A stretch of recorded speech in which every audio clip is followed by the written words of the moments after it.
Chapter 1224. It was not because they had much sympathy for Iazon's impending defeat. Although the tyrant of Philai was not too brutal, he had no lack of bloody means in the process of conquering the whole of Thessaly and becoming the ruler of Tarchus. Although, with the help of Acidamas and the others, the unification and governance of the various city-states of Thessaly gradually became gentler, it had only been a few years, and everyone's memory had not faded yet. These councillors of Thessaly were worried that the upcoming war would cause their own city-states militia in Iazon's army to suffer a lot of casualties, so they all asked Patroclus to persuade the Iazon's army to surrender. Patroclus achieved his goal, but he did not let these people immediately set off for Hot Spring Gate. Instead, he held an emergency military meeting. Other than himself, Metones, and Lazuru, the three military commanders, the Thessaly region's governor, Helos, also attended the meeting. After some discussion, the four of them finally reached an agreement. Metones would lead the 2nd, 5th, 9th, and 1st Cavalry Legions, which numbered nearly 26,000, to temporarily garrison in Thessaly. He would continue to stabilize the order of this newly conquered area and prevent any instability. At the same time, he would have to be wary of the Epirus people in the mountains to the west, because it was said that one of the kings of Epirus, Alcides, had a close relationship with Iazon and was likely to provide help. In addition, Metones would assist Helos to protect the upcoming wheat harvest in Thessaly and provide protection for the supply caravan that would later transport the military rations.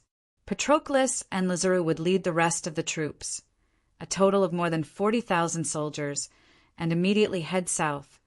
What Patroclus said to the people of Thessaly was more exaggerated. At this time, the Dionysian army in Thessaly did not have 100,000 people, because they had to exclude the nearly 20,000 infantrymen of the Dionian navy and the 12th legion defending in Lamia. After dealing with the hidden danger of Iazon, they would march into central Greece. For these generals of the kingdom, it was undoubtedly a great honor to be able to lead the army into central Greece and finally conquer Athens, washing away the humiliation of being degraded as barbarians by the Greeks led by Athens. The reason why Metones agreed to stay was partly because of Helos's persuasion. On the other hand, as a Thessaly man, he was willing to do something for his hometown. After solving the problem of choosing a candidate to stay behind in Thessaly, Patroclus led the army across the southern mountains in high spirits and entered the Lamia area, and then the previous scene appeared. These councillors of Thessaly were all famous people in their respective cities. The soldiers of Thessaly quickly recognized them and immediately scrambled to ask them about the situation of their respective cities. When Iazon heard the news and rushed over, the news that 100,000 troops of Dionia have landed in Thessaly and have conquered all the cities. The people of each city are anxious for the citizen soldiers to return home safely, spread quickly among the soldiers, and had a great impact on the morale of the army. The militias of each city gathered around the councillors of their cities and discussed eagerly about returning home. The entire army was beginning to show signs of falling apart. Flustered and exasperated, Iazon sent mercenaries to arrest these councillors on the grounds that these councillors have surrendered to Dionia and are traitors of Thessaly. He wanted to separate them from the militias before appeasing the soldiers. However, the arrest of the mercenaries provoked resistance from the militias and even led to small-scale conflicts. Seeing that the riots were likely to gradually turn into a civil war, Iazon had no choice but to withdraw the mercenaries. Looking at the angry faces, he felt that he had lost control of these citizen soldiers. Unwilling to give up, he walked into the crowd alone and promised them loudly that he had no intention of harming these councillors of Thessaly. He only wanted to know the truth about Thessaly from them. In the end, a few councillors who had a good relationship with him told him in detail what happened in Thessaly during this period of time in front of the crowd of citizen soldiers. They also answered his questions seriously. Throughout the entire process, the vigilant gazes of the surrounding militia towards Iazon were gradually filled with sympathy. Aeson's expression was getting uglier and uglier. In the end, he walked out of the crowd with a gloomy expression and leaped onto his horse. He didn't look at the restless militia or the councilman who caused such a terrible scene. Instead, he turned his horse around and left under the escort of the mercenaries. On the way back to the rear of the camp, Aeson did not utter a single word. However, the moment he entered the camp, he suddenly fell off his horse, spat out a mouthful of blood, and fell into a coma. Only under the resuscitation of the military doctor did his condition improve slightly. That night, the guards outside the main tent heard Iason muttering to himself, "Doruz, my good brother! Acidamus, I'm sorry. Borophrin, you devil! Damned Ionia, you've ruined everything for me. Doruz, my good brother!" Throughout the night, Iason's sorrowful muttering did not stop. The arrival of the counselors from various cities in Thessaly had completely disintegrated Iason's army. In just one day, the militias who were eager to go home had followed the request of the Dionia camp. They put down their weapons, lined up, and passed through the camp and hot spring gate in an orderly manner. Then they saw thousands of Dionia soldiers spread across the entire Lamia plain. Not only did they completely believe the words of the counselors, but they also completely wiped out the last bit of hope they had in their hearts. Thessaly's militias left Iason. Seeing that the situation was not good, the native warriors who were recruited by Iason in the mountains naturally could not fight for Iason anymore. However, most of the warriors were unwilling to put down their weapons, so they chose to cross the mountains and trek back to their hometown. Of course, this was a very risky journey. There were only about 8,000 mercenaries. After becoming Tarkus, Iason had increased the number of mercenaries to 10,000. This time for the southern expedition against Peloponnesus, he left 3,000 mercenaries under the command of Polydorus to guard Thessaly. In order to repay Iason's care and trust over the years, they were still loyal to him. When they saw the army falling apart and the situation was critical, they quickly gathered together to protect Iason, who was not yet fully awake, and retreated to the south. The scouts sent by the military camp at Hot Spring Gate quickly reported the news to the commander-in-chief, Patroclus, who had already arrived at Lamia. The news that Iason's army had collapsed without a fight made Patroclus very excited. He ordered the 13th Legion to escort more than 20,000 unarmed militias back to Thessaly safely. The rest of the legions seized the time to rest and reorganize. They would march into central Greece early the next morning. On this day at the beginning of September, Patroclus led 40,000 troops through Hot Spring Gate. The soldiers lined up neatly, sang the Song of the Legion in high spirits, and went south along the road along the coast.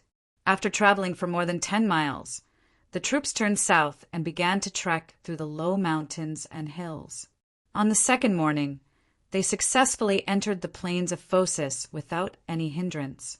The Phocis farmers who were harvesting the wheat fields hid in the towns in panic.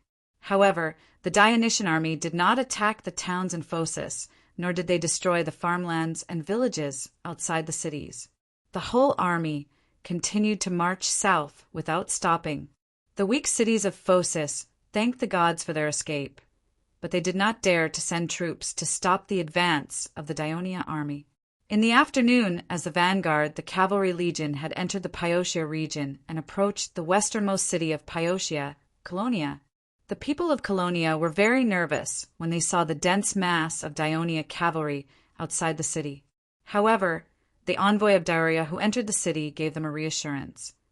Thebes was an ally of Dionia, and Colonia was an ally of Thebes.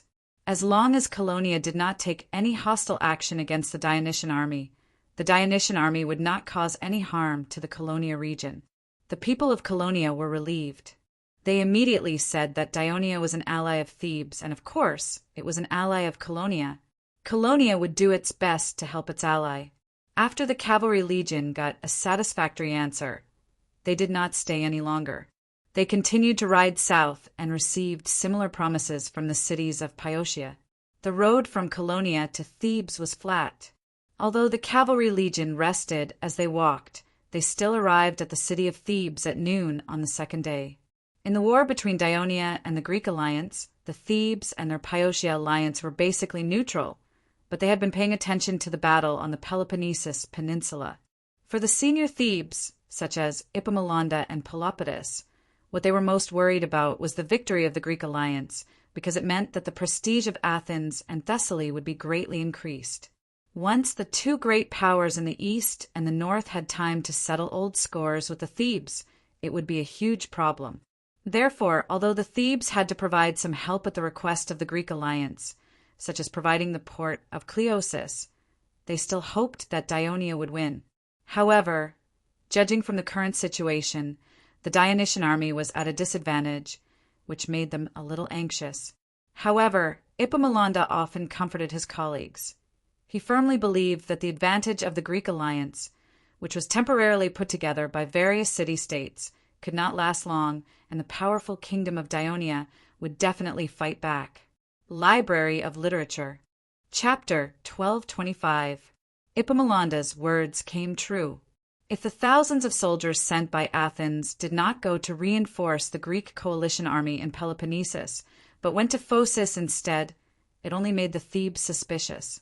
Then, a few days later, Thessaly's army left the Greek coalition army, hurriedly landed at the port of Cleosis, and desperately marched north. This completely proved that the news they heard from the people of Phocis was true.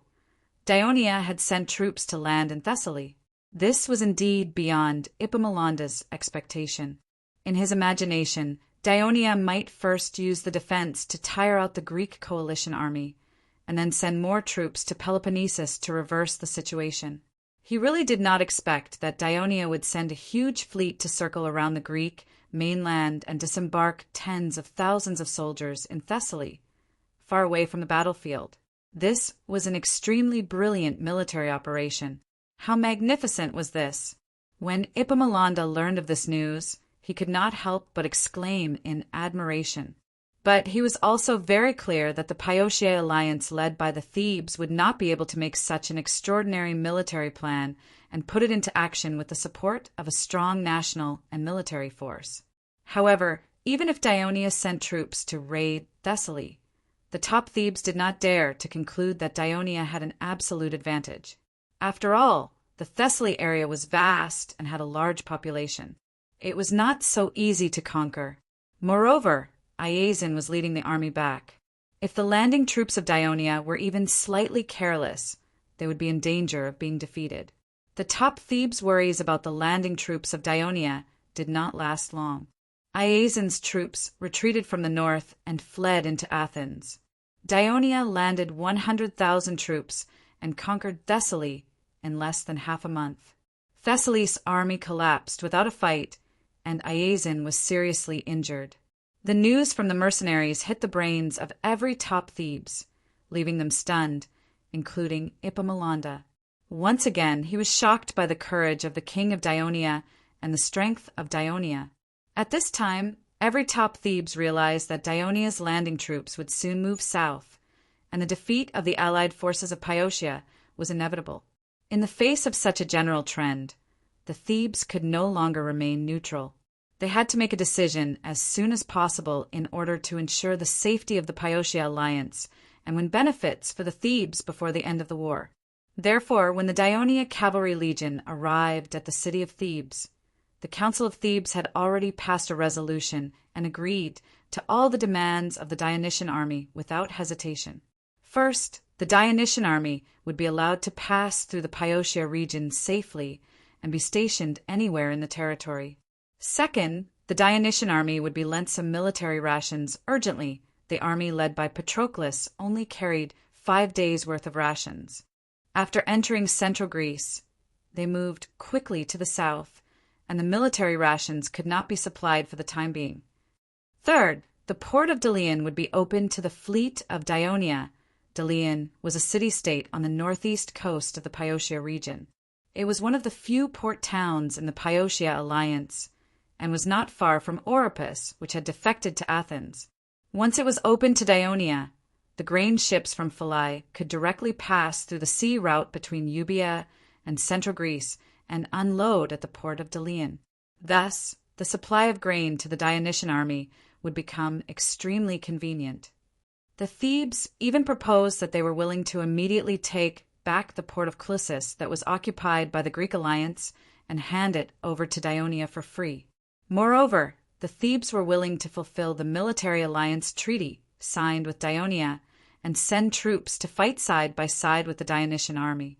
When Patroclus learned that the Thebes not only readily agreed to his request, but were also willing to actively cooperate in the battle, although he despised the opportunistic approach of the Thebes, he did not reject the benefits that were delivered to his doorstep. So, he gladly agreed to the request of the Thebes.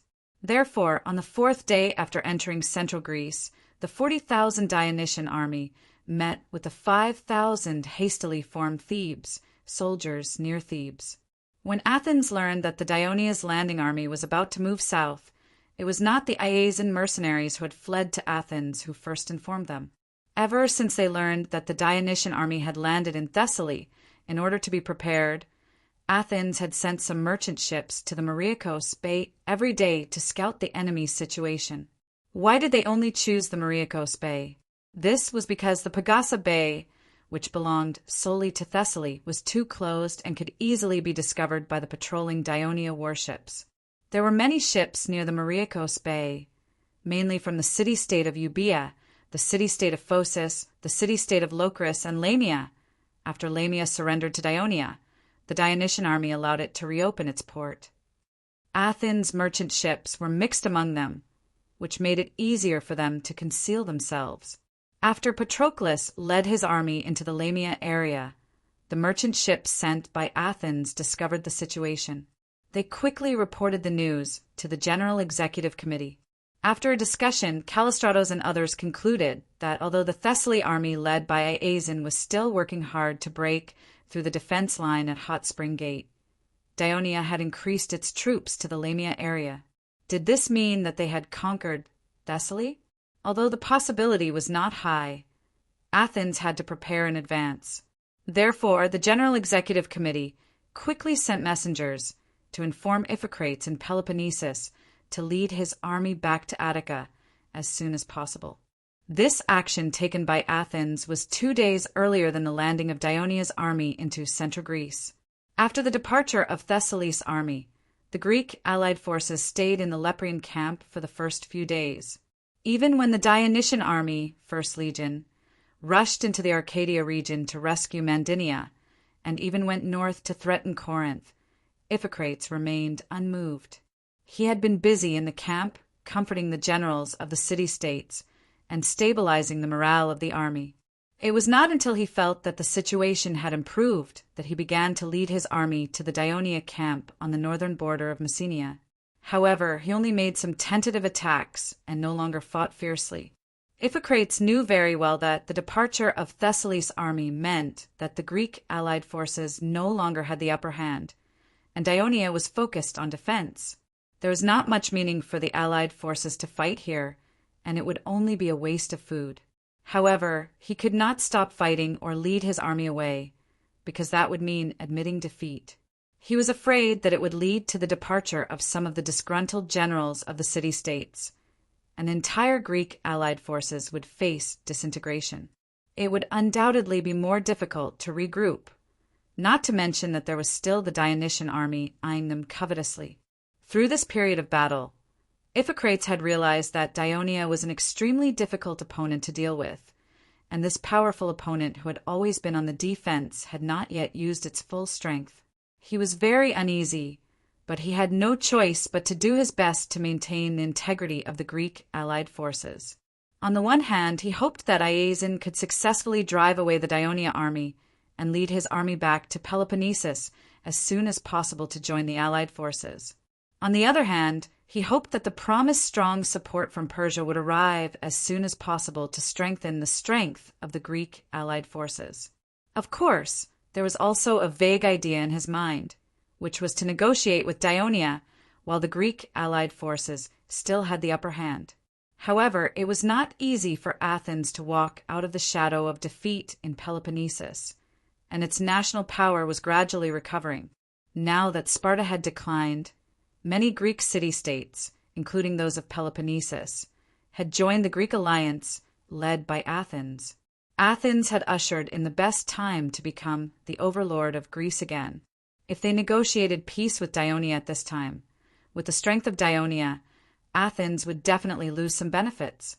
This would not only cause dissatisfaction among the other Greek city-states, but also lead to the disintegration of the Greek alliance. It would also lead to protests from the people. So, Iphicrates could only think about it in his mind.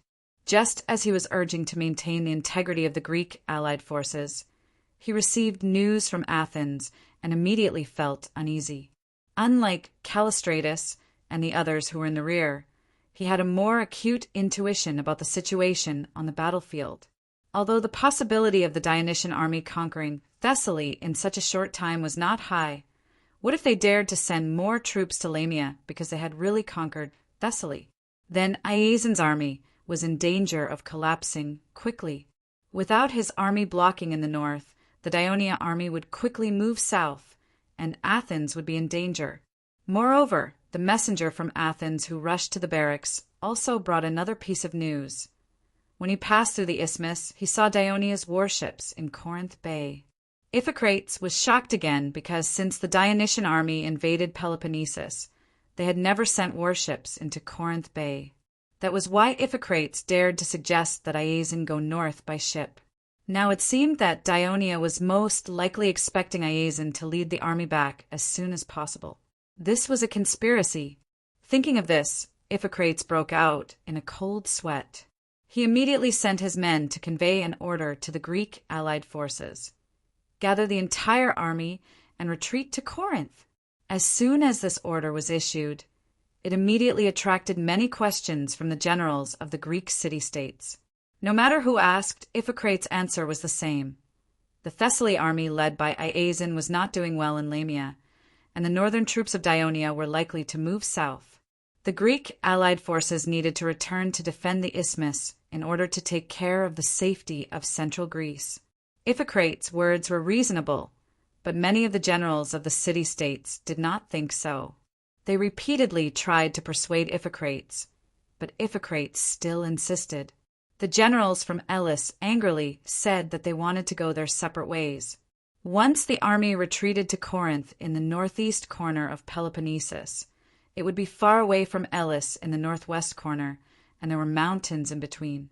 Now, the main force of the Dionysian army in the south was at the northern border of Myrcenia, which was very close to the Elis area. If it attacked Elis, the Greek allied forces far away in Corinth would not be able to rescue it in time. Not only the generals of Elis, but the generals of the city-states of the Arcadia Union also expressed similar opinions, but their words were more tactful. After all, the Arcadia region was also adjacent to Myrcenia and Legania, which were controlled by Dionia. Once the Greek allied forces left, Dionia would counterattack, and the city-states of the Arcadia Union would be the first to suffer. Moreover, the Arcadia Union had betrayed the covenant, and Dionia would definitely retaliate. Chapter 1226. Initially, after the departure of the Thessaly army, Iphicrates still led the somewhat unstable Greek coalition army to suppress the Dionia camp. This was one of the reasons. Now what he feared had happened, but at this moment he could not care less. The order had to be carried out. Of course, it was impossible for Iphicrates to retreat immediately, because the logistics of the Greek coalition army was different from that of the Dionysian army. According to the regulations, each city-state army was responsible for its own food supply, so there was no special logistics department to manage it. Instead, a market was set up near Leprion for the merchants of the various city-states to sell food and other supplies, while the armies of the various city-states went to the market to buy food. Some merchants even followed the armies of the city-states when they set out. Only the Athens army and the Thessaly army were different. Because the Athens army had the assistance of Persia, and Iasion had unified the various city-states of Thessaly, they had enough financial and material resources to set up a supply camp to meet the soldiers' food supply.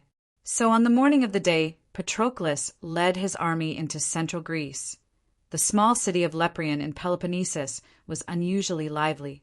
In addition to the soldiers of the various city-states pulling out their tents, Merchants from various city-states were also packing up their goods and arranging for their caravans to leave. The whole scene was chaotic. In order to avoid any accidents, Iphicrates ordered the nearly 20,000 soldiers of Athens that had been gathered to prepare for defense. Their tents and goods were completely handed over to the supply team to pack up. The Dionysian army did not appear, but the whole process of pulling out the tents took a lot of time. It was not until the afternoon that the entire army began to march eastward. During this period, the army of Elis and the city-states of Arcadia left the coalition army one after another, reducing the number of troops under Iphicrates' command to less than 30,000, which made the soldiers a little uneasy. Iphicrates had been urging the coalition army to speed up the march. Even at dusk, he did not let the army stop to rest. It was not until nightfall when the coalition army arrived at the junction of Megalopolis and Tegea that he gave the order to rest. It just so happened that there was a camp built by the Dionysian army here. Later, when the Greek coalition army attacked Legania, they used it for a short period of time, so they could set up camp directly. While the tired soldiers were fast asleep, Iphicrates was still brooding in his tent. The retreat of the Greek coalition army had been smooth, and they had not been harassed or pursued by the Dionysian army. The scouts he had sent out had also reported to him that the Dionia camp on the northern border of Messenia had not been detected. Although the Dionysian army had always held their ground, the Greek army's retreat had caused such a huge commotion. Did they not want to retaliate? Iphicrates was confused.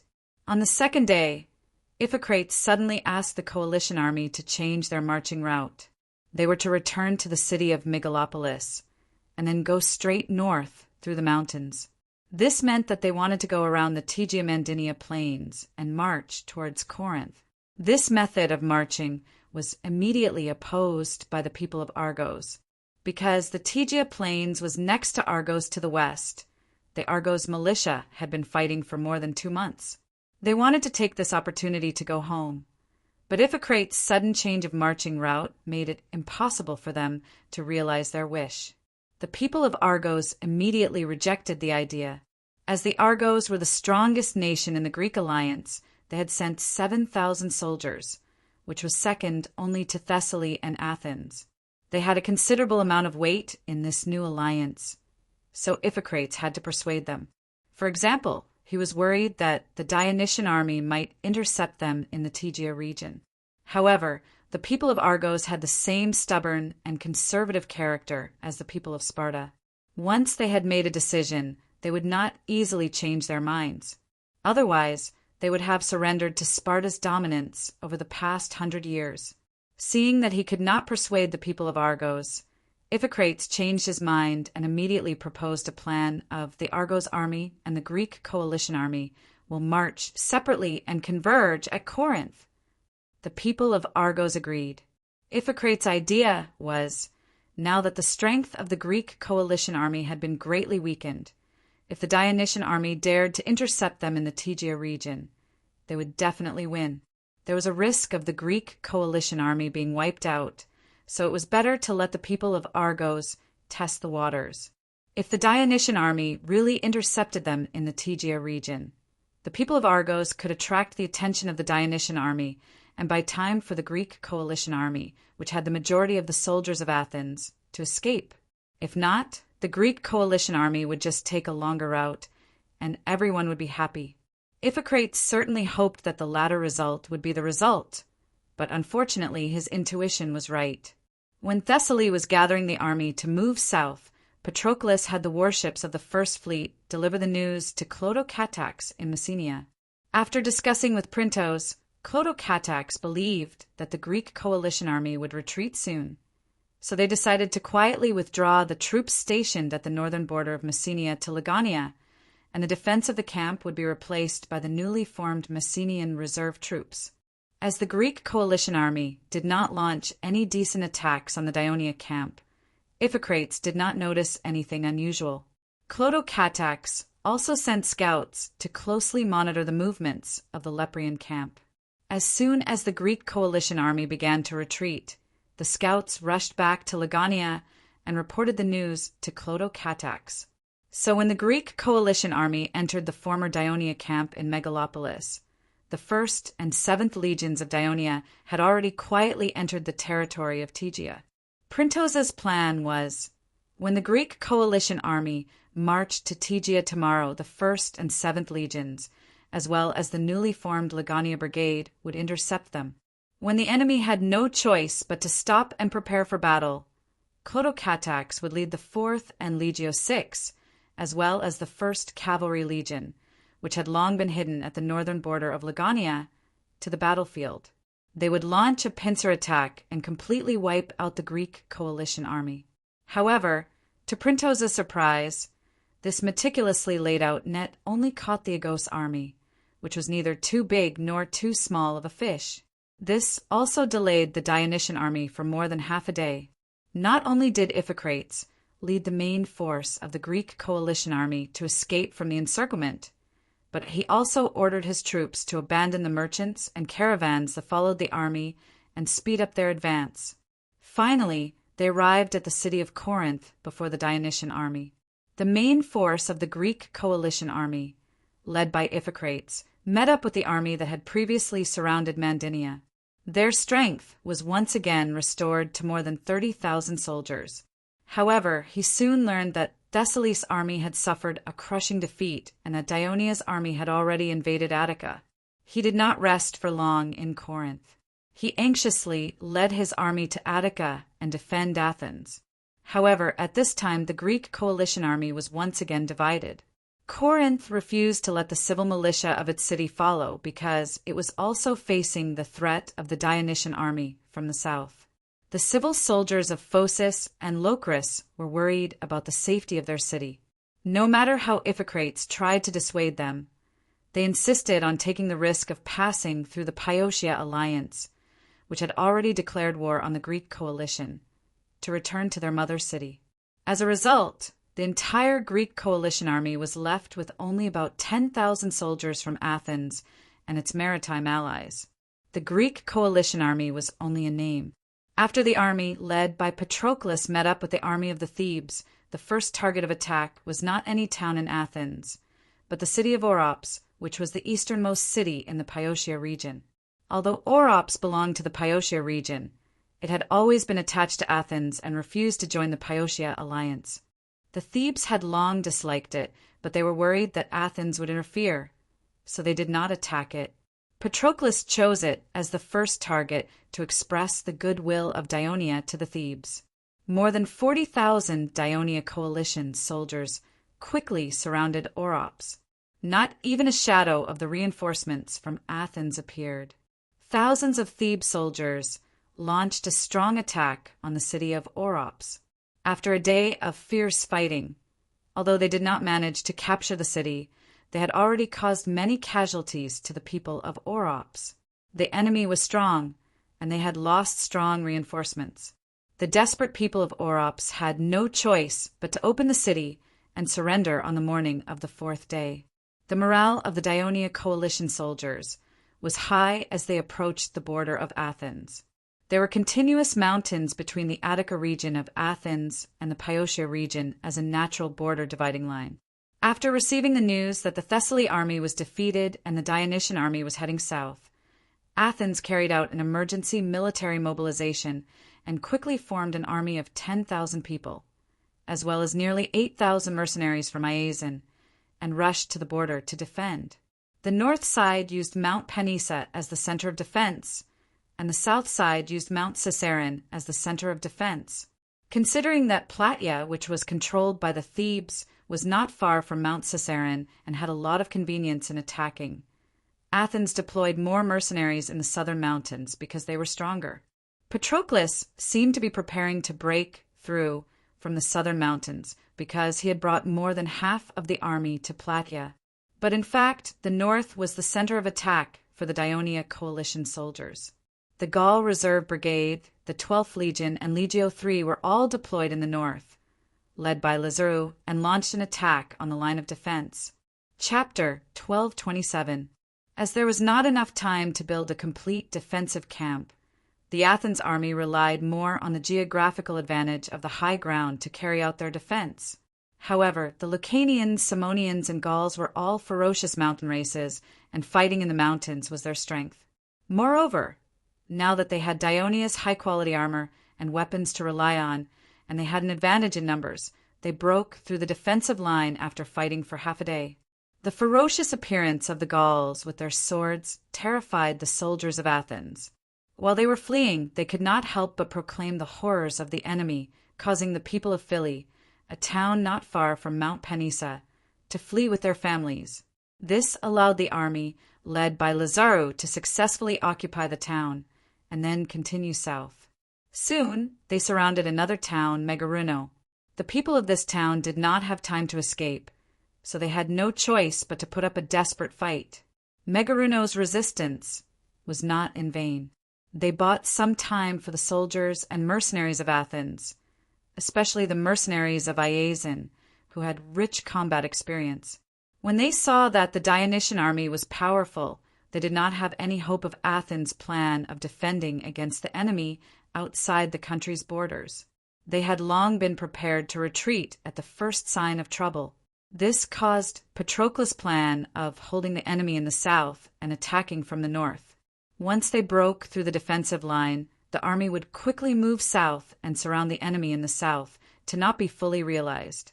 However, in the end, more than 1,000 mercenaries who escaped were captured. Iphicrates led more than 10,000 soldiers along the coastline and finally entered the city of Athens after the collapse of the defensive line at Athens' borders. He ran into the Athens city hall without washing his face. The 9 generals who were having an urgent meeting in the room immediately crowded around him when they saw him.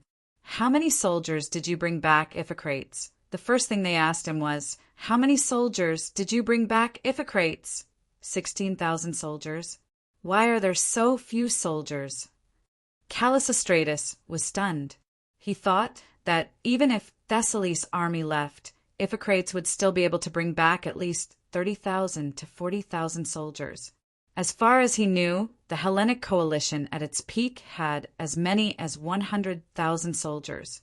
Some of the cities of Arcadia and Elise were very close to the battlefield.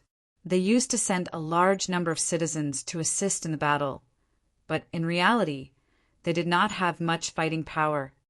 Iphicrates gave a brief account of the battle in Peloponnesus. After hearing this, everyone looked depressed. Someone even couldn't help but say, "It's over. Athens is finished. The people of Elis, the people of Arcadia, the people of Phocis, the people of Locris, they are simply stupid. They should understand that it's pointless for them to rush home at this time. Only by joining forces and defeating Dionia can we ensure the safety of our cities." Someone said angrily, "Sigh, when the real danger comes, these narrow-minded citizens will only see the danger of their motherland. They will not be able to unite and fight against a strong enemy. In the end, the Hellenic coalition is just an alliance that was formed in a hurry. It is destined not to last long." Callisostratus sighed helplessly. Everyone was silent. At this time, Iphicrates finally had a chance to ask, "By the way, when I entered the city just now, I saw some defeated soldiers shouting and screaming. They said something about losing, causing panic in the city. What happened?" Callisostratus told Iphicrates about the Hellenic army's defeat at the border with a heavy heart. The old Greek general, who had always been calm and wise on the battlefield, actually bellowed in rage after hearing what Joshua had to say. "You clearly know that the incoming Dionysian army is numerous and powerful. So why are you sending our few young and strong citizens to their deaths? Who was it? Who made such a stupid suggestion?" Iphicrates' eyes widened as he glared at the people. Some of them lowered their heads, subconsciously. Callisostratus took a step forward and said in a deep voice, "It was our decision, but it was also the request of the people. When Thessaly's remaining army escaped into Athens, we knew that the Dionysian army in the north would attack soon. Cabria suggested, quickly inform the people of Attica to hide in the city and rely on the city walls to defend against the Dionysian army's attack. When you return with your army, then we will counterattack. We all agreed with this decision, but A trace of shame flashed in Callistratus' eyes. But in the citizens' meeting that followed, most of the citizens disagreed. They refused to abandon their homes without resistance and let the Dionia trample on them. During the Peloponnesus War, the whole of Attica, except for Athens, was almost destroyed by the Sparta coalition army. The citizens did not want such a tragedy to happen again, so we came up with this plan. We set up a defense line at the western border to stop the Dionysian army for a while. When you return with your army, we will find a chance to counterattack. Who knew that the Dionysian army would come so quickly and attack so fiercely? Sigh. After Callistratus finished speaking, the other generals could not help but shake their heads and sigh. Iphicrates saw that they were avoiding his gaze. He knew that what Callistratus said was not completely true, but there was no point in arguing about it now. He took a few breaths to calm himself down and asked, "What about now? What's your plan now?" Callistratus said in a low voice, "While the Dionysian army is still far away from Athens, we have sent people to inform the various villages in Attica to let the people take refuge in the city immediately. We have decided to rely on the city walls to defend against the Dionia army's attack and wait for you to return with your army to find a chance to counterattack. But I did not expect that you would bring back so few troops." Seeing the disappointment on Callistratus' face, Iphicrates said with a solemn expression that he had never shown before, "From the battles I have been fighting with the Dionysian army, it is indeed as the rumors say. The Dionysian army is very strong and has a large number of soldiers. Other than the Dionysian army that has entered Attica, there are tens of thousands of Dionysian army under the city walls of Corinth. According to my judgment, it will not be long before Corinth falls. When the time comes, these two armies will join forces. We cannot defeat such a powerful Dionia on our own, unless Persia sends troops to support. Don't have any expectations for Persia!" One of the generals said angrily, "The Persia have deceived us. They will not give us any support at all. Even the Persia messenger has run away." Iphicrates was shocked and quickly looked at Callistratus. The chief general nodded in pain. "The king of Persia has already led his army to attack Egypt. He has no spare energy to care about us. We have been tricked." Iphicrates slumped into a wooden chair. He had served as a commander in the previous war between Persia and Egypt. He knew very well that Persia would definitely go all out in the war against Egypt, and it would not end in just a few months. At this time, the old Agarios said loudly, "During the Peloponnesus War, the citizens of Athens relied on the defense of the city walls and held on for decades without being breached by the Sparta coalition. We can definitely do the same today. The Dionysian army is indeed large, but because of its large size, they will consume a lot of resources. Can the people of Dionia support such a huge consumption in the long run?" His words lifted the spirits of some people. Chabrias, who had always been in charge of the navy, could not help but remind them.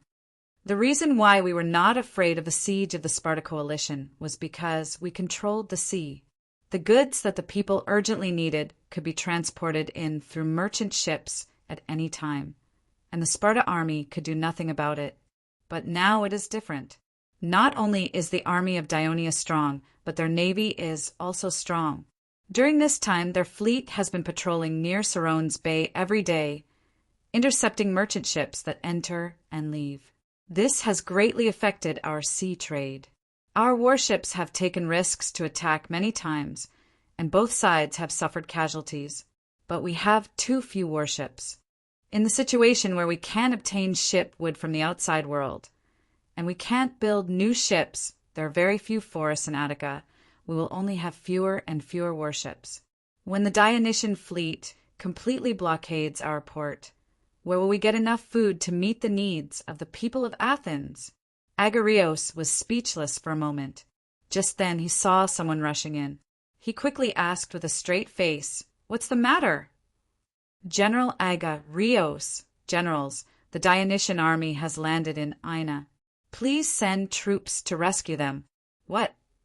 "Ina is under attack." The generals were shocked. Chabrias asked anxiously, "When did this happen?" According to the messenger from Ina, about 2 hours ago, the Dionysian fleet suddenly blockaded the port of Ina, and tens of thousands of Dionia soldiers landed on the beach at the southwest corner of Ina Island and launched an attack on Ina City. The garrison on the island has not seen our reinforcements, and the situation is very critical. They had no choice but to send the warships stationed at the port to take the risk and rush out of the port. With great difficulty, they broke through the blockade of the Dionysian fleet and rushed over to report. "Where are our patrolling warships? Why didn't they discover and report it in time?" Callistratus asked angrily. Chapter 1228.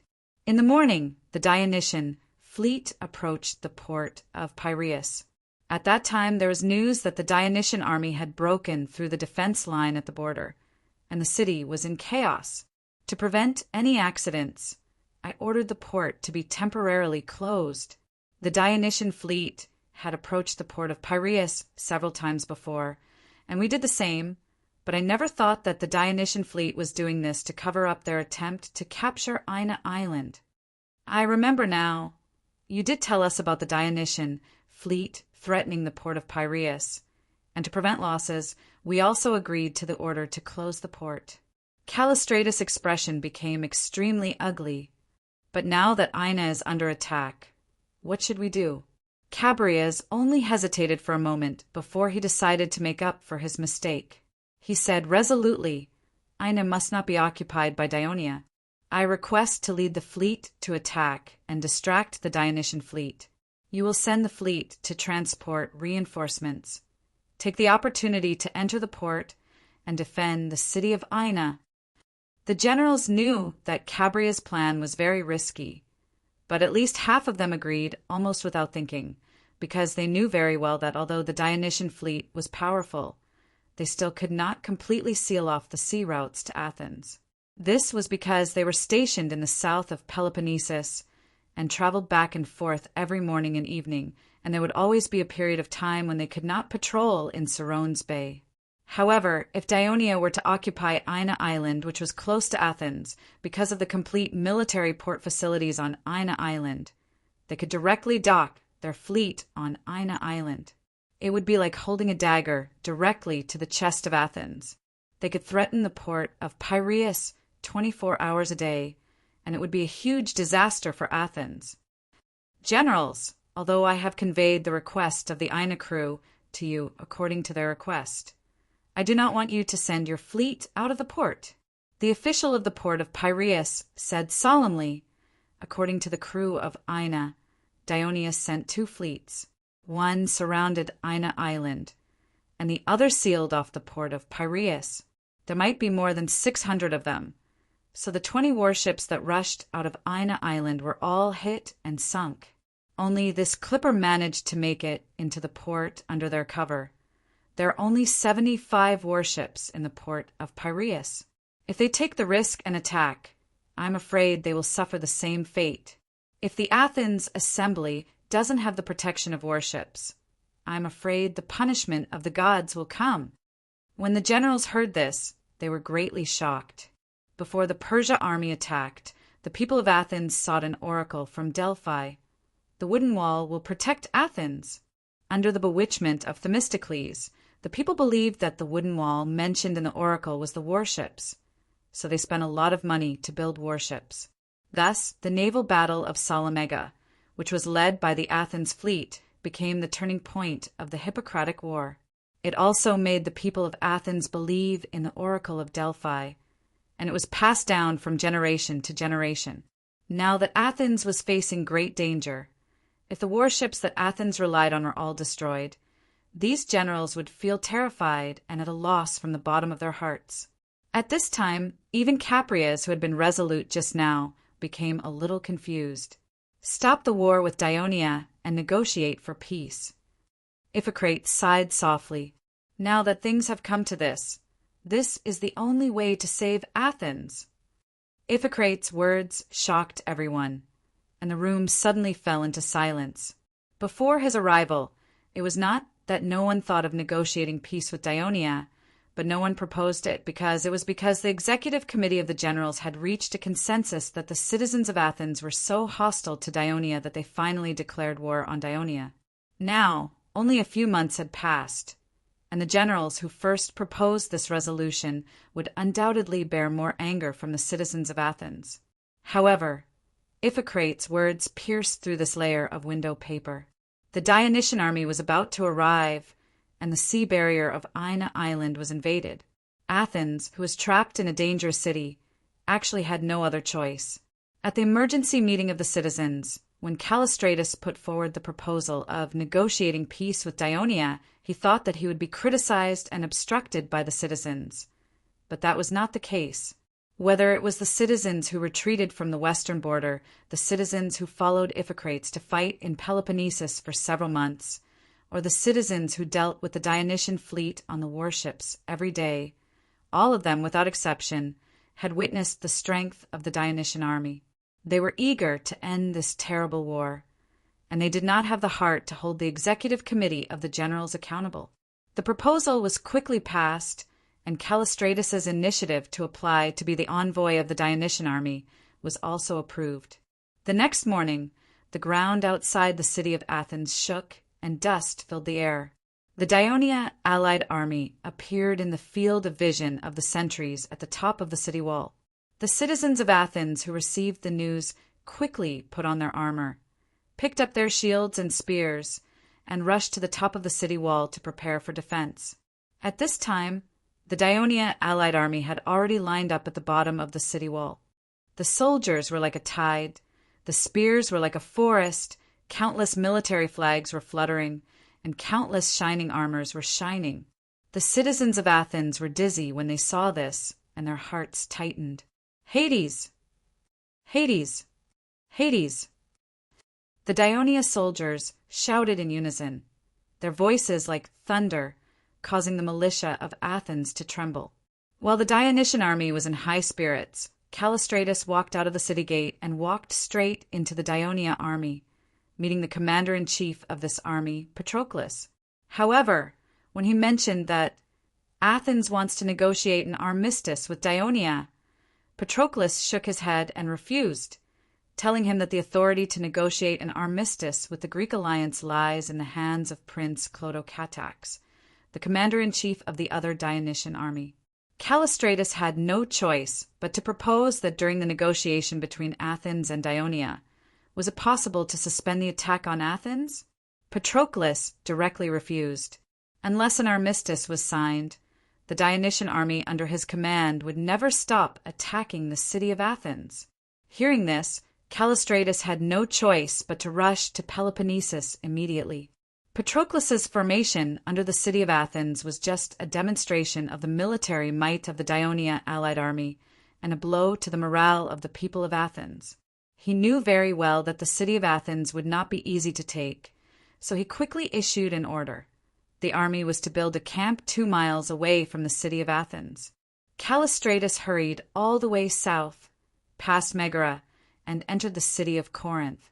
Corinth took the initiative to ask him about the situation in the north. He said that Athens had gathered its soldiers in the city to defend first, and had now easily repelled an all-out attack by the Dionysian army, and were accumulating more strength.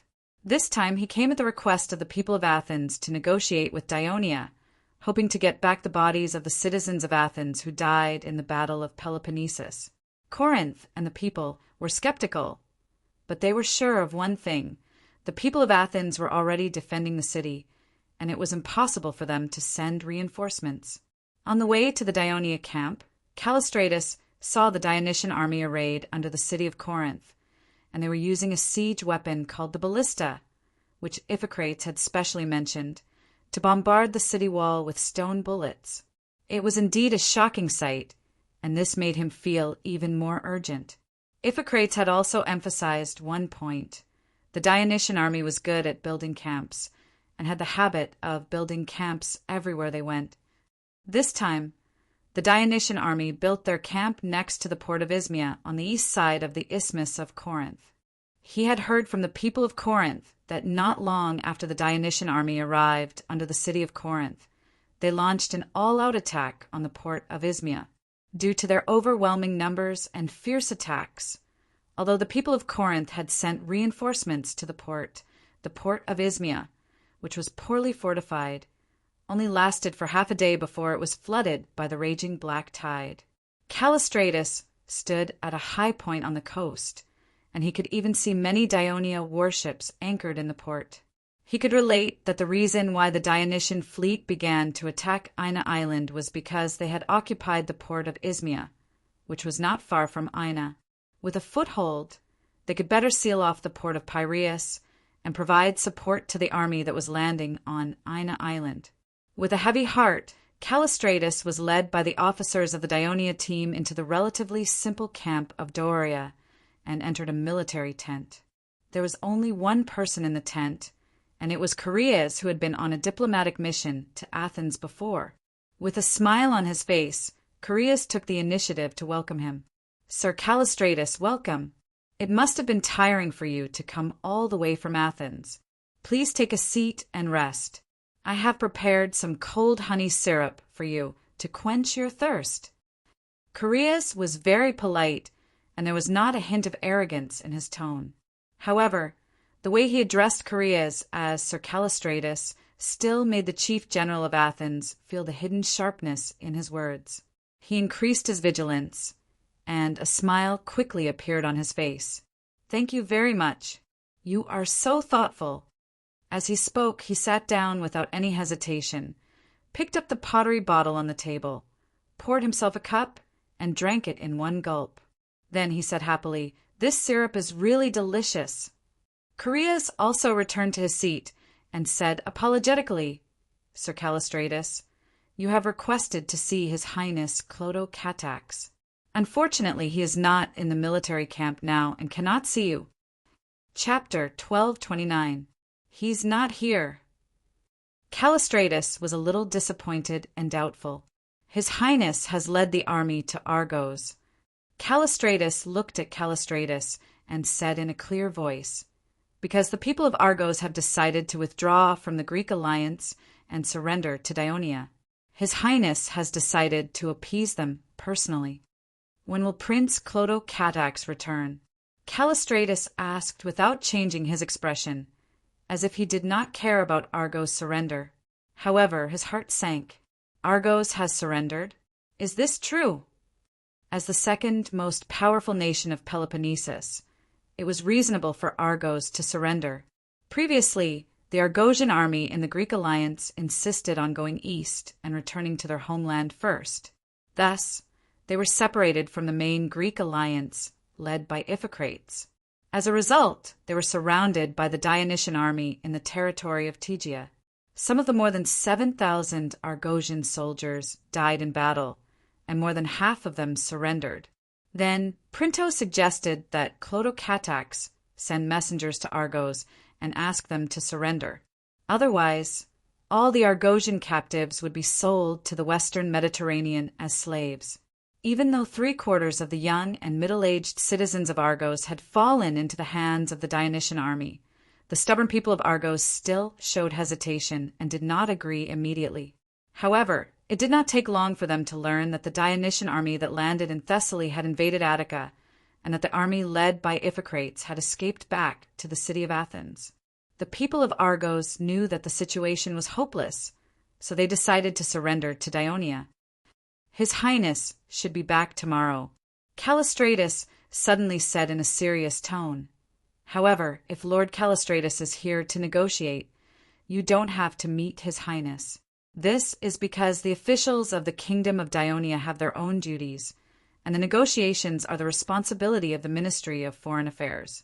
Now, the negotiations with the various Greek city-states are handled by me, the diplomat of the Holy Kingdom of Dionia, Callistratus." After hearing this, a smile appeared on Callistratus' face again. "That couldn't be better.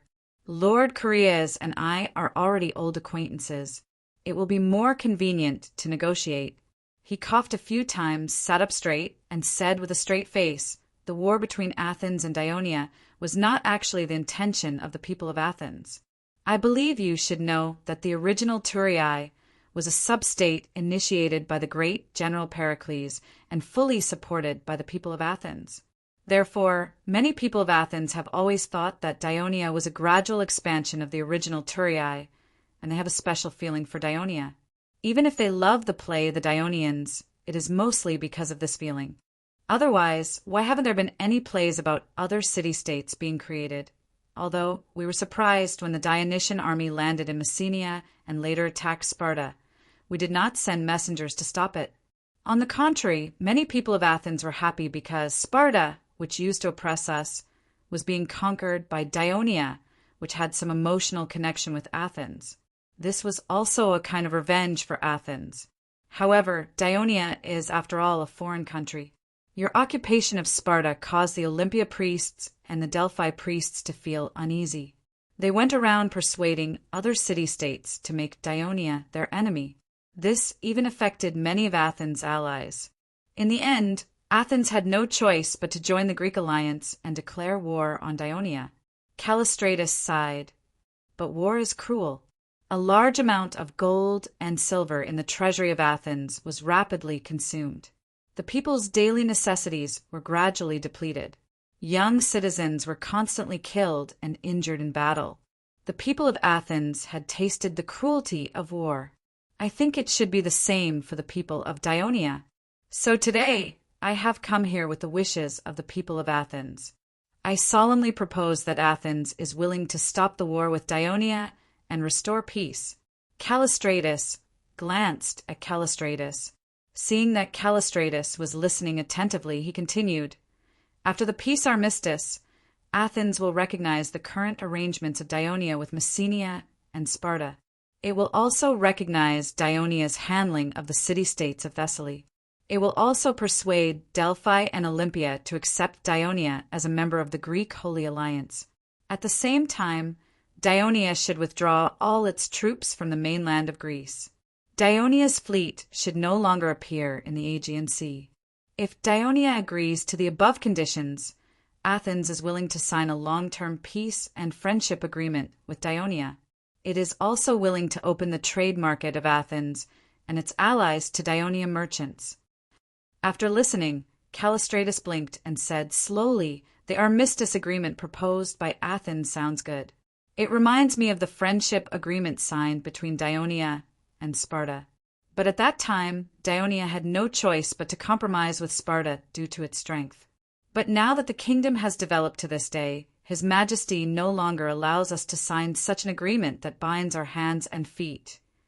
Relying on force and blindly expanding and invading will only arouse the resistance of the Greek people and ultimately lead to failure. Only friendly exchanges and peaceful trade can bring stability and prosperity to the city."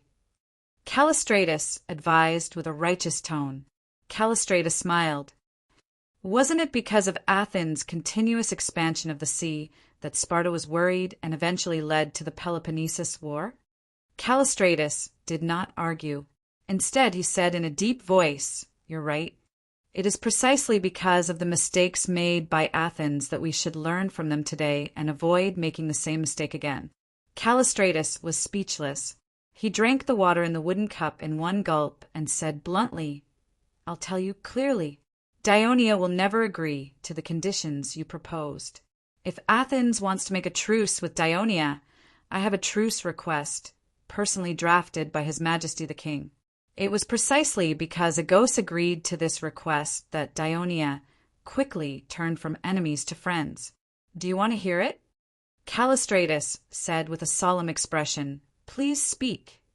Callistratus said firmly, "Athens must dissolve its own alliance and join the new Greek alliance led by Dionia. Then peace will be achieved immediately. It's as simple as that." As soon as Callistratus finished speaking, Callistratus said loudly, "Your request is too harsh. Athens will never agree. Most of the allies of Athens are the children of Athens and are close to the people of Athens by blood. The people of Athens will never agree. Enough! The Greeks often say, 'Sparta's stick, Athens' tongue.' I've personally witnessed your eloquence in the city of Athens. I don't want to hear more from you now."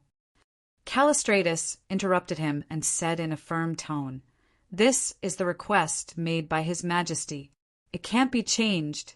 If you don't agree, you can only go back and continue to fight with us. We don't care." Callistratus no longer had the calmness he had when they first met. He felt bitter in his heart, but he still wanted to fight for it. "I can't agree to the conditions you've put forward now. I have to return to Athens and bring it up in the 500-member parliament. After discussing it with the parliament members and reaching an agreement, I still have to go through the citizens' assembly to discuss and approve it. Only then can I give you a positive answer. This process will take about 5 or 6 days. Before Athens gives a final answer, can you ask the Dionysian army to suspend its attack on Athens? To ensure that your request can be accepted by the people of Athens more smoothly." "That's impossible." Callistratus refused clearly. "I'm only responsible for diplomatic negotiations. I can't influence the command of the army commander. If you want Athens to suffer less damage, you'd better give a reply as soon as possible." Callistratus saw that the other party refused to budge. Although he was disappointed, he did not show it on his face. He stood up and said helplessly, "Well, I'll convey your request to the people of Athens as soon as possible." After that, he walked out of the tent. After a few steps, he could not help but turn back and said solemnly, "I think you should be prepared. The citizens of Athens who advocate freedom are likely to oppose your request. For this reason, the citizens of Athens will unite and defend the city of Athens and the port of Piraeus with all their might.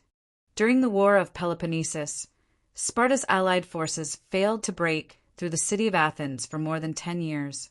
The war between Ionia and Athens is bound to be protracted. When that time comes, it will be a disaster for both countries." Callistratus said confidently, "Thank you for your reminder. The reason why His Majesty the King dared to put forward such a condition is that he has made all kinds of preparations. We firmly believe that the final victory will belong to Ionia. Is Athens ready for everything? Also, I want to remind you that the Carthaginian emissary also came to negotiate with us like you, but he couldn't make a decision after a long time. In the end, when Carthaginian had no choice but to surrender, they paid a greater price. I hope that Athens will not repeat the same mistake as Carthaginian." Callistratus wanted to say something, but found that he had nothing to say. He could only walk out of the tent silently. When he walked out of the military camp, he could not help but turn his head and look back. The new Greek alliance, led by Ionia. The decision made at the beginning was not wrong. Ionia really had great ambitions for Greece. They wanted to replace Sparta as the new overlord of Greece. Unfortunately, Callistratus turned to look at the city of Corinth in front of him. Stone shells kept hitting the city wall, and the rumbling sound made him feel frightened. He began to worry about whether the city wall of Athens could withstand such attacks. Yes, unfortunately for a powerful kingdom that could send 100,000 elite soldiers and thousands of warships, the previous efforts of Athens might be in vain. What should they do next? Callistrato's lonely eyes were filled with an endless sense of loss. Chapter 1230. At that moment, Chaereas walked into another military tent. Clotocatax and Printos were waiting there. Chaereas lied. The two of them did not go to Argos. In fact, Clotho-Chaereas could have directly refused to meet with the envoy from Athens. But the well-mannered prince thought that doing so would be a humiliation to a city-state like Athens, so he found such an excuse. He could also use the matter of Argos' surrender to provoke Athens. "Chaereas, what's the result of the negotiation?" Clotocatax asked with interest. "Your Highness, the chief general of Athens said that he wants to go back and discuss the matter, but I don't think Athens will agree." Chaereas told his judgment truthfully. Athens is already in such a predicament, and they still don't intend to surrender. Are they prepared to be destroyed together with Athens? Clotocatax was both surprised and a little regretful. Although he could not enter the Dionia Academy, he had always been good at Thurii school. Since most of the teaching materials came from Athens, especially grammar, rhetoric, and speech. After all, the people of Athens created the glory of Greek civilization. He had always had a good impression of Athens. After all, Athens was once the overlord of Greece, and now it is one of the strongest states in Greece. It is understandable that they are unwilling to admit defeat. Printos saw through his thoughts and reminded him, "But if we want to attack Athens, we must first conquer Corinth. But the walls of Corinth are high and thick. I am afraid it will not be easy to conquer it in a short period of time," Clotocatax said, but he still looked at Printos with hope. "Your Highness is right. The city of Corinth is not like an ordinary Greek city. Its defensive facilities have obviously been meticulously built. It is impossible to take it down without a bitter battle," Printos said solemnly. "I think this may have something to do with the Sparta coalition attacking Corinth for several years during the Corinth War. After that fierce battle, the people of Corinth must have more experience in how to defend Corinth," Koreas interrupted. "This is a bit troublesome." Clotocatax looked a little worried, although he was a little reluctant when the Devers asked him to be the commander of the expeditionary army after a period of training on the battlefield. Not only did he adapt to life on the battlefield, but he also began to enjoy the glory brought by the victory on the battlefield like the other generals. So at this time he was really eager to go north to join Patroclus and share the glory of conquering the great city of Athens. At this moment a guard came in and reported, "Lycomedes requests an audience." "Quick, let him in," Clotocatax said. He immediately tidied up his attire and went to the entrance of the tent. The reason why Clotocatax treated Lycomedes so courteously was not only because Lycomedes was the leader of Mandynia, which was currently the firmest and only ally of Dionia on the Peloponnesus Peninsula. Messenia and Legania were currently controlled by Dionia and were completely under the command of Dionia. They were not considered allies, and Agos was forced to surrender, so their loyalty was still to be tested. Moreover, Lycomedes had personally led his army to join the Dionysian army and participated in the battle against Agos' army.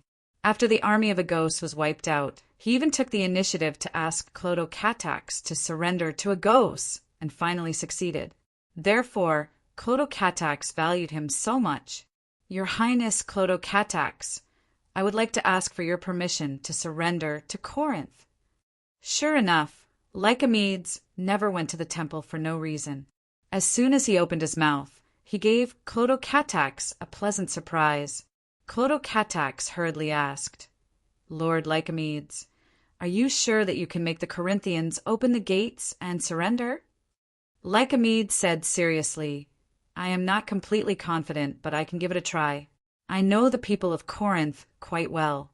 Although Corinth is a strong nation, the people of Corinth are not good at fighting.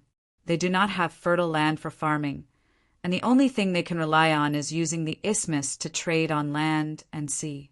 Therefore, most of the people of Corinth are good at doing business. They do not have much persistence, and what they are best at is following the wind. For their own interests, they can even do unbelievable things. I heard you talking about the Corinth War just now outside the tent. In fact, the reason why the people of Corinth were able to resist the attacks of Sparta's coalition for such a long time was mostly due to the continuous military and material support from Athens and the Thebes. At that time, many of the people of Corinth secretly joined forces and surrendered to Sparta. If it were not for the timely reinforcements, the outcome of the war would have been completely different. Now that we have defeated the Greek coalition, Peloponnesus is basically under our control. I heard that another Dionysian army has landed in Thessaly and has joined forces with the Thebes to attack Attica. This way, not only will the people of Corinth have no one to rely on, but they will also be in great danger of being attacked from both sides. I think the smart people of Corinth will be able to see the situation clearly and will not be stupid enough to stop us from advancing north. That's great. Then I'll have to trouble my lord to personally go to Corinth again, Clotocatax said happily. After listening to Lord Lycomedes, I have a small suggestion, Printos interrupted. Just now, the envoy from Athens came to the camp to ask for a truce and peace. The people of Athens are going to surrender so soon? Lycomedes was a little surprised. They only asked for a truce, but we rejected it. Moreover, the envoy from Athens is Callistratus, Callistratus said. After hearing this, Lycomedes' heart skipped a beat, and his face immediately lit up. I understand. I will mention this in front of the people of Corinth. I believe it will be easier to persuade them to surrender. After leaving the military tent, Lycomedes went straight to Corinth city. He used to be a little dissatisfied with how Dionia gave the territory of Tegea to Mandynia, because this directly led to Mandynia being isolated by the other city-states of Arcadia. However, things had already come to this, and Lycomedes had no choice but to accept the reality. He quickly changed his mind and firmly believed that the only way out for Mandynia was to follow Dionia closely. Therefore, when the Dionysian army retreated to Ligonia and the Greek coalition surrounded Mandynia, it was he who convinced the people to stand their ground and not surrender, which led to the good situation they were in today. Now, he only hoped to do his best to help Dionia win the Greek war as soon as possible, so that Dionia's promise to Mandynia could be fulfilled. Corinth was indeed a smart man. Although Callistratus claimed that he went to see the commander of Dionia to retrieve the bodies of the citizens of Athens who had died in the war, this could not fool them. They already knew that the Dionysian army had invaded Attica, so they suspected that the people of Athens wanted a truce and a peace negotiation. If the people of Athens surrendered, Corinth would be a fool to continue to stand their ground. Therefore, when Lycomedes entered the city and explained the purpose of his visit to the leaders of Corinth, it was exactly what they wanted. Moreover, the request made by Lycomedes was easy for Corinth to accept, to join the new Greek coalition led by the Holy Kingdom of Dionia. Lycomedes did not ask for Corinth to dissolve his coalition, nor did he ask for this when he lobbied Agos. In fact, Dionia only asked for Athens because the maritime alliance of Athens not only included many islands in the Aegean Sea, but also some of its allies in Macedonia, the coastal city-states in the Thrace region, and the coastal city-states in the Yoke Sea. This scope was too wide, and it was not allowed by the Devers who wanted to unify the Mediterranean Sea. Joining the new Greek coalition or joining the Peloponnesus coalition or the Greek coalition made no difference to Corinth, who had been reduced to a powerful state and did not have much ambition. In fact, the people of Corinth even felt that this would be of great benefit to Corinth's maritime trade in the future. Since the establishment of Dionia, Corinth had been the city-state that had the most trade with Dionia. Clotocatax led the army into Corinth without a hitch, and then went north along the eastern coast of the isthmus, and soon approached the city-state of Megara in the middle of the isthmus. Megara had mountains to the south and north as barriers. If it wanted to defend, it could stop the Dionysian army for a while. However, the northern part of Megara bordered the Attica region. A few days ago, the people of the city-state had just seen the soldiers of Athens fleeing in panic and the scene of the Dionysian army invading Attica aggressively. The people of Megara were terrified and did not think that they could resist the powerful Dionysian army's two-pronged attack. Under the persuasion of Corinth, Megara obediently joined the new Greek coalition. Clotocatax led the army through the territory of Megara with ease, entered the Attica region, and met up with the army of Patroclus.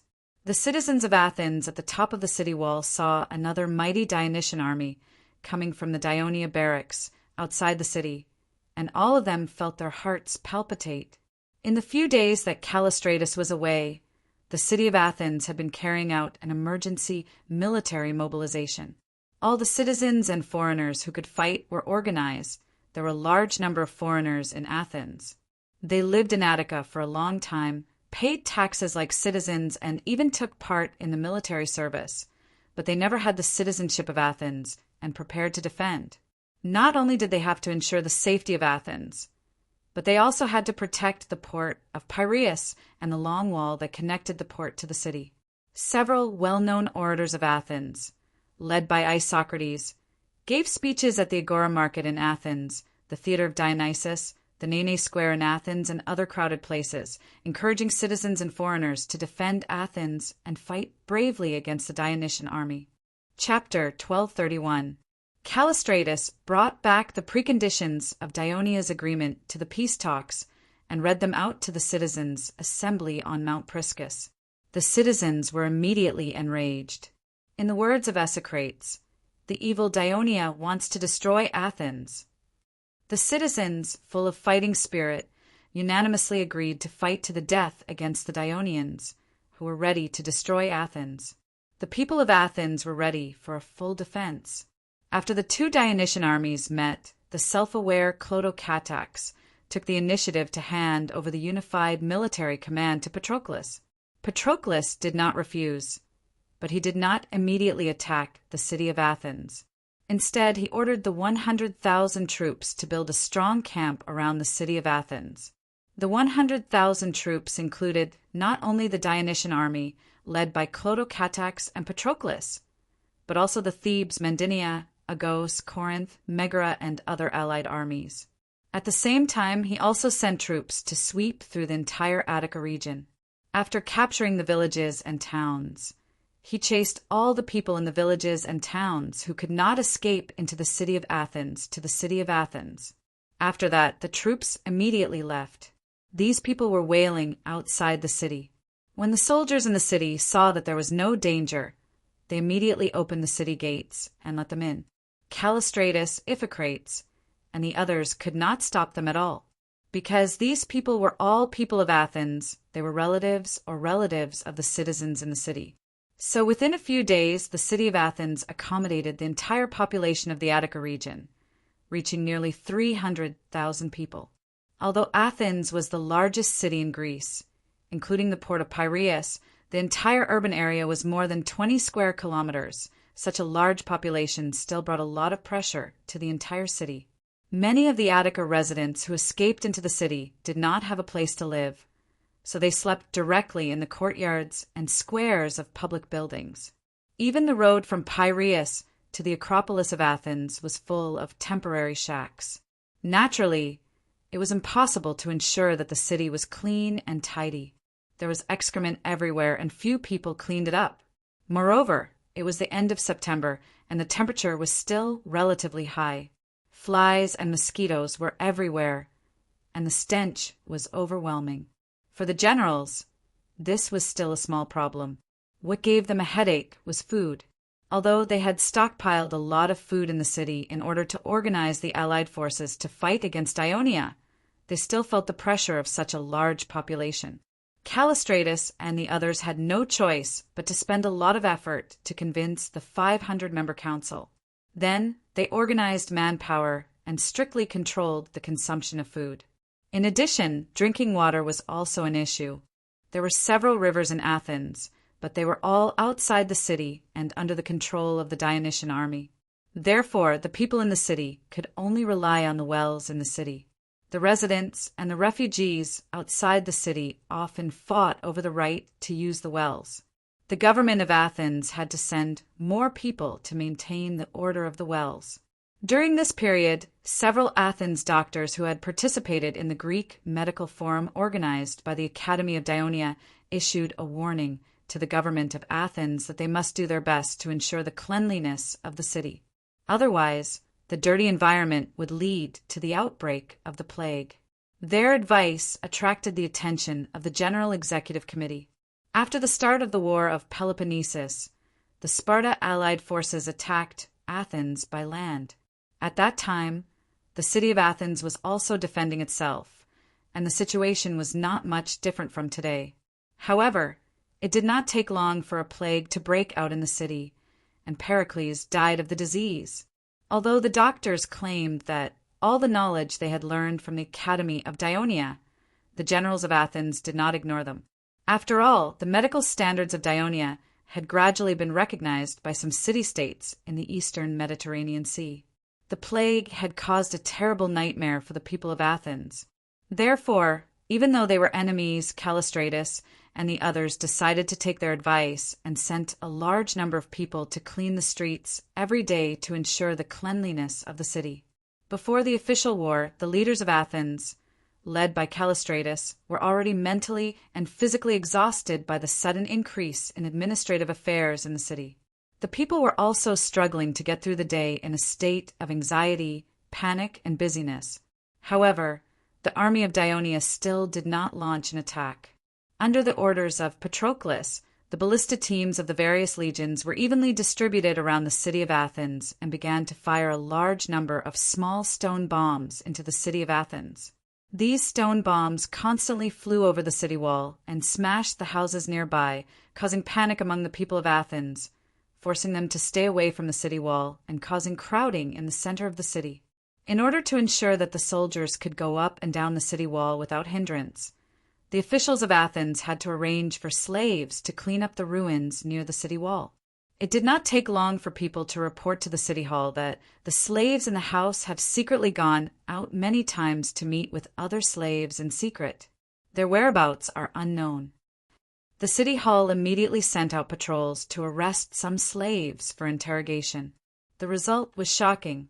It turned out that the slaves who were responsible for cleaning up the ruins near the city wall found that almost all the stone bombs that were shot into the city were engraved with Greek characters. The main meaning was, as long as the slaves dare to rise up against their masters and the city-state and assist the Dionysian army in breaching the city, not only will Dionia grant them freedom, but they will also be given land. The culture of Athens was prosperous and commercial. Not only were many slaves literate, but they were also trained by their masters to be their assistants in doing business. In their dealings with foreign merchants, they more or less knew something about how the western kingdom of Dionia treated slaves more leniently. Therefore, some slaves were a little tempted and began to contact each other in private.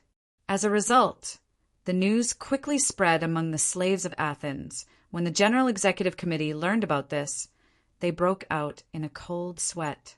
Because the slave population in the city of Athens was as high as 100,000, almost the same as the population of Athens, and the living conditions of the slaves in Athens were not better than the black rogues of Sparta. For example, the number of mining slaves in the Rolion silver mine was not only very large, but their living conditions were also very poor. Many slaves died in the mines every year. These slaves, of course, were full of resentment towards the slave owners who exploited them, and there were many incidents of group revolting against their masters. The most famous incident was during the Peloponnesus War, when more than 40,000 slaves of Athens united and escaped from the city of Athens, causing a major blow to the national power of Athens. In the previous military meeting, Iphicrates also proposed to organize young and strong male slaves, equip them with weapons, and assist in defending the city. Although this proposal was not immediately adopted, it did indeed move some people, so it had been under discussion. But now that this had happened, naturally this matter was no longer under consideration, and under their orders, the city patrol immediately took action and arrested hundreds of slaves who were previously cleaning the ruins. At the same time, the 500-member council passed a resolution asking the people in the city to look after their own slaves, prohibit them from going out, and immediately report to the city hall if they found any abnormalities.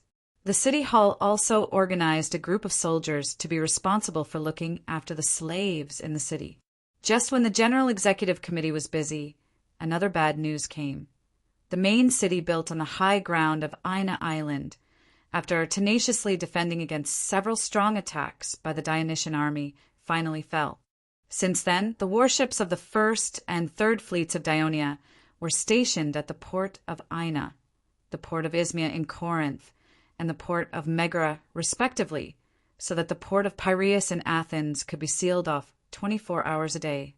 On land, Patroclus issued another order. The soldiers who had built the camp began to build siege platforms 100 meters away from the city. At the same time, he also ordered the engineering battalions of each legion to build super siege towers. After the order was issued, the 100,000 soldiers immediately began to work, and the surrounding area outside the city of Athens became a construction site, with dust flying everywhere. The transport fleet of Dionia was also busy. They transported the trees that the Myrcenians and Laconians had cut down from Mount Aegidos to Megara, then transported them to the camp of Dionia, where the engineers led the craftsmen to build siege weapons. In the entire land of Peloponnesus and central Greece, only Sparta, which did not pay much attention to navigation, still had dense forests, and the trees on Mount Aegidos were unusually tall. Standing on the top of the 10-meter high wall of Athens, the militia of Athens was getting more and more nervous because they saw that the originally flat land outside the city was bulging with mounds, and they were getting taller by the day, almost taller than the wall of Athens. Iphicrates did not passively defend. He had led the light shield men of Thrace and the mercenaries of Iazon out of the city several times to carry out surprise attacks. In the beginning, they achieved some results, killing some enemy soldiers and even breaching the camp of Megara's army in a night attack. However, because they were afraid of alerting the enemy, not many soldiers participated in the night attack, and the Dionysian army's reinforcements came in time, so they were not able to increase their results. However, after that, the allied forces of Dionia learned their lesson. Under the strict requirements of Patroclus, not only did the various military camps strengthen their defense, but they also strengthened the communication between each other. The soldiers of Dionia also connected the trenches in front of each siege platform, formed by the excavation of the siege platforms, and expanded them into trenches so that the army of Athens could not even raid the construction site. Therefore, after a few raids that resulted in casualties, Iphicrates had to temporarily stop this risky practice. Therefore, the speed of the construction of the Dionia soldiers was greatly increased, and finally, siege platforms more than 10 meters high towered outside the city of Athens. The soldiers of Athens looked up at the mounds that were taller than the city walls, and all of them were terrified. But what made them even more frightened was that stone shells whistled from these mounds over the city walls and landed in the city of Athens. Chapter 1232. With the siege platforms that were closer to the city, the attack range of all the ballistae was greatly increased. They covered almost half of the area of the city of Athens. Not only did the ballistae fire stone bullets, but they also threw burning oil cans into the city, causing fire everywhere in the city of Athens. The city was in chaos. Then the Dionysian army pushed out another 9 super siege towers. They were protected by arrow-blocking carts, wooden carriages, and other siege weapons, as well as the light infantry that followed closely behind them. They slowly advanced towards the western wall of the city of Athens. The defending soldiers at the top of the city wall panicked when they saw these behemoths that were taller than the city wall approaching them. Iphicrates and Chabrias, who rushed to the city after hearing the news, were also stunned. At this time, the super siege towers that were still 50 meters away from the city wall stopped advancing. The light infantry on the top floor began to fire arrows at the defending soldiers at the top of the city wall. At the same time, the lower floor of the siege towers opened up, revealing the ferocious appearance of the archers. Huge iron arrows whistled towards the top of the city wall, like skewers piercing through meat. They were able to kill several soldiers at once, and they died horribly. If it were not for the timely rescue of the guards, Iphicrates would have been pierced by the iron arrows and lost his life. He looked at the towering siege platforms not far away and the huge siege weapons in front of him with lingering fear. He suddenly felt a strong sense of helplessness. For the next few days, Patroclus attacked the city of Athens in the same way. Although he had not launched an all-out attack, he had already caused a lot of casualties to the defending soldiers at the top of the city wall and caused panic and chaos in the city. He showed the people of Athens the terrifying ability of the Dionysian army to attack the city. At the same time, he vaguely told the leaders of Athens that the holy kingdom of Dionia was strong enough to ensure the huge consumption of 100,000 soldiers. It was completely possible for them to carry out a siege war. For Athens, these days were a complete disaster. 1/5 of the city was attacked by Dionia's ballistae, and a small part of the city was burned to ruins. Even the civic hall on Phryneix Hill was destroyed. Phryneix Hill was very close to the southern wall, near the road leading to the port of Piraeus. It was completely within the range of the ballistae on the nearest siege platforms outside the city. It was also the target that Patroclus had mentioned. The reason why there was not too much damage was because Clotocatax specifically asked for mercy. Nearly 1,000 families lost their homes, and they cried day and night, asking for help from the city hall. This had also caused a great shock to the people of Athens. The government of Athens sent a large number of people to deal with the aftermath of these attacks. At the same time, they had to strengthen the defense of the city wall to prevent the Dionysian army from taking advantage of the turmoil in the city to launch an attack. However, the city of Athens was vast, and with the long wall and the port of Piraeus, they needed a large number of public militia. As a result, the number of patrols in the city to maintain order was greatly reduced. However, the damage caused by the ballistae to the city caused the food supply and water supply to become more tight. The conflict between the residents of the city and the refugees outside the city intensified, causing many conflicts. When the patrols were exhausted, more than 2,000 slave miners took advantage of the turmoil in the city and the weakening of supervision. They secretly contacted each other and suddenly launched a riot. They killed the foremen and guards who supervised them, rushed out of the slave camp that was like a prison, collected weapons, and destroyed the mine owner's manor. Then, on the way to the city gate, they killed the people of Athens in the houses along the way and liberated the slaves. By the time they arrived at the west gate, the number of slaves had increased to more than 6,000. Iphicrates, who received the news, urgently mobilized troops at the west gate to block the slaves who attempted to escape. The two sides then engaged in a fierce battle. Although Iphicrates had a small number of soldiers, the soldiers were fully armed and full of energy. Although the slave team had a large number of people, their equipment was shabby, and many of them were even unarmed. Due to the abuse of the mine owner, most of the slave miners were sick and weak. Coupled with the narrow streets, they could not make full use of their advantage in numbers. It did not take long for the slave team to be unable to resist the attack of the soldiers of Athens. At this time, Chabrias arrived from the rear with another force. Under the attack from the front and back, the slave team quickly collapsed and fled in all directions. Because the Dionia coalition forces outside the city were still using siege weapons to attack the defenders from afar, the light infantry on the siege towers noticed the abnormality in the city and rushed to inform the commander in the rear camp. Patroclus quickly made a decision: launch an official attack on the west wall. But just as the Dionia soldiers gathered in formation and blew the bugle to attack, the riot at the west gate had subsided. Patroclus, who received the news, hesitated for a moment and finally canceled the attack order. It could be said that they missed a great opportunity to capture the city of Athens. But this slave riot had a great impact on the city of Athens. Although the rioting slaves only killed less than 300 people in 2 blocks of Athens, it caused many people in Athens to panic, especially those citizens who had more slaves at home. They either asked the city hall to send patrols to help them guard the slaves, or simply gave the male slaves to the city for free. There were even a few citizens of Athens who killed the slaves at home because of excessive fear. Naturally, they were also met with desperate resistance from the slaves. As a result, scenes of family tragedies were staged in the city of Athens from time to time, and the contradictions between slaves and slave owners were intensified to the extreme.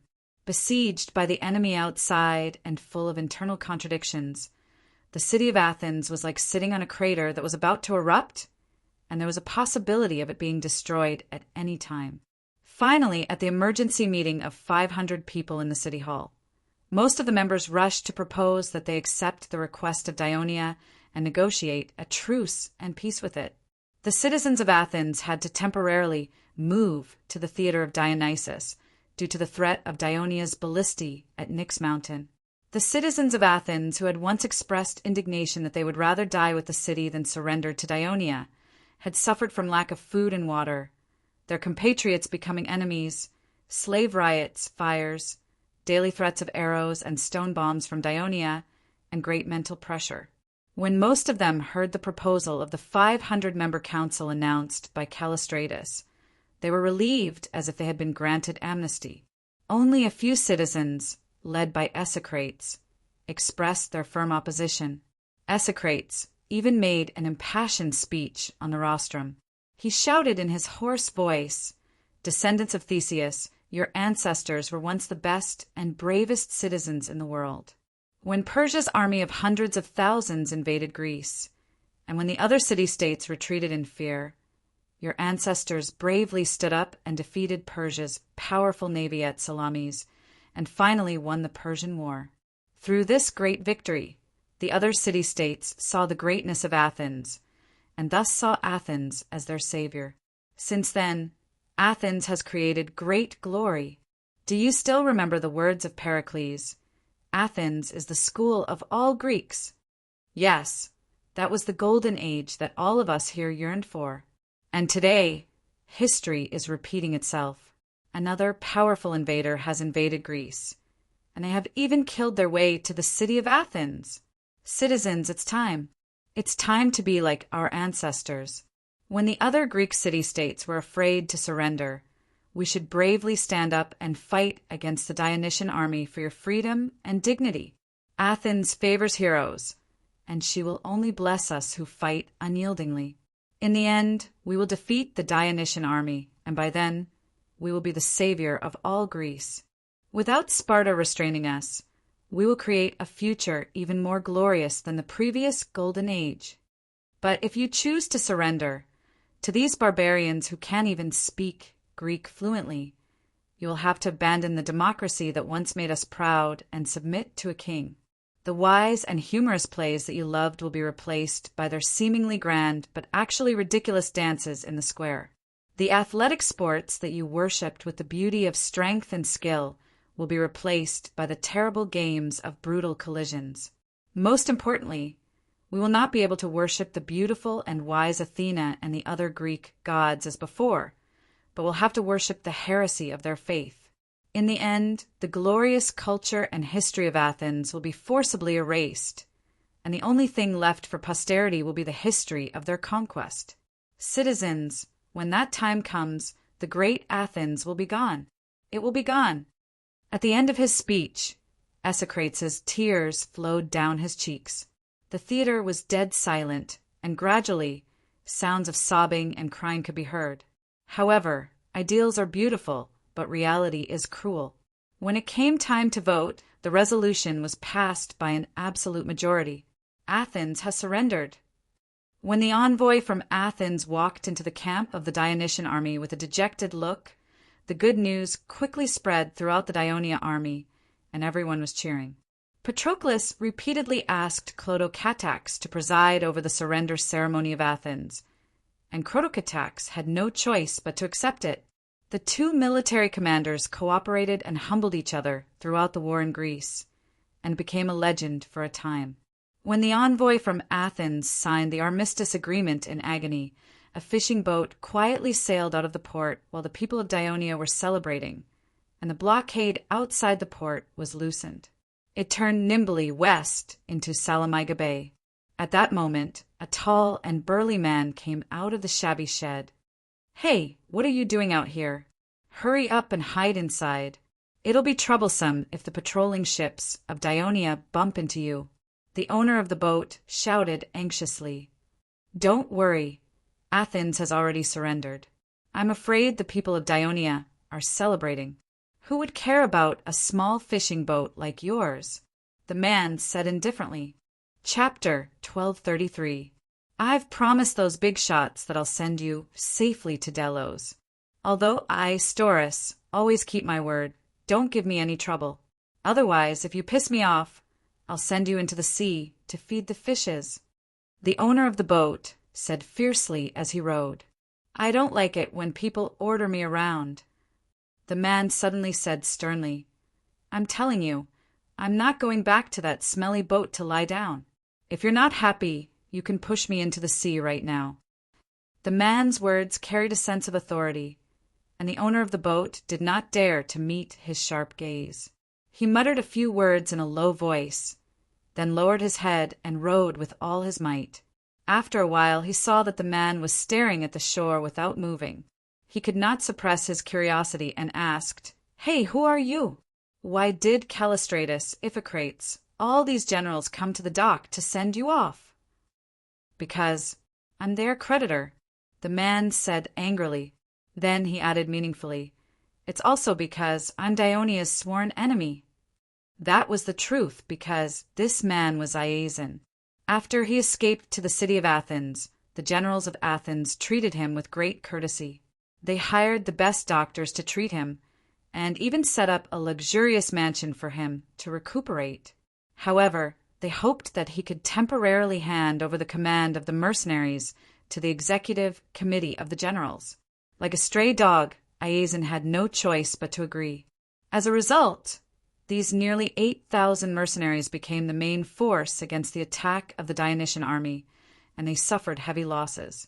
They were elite troops that Iasion had spent years and countless money to cultivate. They were very loyal to Iasion. However, when Iasion learned of this, he did not complain at all. Instead, the higher-ups of Athens were embarrassed. Therefore, when Athens decided to surrender to Dionia, Callistratus specially talked to Iasion and made it clear that he was willing to take the risk to help Iasion escape from Athens. This was because once Athens surrendered to Dionia, the people of Dionia might demand this Thessaly Tarchus. Whether the people of Athens wanted to cause trouble for the people of Dionia out of guilt or indignation, Iasion knew that he had no other choice. At this moment, Iasion stared blankly at the shore that was constantly being hit by the waves. He remembered that his life's work had been destroyed, and he was even forced to leave his homeland. He was extremely annoyed and remorseful, and he could not help but want to go crazy. He suddenly knelt down, grabbed the side of the boat with both hands, and put his head directly into the sea.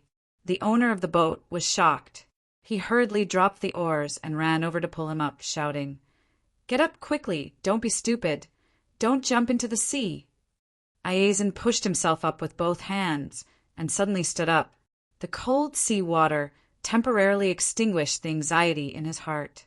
He wiped his head and face with his hands, then threw the sea water in his hands at the owner of the boat. Seeing the owner of the boat dodging in panic, he laughed, then looked up at the sun that was slowly rising and said fiercely, "Hurry up and row! I want to rush to the east." The surrender of Athens was like pushing down the dominoes, so that all the Greek city-states that were still watching no longer had any hope. Elis, Phocis, Locris, Arcadia, and the Ionian city-states that originally belonged to the Athens Maritime Alliance all sent messengers to the Dionia barracks in Attica to express their goodwill to Clotocatax and take the initiative to join the new Greek alliance. Under such a trend, the city-states of Achaia, Euboea, and even Crete, which had remained neutral since the beginning of the war, Crete was forced by the Second Fleet of Dioria. Under the order of the Ministry of Military Affairs, the Second Fleet, led by Middleades, sailed around Crete every day, also expressed their willingness to serve Dionia as the leader of the alliance. As a result, Delphi, which had not moved at all, was particularly eye-catching. Many people speculated that, as the holy land of the entire Greek world, Delphi might be fighting to the end against the heretical Dionia. But in fact, the priests of Delphi had long been in a panic, because there were rumors that Dionia was preparing to send troops to destroy Delphi and rob all the gold and silver in the sacred vault. Therefore, when they received the news that the prince of Dionia, Clotocatax, was coming to visit Delphi under the escort of the army, all the priests and people of Delphi felt that a disaster was coming. Some packed their bags and were ready to flee, while others had already made up their minds to protect the temple of Apollo. Even at the cost of their lives, all the eyes of the people of the native Greek city-states were focused on Clotocatax. They were all worried. After the noble prince of Dionia entered Delphi, although he violated Delphi's tradition by leading the palace guards up the mountain and into the temple due to safety concerns, he did not meet the priests with weapons. On the contrary, he had been amiable. Not only did he solemnly worship Apollo, but he also took the initiative to build a sacred vault in Delphi to store the gold and silver donated by Dionia. The priests of Delphi temporarily put down their guard and began to negotiate with Clodocatax. Clodocatax promised the priests that after Dionia became the leader of the new Hellenic alliance, the status of Delphi among the native Greek people would not change. Moreover, the Holy Kingdom of Dionia would not only guarantee Delphi's status as the holiest oracle in the Greek world, but also make it the greatest oracle of the Holy Kingdom of Dionia. In the future, the areas conquered and controlled by Dionia would also carry out this promise. The priests of Delphi were overjoyed by this sudden big pie that fell from the sky. Since the rise of the Kingdom of Dionia, fewer and fewer city-states and people came to Delphi to worship and seek oracle. Today, the sacred status of Delphi among the Greek people was not as good as before. The promise made by Dionia would not only allow Delphi to regain its former glory, but also allow Delphi's influence to expand beyond the Greek world and to the vast Mediterranean Sea with the help of the strong power of Dionia. Just when the priests were overwhelmed with joy, Clodocatax made a request. Delphi must recognize the contents of the divine canon of Hades, issued by the main temple of the Dionia, recognize Hades as the leader of the Greek gods, and accept the jurisdiction of the main temple of the Hades in name. The priests were stunned. On one side was the Dionysian army sharpening their swords in their territory, and on the other side was a brighter and brighter future. Delphi had no other choice. The priests accepted Clodocatax's request and quickly got to work.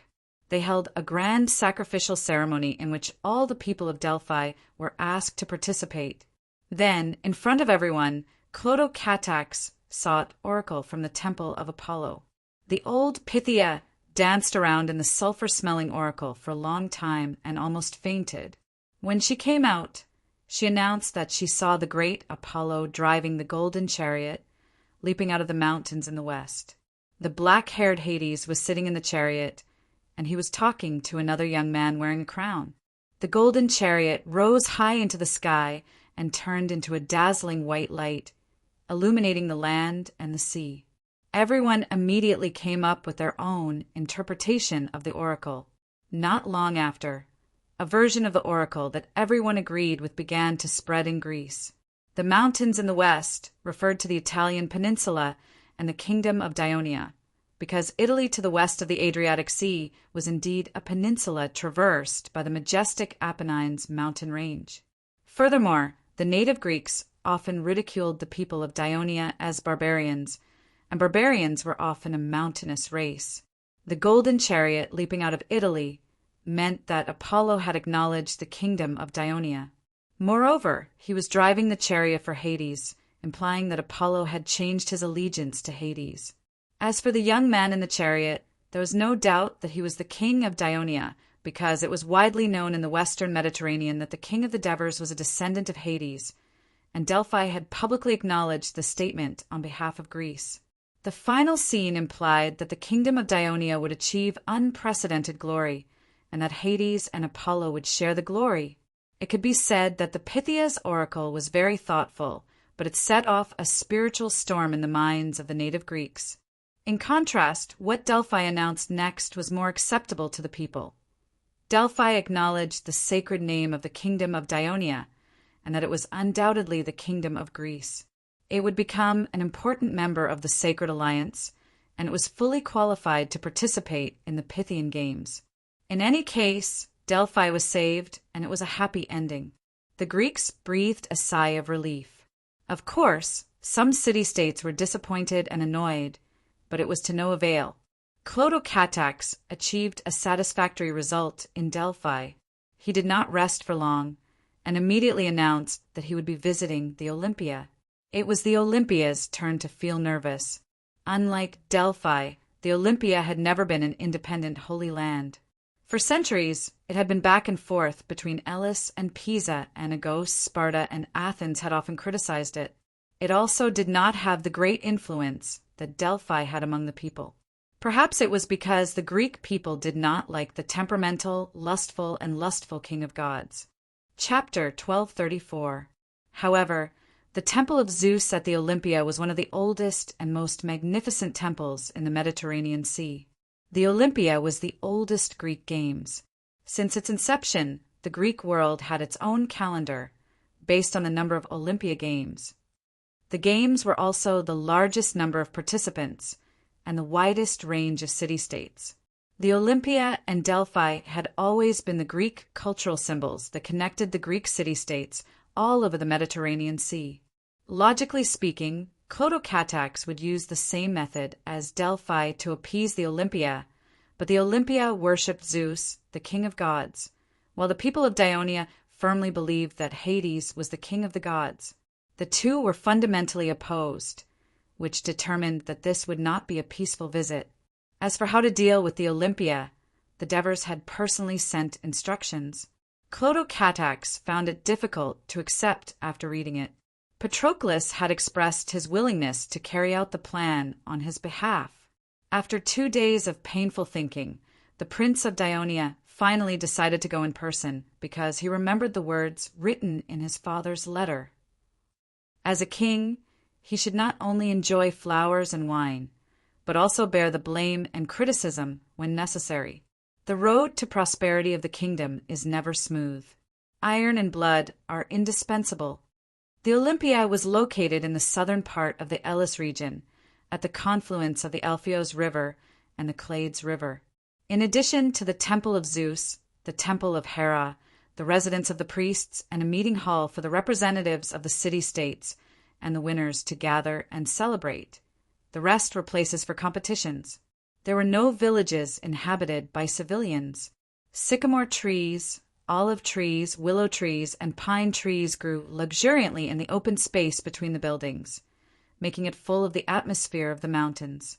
When there were no major sacrificial activities, the Olympia seemed a little sparsely populated, giving people a feeling of isolation.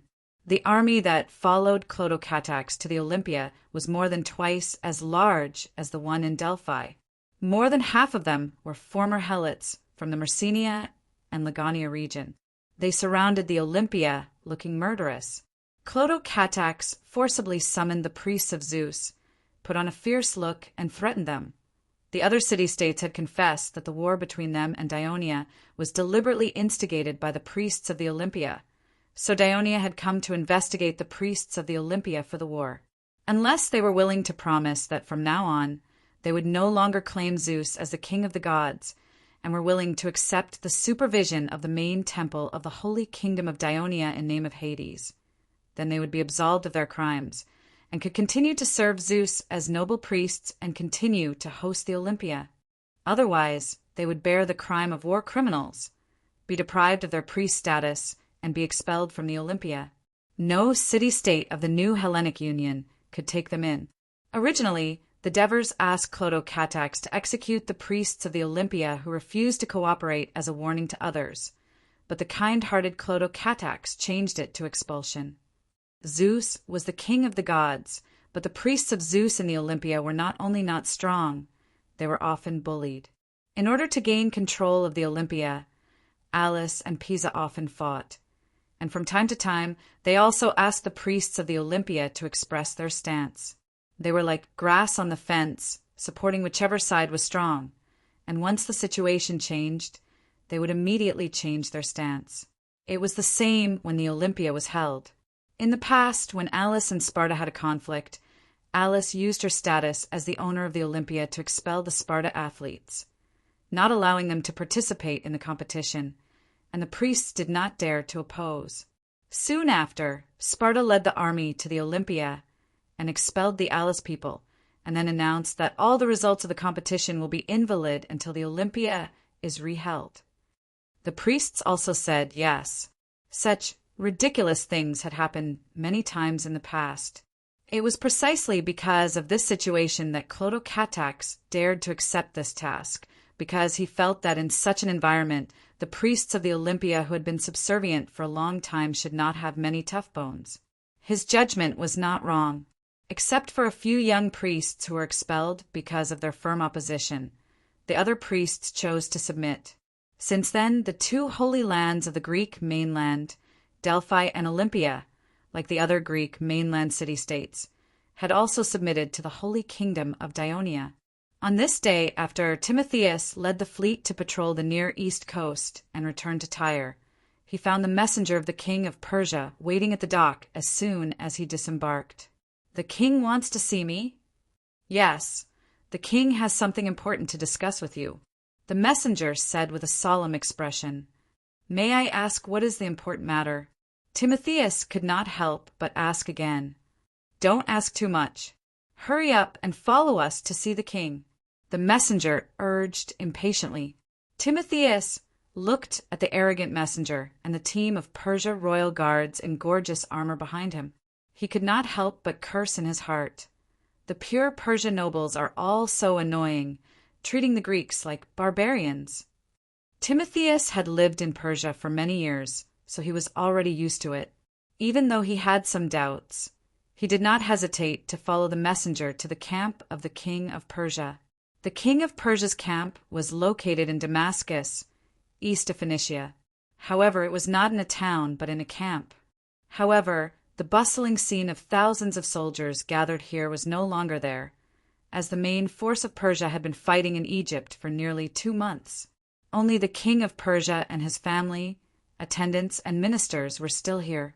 Although there were 10,000 elite undead soldiers guarding the camp, it was still too little compared to the huge camp. At a glance, there were only empty tents everywhere. Timotheus could not help but think, if the Egyptians sent a surprise army to bypass the main force of Persia and ambush this camp, they could burn it to ashes with a single fire. Timotheus quickly suppressed this strange thought because they were already near the center of the camp, guarded by burly, well-equipped undead soldiers. They always looked at anyone who tried to enter the camp with suspicion. Even with the messenger leading the way, Timotheus still had to go through several strict checks before he was allowed to enter the camp of the king of Persia. The king of Persia's tent stood in the center of the camp like a mansion. Just the exterior was decorated magnificently, and the royal flag of Persia was erected high in front of it, a golden eagle. The king of Persia often hosted banquets in the tent, and Timotheus had attended one before. Sumptuous food, graceful dancers, beautiful music, it was memorable. However, at that time, Timotheus still felt a little uneasy. He felt that the king of Persia was a little too optimistic about the war, as though he could conquer Egypt in no time. Timotheus's premonition was right.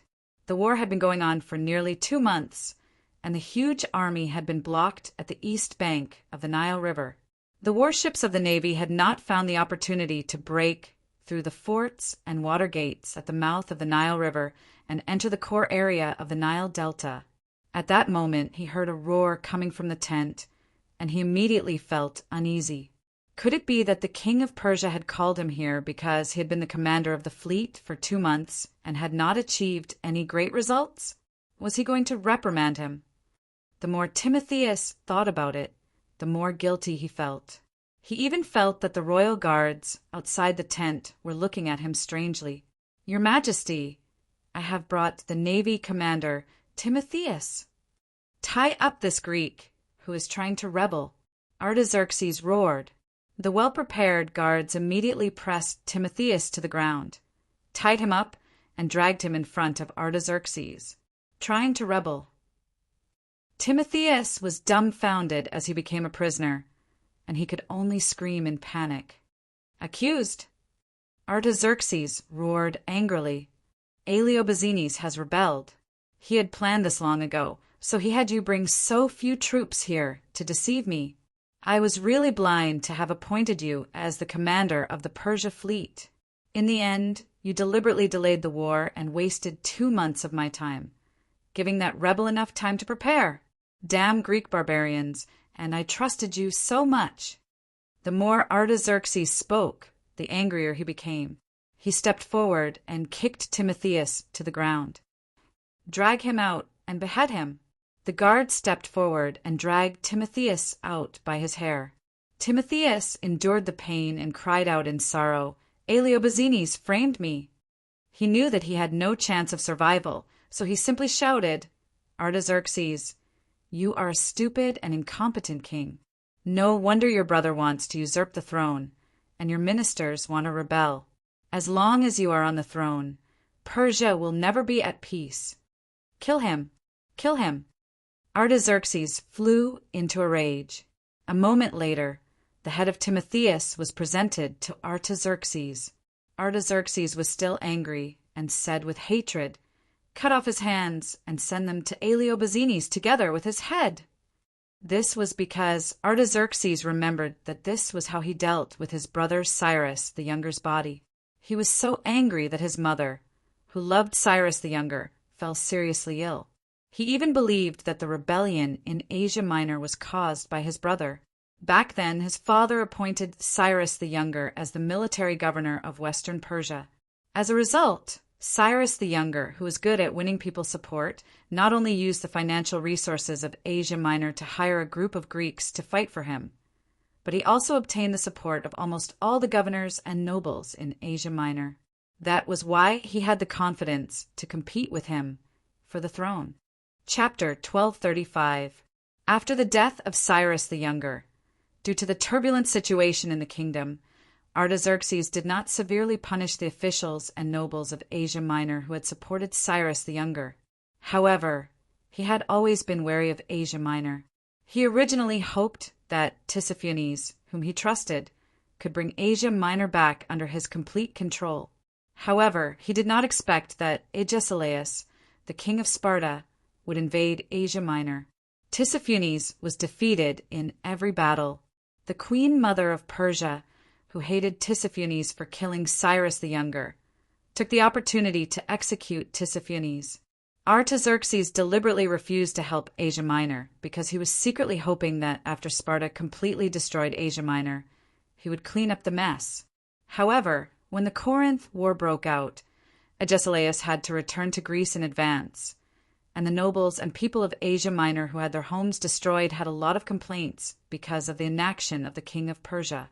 In particular, the other governor of Asia Minor, Phanebatzos, in order to take revenge on Sparta, asked the general of Athens, Canaan, to lead his fleet to directly assist Athens in the war against Sparta. Even when Canaan took the entire fleet for Athens, Artaxerxes pretended to not see it. However, Artaxerxes accepted the advice of his advisor and supported Sparta. He also asked Phanebatzos to take back the warships that he had given to Athens. This aroused strong dissatisfaction from Phanebatzos. Not only did he not obey the order, but he also refused to recognize Sparta as an ally of Persia. As Phanebatzos was a great nobleman of Asia Minor, he had a lot of influence in the western part of Persia. In the end, Artaxerxes had to marry his daughter to Phanebatzos' son to appease the governor. However, since then, the rift between Asia Minor and the king of Persia had become deeper and deeper. The officials of Persia who were transferred to Asia Minor by the king of Persia could never get the cooperation of the local nobles and people. Artaxerxes had also been deliberately weakening the local forces of Asia Minor, such as conquering the Dukia Mountains, invading Egypt. Artaxerxes had asked Asia Minor to provide more soldiers and supplies. The key point was that every major war had ended in failure, causing Asia Minor to suffer great losses. One could imagine the resentment in the hearts of the nobles and people. Moreover, the failure of these wars had also lowered the prestige of the king of Persia, causing the governors and nobles of Asia Minor to have wild ambitions. For this invasion of Egypt, although Artaxerxes did not ask Asia Minor to provide more soldiers, he asked them to fully support Sparta and Athens. That was also a huge consumption of supplies. As a result, a rebellion finally broke out. Not only Phrygia rebelled, but Lydia, Mysia, Cilicia, Bithynia, Lycia, Pisidia. Most of the eastern and western parts of Asia Minor rebelled, and it even affected Syria. To be honest, Artaxerxes was now very frustrated. His original plan was to attack Egypt 2 or 3 years later, because by then the turmoil caused by the Dukia people would have passed. The situation in the country would be more stable, and the military preparations against Egypt would be more complete. Under such circumstances, the governors of Asia Minor might not dare to openly rebel against Persia. But when he heard the news that the Dionysian army had invaded Peloponnesus and had an absolute advantage in the battle against Sparta, he could not sit still. Once Dionia controlled Greece, it would become more difficult for Persia to smoothly conquer Egypt. He had no choice but to take advantage of the time when the Dionysian army was pinned down in Greece to launch an attack on Egypt in advance. However, he did not expect that it would incite a rebellion in Asia Minor. Tribasis, now that there is a rebellion in Asia Minor, do you have, what suggestion do you have? Artaxerxes looked at the brocade box on the table that contained the decorated, severed head of Timo. His seemingly angry expression could not hide his nervousness. Your Majesty, the army of the kingdom is fighting in Egypt, and there are not enough troops in the Mesopotamian plains. Once the rebel army of Asia Minor advances eastward, it may threaten the capital. Tribasis was indeed a favorite subject of the king of Persia. He knew very well what the king of Persia was worried about at the moment. He continued, Your Majesty, I believe that when the generals who are fighting in the front lines hear about the rebellion in Asia Minor, they will definitely write letters to you to put down the rebellion and restore peace to the kingdom as soon as possible. Artaxerxes nodded with satisfaction and said, Go and arrange it. As the most honorable king of Persia, he had already lost a great deal of prestige when he personally fought against Dukia. This time, if he returned to Egypt without achieving anything, he would definitely be ridiculed by the people of Persia. Of course, if the generals first collectively asked for a suspension of the war against Egypt, and he reluctantly agreed, he could more or less save some face. After Tribasis left the tent, Artaxerxes remembered that Dionia had already conquered the mainland of Greece and established a so-called New Greece Union. And the military plan that he had prepared for a few years to conquer Egypt had to be stopped because of the rebellion. The more he thought about it, the angrier he became. He could not help but angrily smash his fist on the wooden table. The brocade box flipped over, and the bloody severed head of Timo rolled out. The pair of eyes that had already lost their luster were still open, as if they were staring coldly at the king of Persia. Artaxerxes was startled and shouted in panic, Quickly, take it away! Take it away! The eunuch in the tent hurriedly put the severed head into the brocade box and handed it to the guards outside the tent. Another eunuch asked with concern, Your Majesty, you are tired and need a good rest. Should we ask Princess Atossa to come and take care of you? After all, Artaxerxes was old and needed someone to take care of him when he went to war. Therefore, he brought along his favorite and youngest consort, Atossa, who was also his daughter. At this moment, after venting his extreme emotions, Artaxerxes felt that his head was heavy and his limbs were weak, so he nodded. On the 1st of January 369 BC, year 25 of the kingdom of Diana, many merchant ships flooded into the port of Philai in Thessaly. Although the number of merchant ships from Dionia increased every month due to Dionia's conquest of the entire territory of Thessaly, the scene of the entire port being congested like today had never happened before. Cabrias finally got off the ship and began to complain. Since the people of Dionia informed us to come to Thessaly, they should have made preparations in advance. How could they let the order of the port be so chaotic and delay us for more than half a day? If they're making fun of us with the attitude of a victor, that's too ungentlemanly of them. I'm afraid that the people of Dionia did not expect that all the city-states, including us, would immediately send their messengers to Philai upon receiving the notice. Callistratus said in disappointment as he looked at the various docks in the port. After hearing this, Cabrias immediately understood. It seems like they're the same as us. They want to come here as soon as possible and fight for more benefits for their city-states before the alliance conference starts and the Treaty of Alliance is signed. From this incident, we can see how powerful the kingdom of Dionia is in Greece now. Callistratus sighed softly. Cabrias instantly became silent. Yes, first they defeated Sparta, then they conquered Thessaly, then they defeated the Greek allied forces and forced Athens to surrender.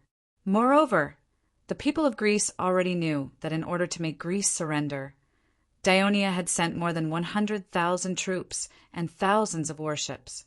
How could the people of Greece not tremble in fear at such a powerful military force. Cabrias, you have good eyesight. Quick, see if that person is Agesilaus. Callistratus suddenly pointed to the side in front of him. Cabrias fixed his eyes on the direction and shouted excitedly, "That's right, it's Agesilaus! Let's go! Hurry up and catch up with him." Callistratus immediately ordered his followers to carry their luggage and hurried forward. Although the two of them were not too far apart, the crowd at the port was too dense. They only caught up with each other when they entered the city. "Goddess of Athens, bless me. It's a pleasure to see you again, King Agesilaus," Callistratus said sincerely. During the signing of the peace treaty of Callias, the two of them had a tacit understanding of each other. When Sparta was conquered by Dionia, there were rumors that Agesilaus had died in battle. He was sad for it. "I'm not happy to see you," Agesilaus said bluntly. When the news of Athens surrendering to Dionia reached Sparta, I was in so much pain that I almost wanted to commit suicide. Fortunately, I survived in the end. The people of Dionia are too powerful. The people of Athens were besieged for less than a month, and they strongly demanded to surrender. If we didn't agree, I'm afraid the people's anger would be vented on us. Callistratus recalled the scene at that time and was still a little worried. He could not help but say, "For a city of Dionia that was only built for a few decades to become so powerful, Sparta is partly responsible for this. As the most powerful city-state in Greece, you should have strangled them in the cradle long ago instead of letting them grow. Otherwise, there wouldn't be today's disaster. How can you blame us for this?" Agesilaus retorted in dissatisfaction. "If it wasn't for the people of Athens playing tricks behind the scenes and inciting Corinth and Thebes to go against us again and again, so that we couldn't deal with Dionia at all, how could it be today? In the end, it's all the fault of Athens." Seeing that the two of them were about to quarrel, Cabrias quickly stepped forward to calm them down. "Please calm down. There's no point in arguing about this now. Whether it's Athens or Sparta, they're just fish on the chopping board of Dionia." Upon hearing this, the two of them were immediately discouraged. Athens and Sparta had been fighting for decades, and there were countless casualties. The hegemony of Greece was eventually usurped by a foreign upstart, and all their ambitions and dreams were in vain. Chapter 1236. The two former leaders of the powerful Greek states looked at each other for a moment and sighed at the same time. At this moment, they heard voices around them. "Hey! Let me tell you, I know that lame old man. He's the king of Sparta, Aias. I saw him with my own eyes when I was doing business in Corinth more than 10 years ago. I know the man who's talking to him, too. He's the chief general of Athens, Callistratus. That's nothing. I saw the military chief of the Pyotia alliance, Epaminondas. Why do you think the leaders of these Greek city-states suddenly came to Phyllis? You still don't know. We, Dionia, informed the leaders of the Greek city-states to attend the official establishment ceremony of the new Greek alliance in Larissa, and they came. We, Dionia? Euchris, you traitor. Dionia is the invader, but you're willing to be their lackey. Isn't it good for Dionia to rule Thessaly? The taxes are obviously reduced, but the port trade is obviously enhanced, and our income has increased. Lackey? Aren't you enjoying the same benefits? How dare you say this? If you're so capable, leave Thessaly, which is ruled by Dionia. I'm from Phyllis. Why should I leave? I say, Euchris, there's another advantage for Dionia to rule Thessaly. You did mention that the people in the south used to regard us as barbarians, but now, with just a word from Dionia, their noble generals have to come here obediently. Let's see who dares to look down on us, the people of Thessaly. That's right, even the king of Dionia is a person of Thessaly. Now those Peleus people are arrogant, and it's said that they want to raise funds to build a luxurious cemetery for the deceased parents of the king of Dionia. That's right, even the people of Larissa have become arrogant when talking to us.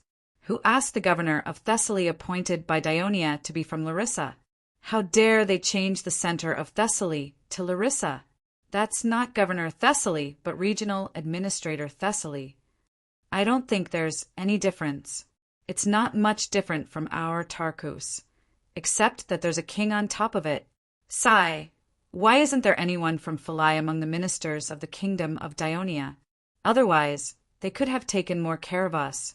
The argument between Callistratus and Agelaeus had attracted the curiosity and heated discussions of the people of Philai. They did not care about their identities at all. The two of them didn't dare to stay any longer. Supported by his entourage, Agesilaus quickened his pace and only heaved a sigh of relief when they entered the hotel. The entourage went out to check in. Callistratus, who was resting at the side, could not help but say, "I didn't expect the Devers to be Thessaly's people." "I've known that for a long time." Back then, the Sparta general who led them back from Persia even proposed to the Elder Council to invite the Devers to serve Sparta, but the Elder Council rejected it. Now that I think about it, I regret it. Agesilaus looked upset. Even if the Elder Council agreed, I'm afraid the Devers would reject it, Caprias interrupted. Who knows? He was still young at that time. Agesilaus still could not forget about it. No wonder the people of Dionia could conquer Thessaly so quickly. Callistratus said with a complicated expression, "It seems that the alliance ceremony was held in Larissa this time because Dionia wanted to show their strength to the people of Thessaly." "There's no doubt about it," Agesilaus sighed. Although he could no longer lead the army into battle, the strategic vision that he had honed for decades on the battlefield was still there. Thessaly has fertile plains, a large population, strong cavalry, and light infantry. Iazon was already scary enough. Now that Dionia is in control, it's like a huge rock is pressing down on our heads. If the city-states make any moves, Dionia doesn't even need to send troops from Italy. Thessaly's army can quickly move south, pass through Hot Spring Pass, and enter the heart of Greece. Sigh, Dionia is getting stronger and stronger. The Greek city-states have no chance of resisting Dionia. The three of them fell into silence. Finally, Caprias could not help but whisper, "There's also Persia." This was a sensitive topic. Callistratus immediately changed the topic.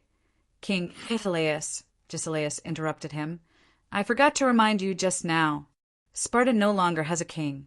From now on, just call me by my name." Callistratus was shocked. He looked at Callistratus and immediately asked with concern, "Agesilaus, can you tell me what's the situation in Sparta now?" Agesilaus was silent for a long time before he slowly said, "I think you will know soon. Now, the people of Sparta are like the people of Athens. They are all trying their best to survive." Could he tell the people of Athens that after Dionia conquered Sparta, they liberated the Hilaoches and made the Hilaoches and Pariasi citizens of the new Sparta, and took away the land that should have belonged to the people of Sparta? Could he tell the people of Athens that when the Greek allied forces entered Peloponnesus and the main Dionysian army was defending in the north of Messenia, the Sparta warriors attempted to rebel, and if he did not do his best to dissuade them, they would have had to fight against the Hilaoches and Pariasi soldiers, and the result would have been unimaginable? Could he tell the people of Athens that when the news of the Greek allied forces being defeated in Athens, surrendering reached Sparta, the people of Sparta were in despair, and a few of them even chose to commit suicide, while he and Xenophon got drunk and cried on each other's shoulders? Could he tell the people of Athens that this time, after receiving the notice from the people of Dionia, the new Sparta government sent not only him, but also the messengers of Hilaoches and Pariasi, a total of 3 messengers, and that he was ashamed to be with the 2 of them, so he deliberately set off later to Philai? No, Agesilaus only had one belief in his heart. As long as he was alive, he would always silently shoulder the burden of the survival of the people of Sparta. Callistratus watched the old Aias being helped up the stairs by his entourage, and their hearts were filled with an indescribable heaviness. The next day, after the messengers from Athens had breakfast, they left the city with Agesilaus and went to Larissa. Along the way, they met many messengers from the Greek city-states, of course, including the Thebes that they hated. Now, these messengers no longer had to look at the eyes of the former powerful states of Athens and Sparta. They walked together according to the interests of their respective city-states. For example, the messengers from Phocis and Locris were together. The messengers from Thebes and other Piotia were together. The messengers from Elis and the messengers from Achaia were together. The messengers from Mandinia and the other two messengers from New Sparta and the messengers from Messenia were together, although Messenia was now controlled by Dionia out of consideration for the future. Dionia still let the Messenian council send messengers to participate in this ceremony as an independent force. Corinth, Argos, and the messengers from Megra were together. The messengers from Euboea and some messengers from the Ionian city-states were together, and some messengers from Ionia took the initiative to approach Escalaus and the others.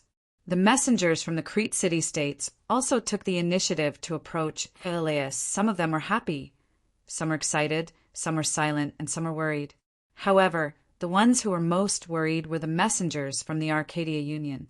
They first allied with Dionia and then chose to betray it.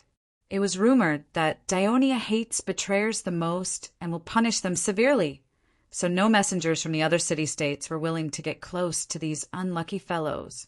Although the messengers from the various city-states gathered here and there, they formed a long queue on the road to Larissa, which was undoubtedly quite eye-catching. Many people from Thessaly who witnessed this scene spread the news that Dionia has ordered the Greek city-states to come to Larissa for a meeting. The messengers also passed by the new barracks that Dionia was building. When they saw more than 20,000 Dionysian army training, they were secretly alarmed. After the surrender of Athens, more than 100,000 troops and thousands of warships from Dionia returned to the western Mediterranean one after another, leaving only 3 legions stationed in Thessaly. The first reason was to continue to stabilize the order in Thessaly and strengthen the rule of Dionia here. The second reason was to prevent the invasion of the surrounding indigenous forces. Of course, in the plan of the Ministry of Military Affairs, these regular legions would be replaced by the re-established border legion after a few months. With the development of military training in the Thessaly area and the establishment of its own legion, Thessaly would have sufficient defense capabilities. The barracks that the Greek messengers saw was only one of the ones built by the Dionia soldiers in Thessaly. After all, Thessaly was vast. Whether it was for the needs of military training or security defense, one barracks could not meet the requirements.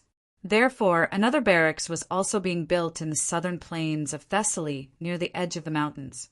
This way, it could ensure that the southern towns such as Pharsalus and Arcadia, as well as the citizens of Lamia in the south of the mountains, could participate in the military training in a timely manner.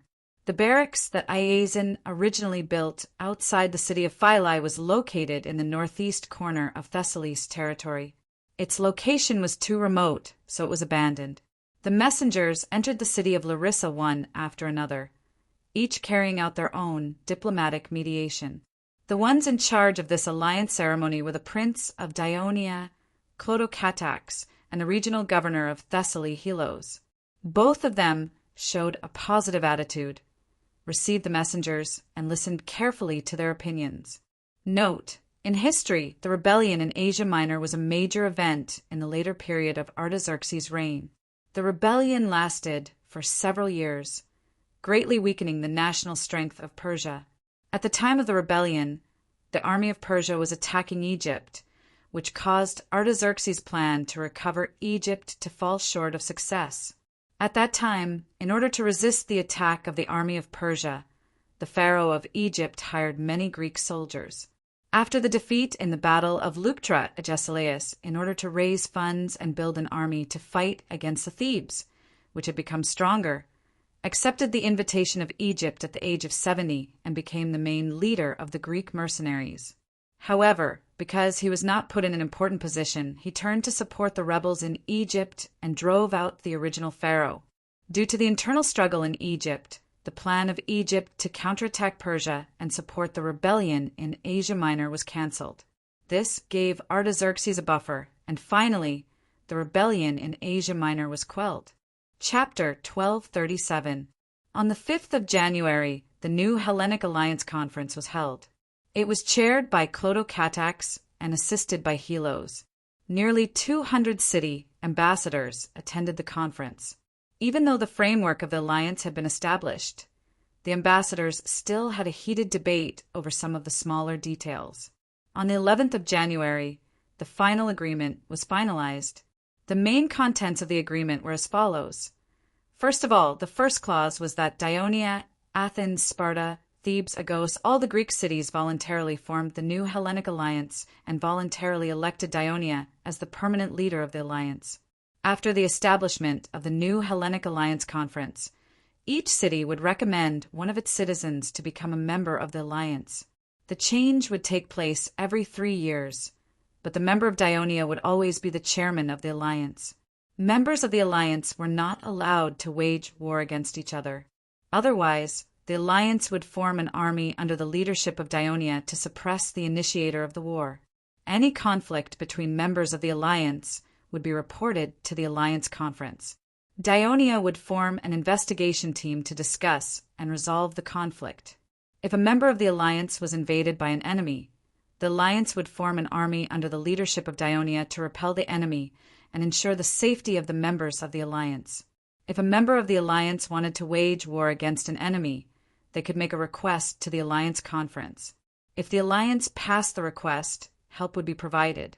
If the request was not passed, the alliance would not ensure the safety of the territory. Furthermore, Dionia had a veto. If other cities wanted to join the alliance, they would have to obtain the consent of the alliance conference. However, Dionia had a veto. In addition, under Dionia's deterrence and strong insistence, the new Hellenic alliance also confirmed the areas of influence of the main members of the alliance. Recognizing Athens as the entire Attica Peninsula, including Ina and Salamis Island. Recognizing Sparta as Lagonia, including Caesarea Island. Due to Argos' timely surrender at the end of the Greek War and actively sending troops to assist the Dionysian army, Dionia returned Tisha, which Sparta had occupied for hundreds of years, to Argos. At that time, Sparta was still worried about their own fate and did not have the heart to object. Affirm that Thebes will establish the Piosa alliance, which will be led by Thebes. This alliance will include the entire Piosa region, including Oropus. Thebes was the only Greek state that did not oppose Dionia during the Greek War and supported Dionia in the later stages of the war, which led to the quicker arrival of victory. Of course, Dionia had to repay the alliance conference by fully satisfying the dreams of Pelopidas, Epaminondas, and other leaders of Thebes. However, regarding the assignment of Oropus to Thebes, the emissaries of Athens, led by Callistratus, strongly opposed it. They believed that Oropus had always been close to Athens and viewed Thebes as an enemy. Oropus had always been considered a part of Attica and should be assigned to Attica instead of Piotia. As Pelopidas also strongly argued, this issue was debated endlessly during the negotiation process. In the end, Clotocatax mediated. He proposed that Ina, which was occupied by Dionia, should be returned to Athens, while Oropus should be assigned to the Piotia alliance. Ina was obviously more important to Athens than Oropus.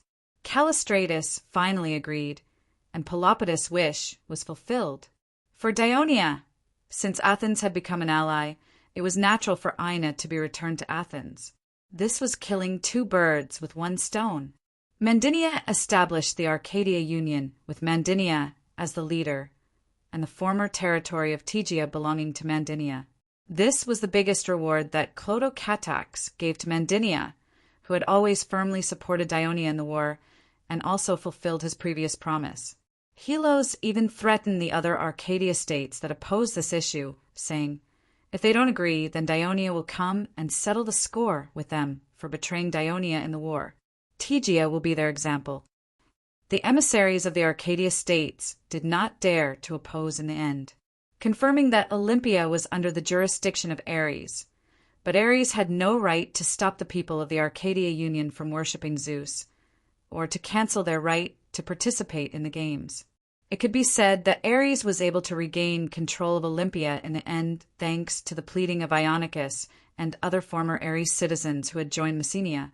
When Clotocatax sent troops to surround Olympia to threaten its priests, the Ares fully cooperated. On the 12th of January, the emissaries of the Arcadia states signed the treaty one after another. Then a famous Greek engraver engraved the treaty and the signatures on a 3-meter-tall, 1-meter-wide bronze pillar. Then the emissaries of the Arcadia states would face the engraved bronze pillar and solemnly swear in the name of the 12 Greek gods that their states would abide by the treaty and would never betray it. Finally, the sacred bronze pillar would be transported to Turin and erected in front of the gate of the Arcadia Union that was being built. On the 1st of March, a grand triumphant ceremony was held in Turin, the capital of the Holy Kingdom of Dionia. When the news of the conquest of Greece spread to the territory of Dionia, the people of Greek descent were overjoyed. Most of them were either refugees from the eastern Mediterranean or descendants of immigrants from the Arcadia Union. Even though the country was rich and powerful, there was still a trace of inferiority in their hearts. Now that the Arcadia states that they had once regarded as their mother state had bowed down to Dionia, they could not help but feel proud. They scattered flowers, sang, and danced to welcome the soldiers who had been waiting for this triumphant ceremony for months. On the platform in front of the Grand Council Hall, the Devers were as overjoyed as the people, especially when they saw their son striding up. Their eyes never stopped looking at him. When Clotocatax came up to him, he gave a military salute with great force and shouted in a loud voice, "Your Majesty, the commander of the Greek expeditionary force, Clotocatax salutes you." At that moment, Hades Daphis, who had weathered countless storms and been in power for more than 20 years, actually felt a little excited. His voice trembled slightly as he said, "Child, you've lost a lot of weight, but you look even more spirited. You have done well. You have not let me down." His father's kind words melted away the perseverance that Clotocatax had trained for more than half a year. His eyes suddenly turned red, and he said softly with guilt, "Father, please forgive me. I did not take good care of my brother." The Devers comforted him softly. "It is not your fault. Your mother and I do not blame you. Cynthia and Adui do not blame you either. When the triumphant ceremony is over, we will go home together and worship in front of Adoris's grave." He patted Clotocatax's shoulder hard, handed the golden scepter to him, and said encouragingly, "But now you have to cheer up and celebrate with the people of the kingdom this great victory that was exchanged with the blood of countless soldiers." Clotocatax nodded and tried to squeeze out a smile. Together with the Devers, he turned to face the thousands of soldiers and people in the square and raised the scepter in his hand high. The cheers were like a surging tide, wave after wave. A month later, the Devers appointed Clotocatax as the governor of the Holy Kingdom of Dionia. He would handle the national affairs together with 6 assistant ministers. In the territory of Attica in Athens, there was a mountain called Mount Aegaleus. To the east of the mountain was the city of Athens, and to the west of the mountain was a small town called Silesia. Because of the high-quality pottery on the nearby riverbank, the town was famous for its pottery industry. There were many pottery houses and kilns in the town. Every day, countless pillars of smoke would rise from here day and night. The whole town was shrouded in smoke and dust. When outsiders saw this, they would often worry about the town's residents. Every time this happened, the people of Athens would calmly tell them that this was a good thing. This meant that the pottery industry in Athens would prosper. In fact, this was indeed the case. Even after the establishment of the new Hellenic Union, and Dionia became the new overlord of Athens, the worries of the pottery merchants in Athens did not appear. Not only did the pottery industry in Athens not decline, but the orders were also much higher than before. Early in the morning, Hesklaus led a caravan from the suburbs of Athens to Silesia. His pottery factory was located in a large house near the town's gate in the western part of the town. As soon as he entered the house, the foreman in charge of the pottery factory immediately reported to him that the last batch of pottery was about to come out of the kiln. He immediately rushed to the kiln. As soon as the kiln was opened, pieces of red-hot pottery were revealed in the scorching air filled with black ash. They were of various shapes, but they were all different from the traditional Athenian pottery. Everyone present was used to this because the pottery was custom-made by the buyer. The designs were also provided by the buyer, and the buyer was a Tulliai merchant. It must be noted that at the very beginning, when Hesklaus had given the new designs supplied by the buyers to the potters, who were in charge of making the prototypes and moldings, these skilled Athenian potters had refused to make them, considering them to be deviant and wild designs. Hesklaus fired one potter after another because of this. The collective boycott of the potters once put his fledgling pottery business in a desperate situation. But later, more than half of the pottery factories in Silesia received orders from Dionia, and the price was so high that the potters, who had to eat and dress, finally chose to give in. While waiting for the temperature of the pottery to drop, Hesklaus went to the adjoining vase room, where he wished to express his gratitude and to pay handsomely to Onesimus, the painter, and his assistants, who had painted the designs for the work. Chapter 1238. Why was the pottery of Athens so popular among the wealthy of Dionia? It was not only because of the unique and superior quality of the pottery with red drawings on a black background, but also because of the exquisite drawings on the pottery. Many outstanding painters from the Greek world were gathered in Athens. Almost all of them were engaged in vase painting. Onyximos was one of the best among them. He had won twice in the vase painting competition organized by the Pan-Athens Gnosci Society. Hesklaus had spent a lot of money to hire him. In the face of Hesklaus' compliment, Onyximos' reaction was not much different from the other people of Athens. I hope the people of Dionia can fully appreciate the beauty of my works. This batch of pottery is too large. I'm a little tired and need to rest for a while. Looking at Onyximos, who was putting on an act, stretching and yawning, Hesklaus cursed in his heart. But on the surface, he went along with Onyximos. Yes, you really should have a good rest. Looks like I can only postpone this order for the time being. Why is there another order? Onyximos said impatiently, Wait until I'm well rested. In that case, I can only decline this order from the buyer because they are in a hurry, Hesklaus said in a seemingly unintentional manner. It said that the royal family of Dionia personally ordered it. They want to display this batch of pottery in the palace and use it to entertain the VIPs from various countries during the sports meet, Hesklaus said in a seemingly casual manner. What did you say? The royal family of Dionia wants the goods. Onyximos suddenly asked in a serious tone. Yes, I can swear to Athens that it is the order of the royal family of Dionia. I think I can rest after this batch of pottery is completed. Onyximos immediately changed his words shamelessly. Although he looked down on the people of Dionia, he knew very well that the holy kingdom of Dionia was the overlord of the entire western Mediterranean Sea and the Greek world. The royal family of the Holy Kingdom of Dionia was very prestigious. If his works could be liked by the supreme king of Dionia and used to entertain distinguished guests from other cities, he would definitely become famous throughout the Mediterranean Sea. One of the characteristics of the pottery in Athens was that the pottery had the signature of the potter and the vase painter.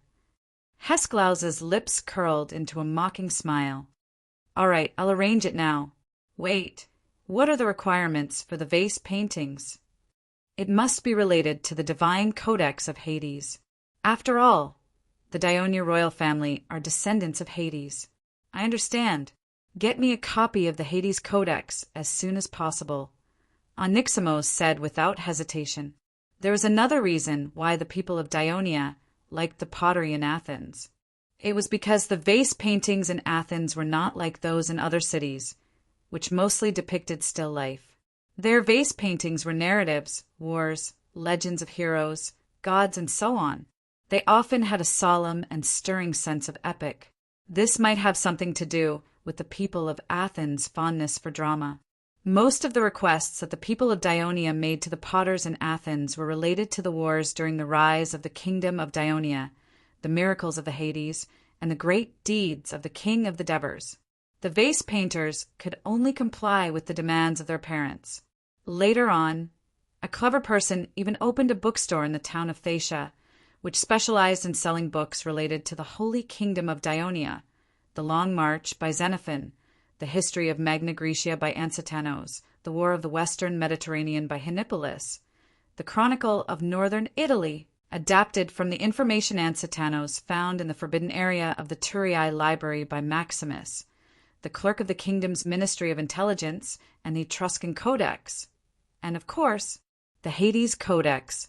This made Phaeacia the only place in Greece other than Messenia, New Sparta, and Thessaly that openly sold the Hades Codex. Be careful, be careful. If one of them is broken, you will lose 3 months of salary. The foreman kept reminding the slaves who were carrying the pottery. Pieces of exquisite pottery were put into wooden boxes covered with straw and thick wool. Before leaving, Hesklaus repeatedly told the foreman to start the production of the next batch of pottery as soon as possible, but he must strive for perfection and not make any mistakes. There was a port not far from Phaeacia, which specialized in the transportation and export of pottery, but Hesklaus still transported the pottery back to his house in the suburbs of Athens first. Although it was his house, it was actually a long-term rental because Hesklaus was a foreigner and had no right to buy real estate in Athens. If it was 4 years ago, Hesklaus would not have the courage to settle down in Athens and do business, because he was a small merchant from Thessaly, which was once regarded as a barbarian land by the people of Athens. However, Thessaly became a region of the Holy Kingdom of Dionia, and the Thessaly people became citizens of Dionia. Hesklaus was fortunate enough to know a Turiae merchant, and with his help and support, he moved his family to Athens to engage in the pottery industry. Athens was an open city-state, and there were a large number of foreigners in various industries, but most of them were of low status. Although the citizens of Athens hated Hesklaus's identity, his identity as a citizen of Dionia ensured that the judge would not be too partial to the locals when he was in trouble. Of course, he also had to abide by the laws of Athens. In addition to paying a certain amount of taxes and the occasional public donation, as a foreign merchant, he also had to pay a small market tax that the citizens of Athens were exempted from. Of course, these fees were only a drop in the bucket compared to the profits he earned. The most reassuring thing was that because of his identity, he would not be recruited by the government of Athens as a heavy infantry. Of course, since the establishment of the new Greek Union, there had been no more wars in Greece, and the days of fear for the people had passed. Now, Hesklaus had no desire to return to Thessaly and preferred to stay in Athens, which was full of business. In the evening, Hesklaus held a banquet at his home and invited several Thessaly merchants who were doing business in Athens like him. Everyone sat at the banquet, eating delicious food, drinking wine, and talking about the great changes that Dionia had brought to Thessaly over the past few years. Not to mention anything else, the format of their banquet had changed greatly. It was no longer like a traditional Greek banquet, where each guest had a bed and they could eat, drink, and talk while lying down. Instead, they sat on wooden chairs with their own dining table in front of them. This was due to the increasing interaction between Dionia and Thessaly, as well as the migration of some native Dionia citizens to the Thessaly plains. The people of Thessaly originally had a sense of inferiority when compared to the native Greece in the south. Now that they had become citizens of Dionia, although this sense of inferiority was gradually disappearing, another sense of inferiority was quietly growing, and that was when they were facing the native citizens of Dionia. Therefore, the people of Thessaly who had close contact with the native Dionia had been trying their best to learn. For example, the merchants had been trying their best to imitate their customs in order to shorten the distance between them and the native Dionia. The atmosphere of the banquet was very lively, and everyone drank a little too much. Hesklaus even called his eldest son, Lilias, and drunkenly told him that he would take him on a boat to Turiae the next day. The 9-year-old boy was so excited that he did not sleep well that night. In the end, the next morning, Hesklaus, who had woken up from his drunken stupor, could not remember anything. Lilias cried and threw a tantrum. Finally, under the persuasion of his wife, Hesklaus had no choice but to nod his head in agreement. After breakfast, he brought his son and led the pack to the port of Piraeus. Piraeus was the largest trading port in the eastern Mediterranean. Every day, thousands of cargo ships entered and left the port. It was unusually prosperous. Hesklaus came to a remote dock. Although it was still early, the dock was already full of cargo ships. The ground was filled with all kinds of goods, and countless dock laborers and slaves were busy moving goods onto the ships. Fortunately, at the banquet last night, a few Thessaly merchants had agreed to set off for Thurii today. They had already booked the cargo ships and found the laborers. The port of Piraeus had a rule that no one who did not belong to the port was allowed to enter the dock to avoid disrupting the order of the dock and causing losses. Hesklaus hurriedly asked the laborers to carefully move the wooden boxes of pottery to the dock's warehouse one by one. Then, the laborers' foreman brought him into the warehouse. In the middle of this huge room, which was also filled with goods, was the office of the port officials of Athens. After confirming the type and quantity of goods that Hesklaus wanted to ship out of Athens, they asked Hesklaus to register and sign. Then, after calculating the value of the goods according to the market price, they asked him to immediately pay a 1/10 tax on the exported goods. According to the rule of Athens, no matter if it was exported or imported goods, they had to pay 1/10 tax. It was simple, crude, and convenient. However, the tax was too high, which naturally led to the high selling price of the goods. If the goods were not sold well, the owner would face losses. Hesklaus brought a large amount of silver Hades coins with him. The coins of Dionia, since the establishment of the new Hellenic Union, were highly sought after in Greece due to their high silver content and exquisite workmanship. As for the silver owl coins of Athens, due to the depletion of the Laurion silver mine and the large consumption of the national treasury over the years, the silver content of the coins had dropped again and again. They were no longer as popular as before. Even many people of Athens preferred to use the silver Hades coins. He immediately delivered the coins as requested. There was also a set of official measuring tools in the office. The clerks carefully examined the coins. After confirming that there were no errors, Hesklaus' cargo ship was allowed to leave the port. By the time all the goods were loaded onto the ship and it left the dock, it was almost noon. Hesklaus and the others boarded the largest cargo ship. After the entire fleet left Sarone's Bay, the wind happened to turn south. The fleet, which had raised its sails, sped along as if it had grown wings. Hesklaus and the other merchants were delighted. With the help of the sea breeze, the fleet could reach Thurii earlier. Chapter 1239. However, the helmsman and lookout of every cargo ship maintained a high level of concentration. It could even be said that they were a little nervous.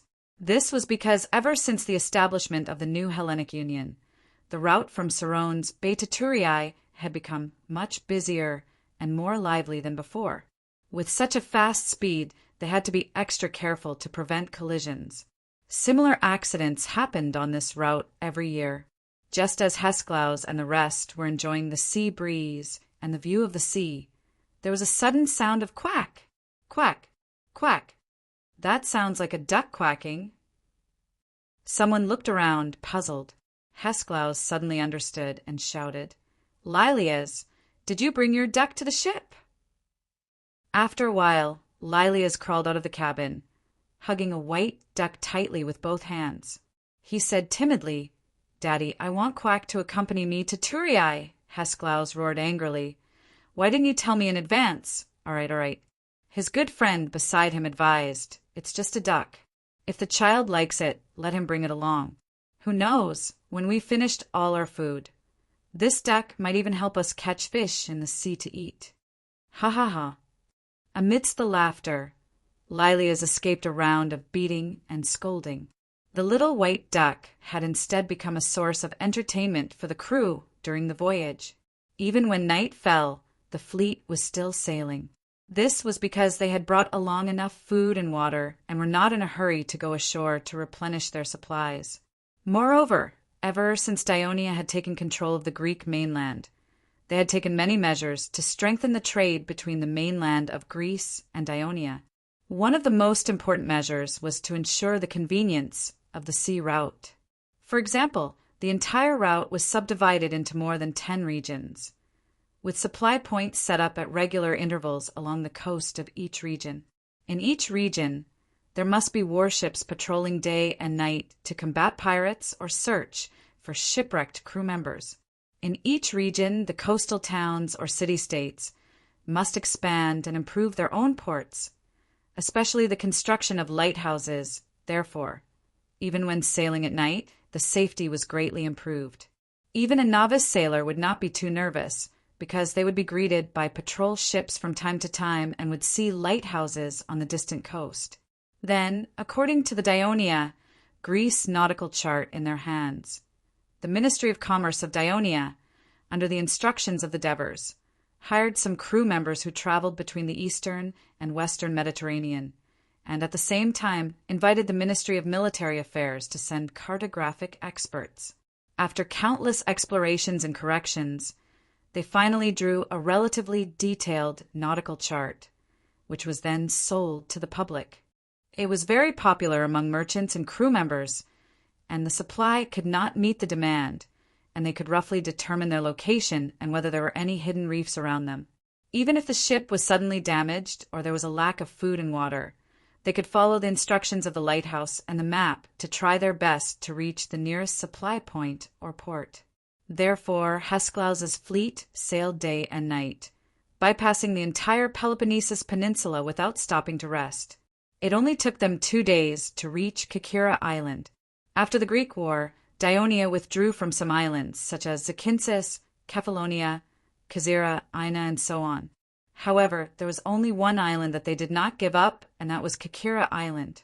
This small island was repeatedly fought over by Athens and Sparta during the War of the Thebes.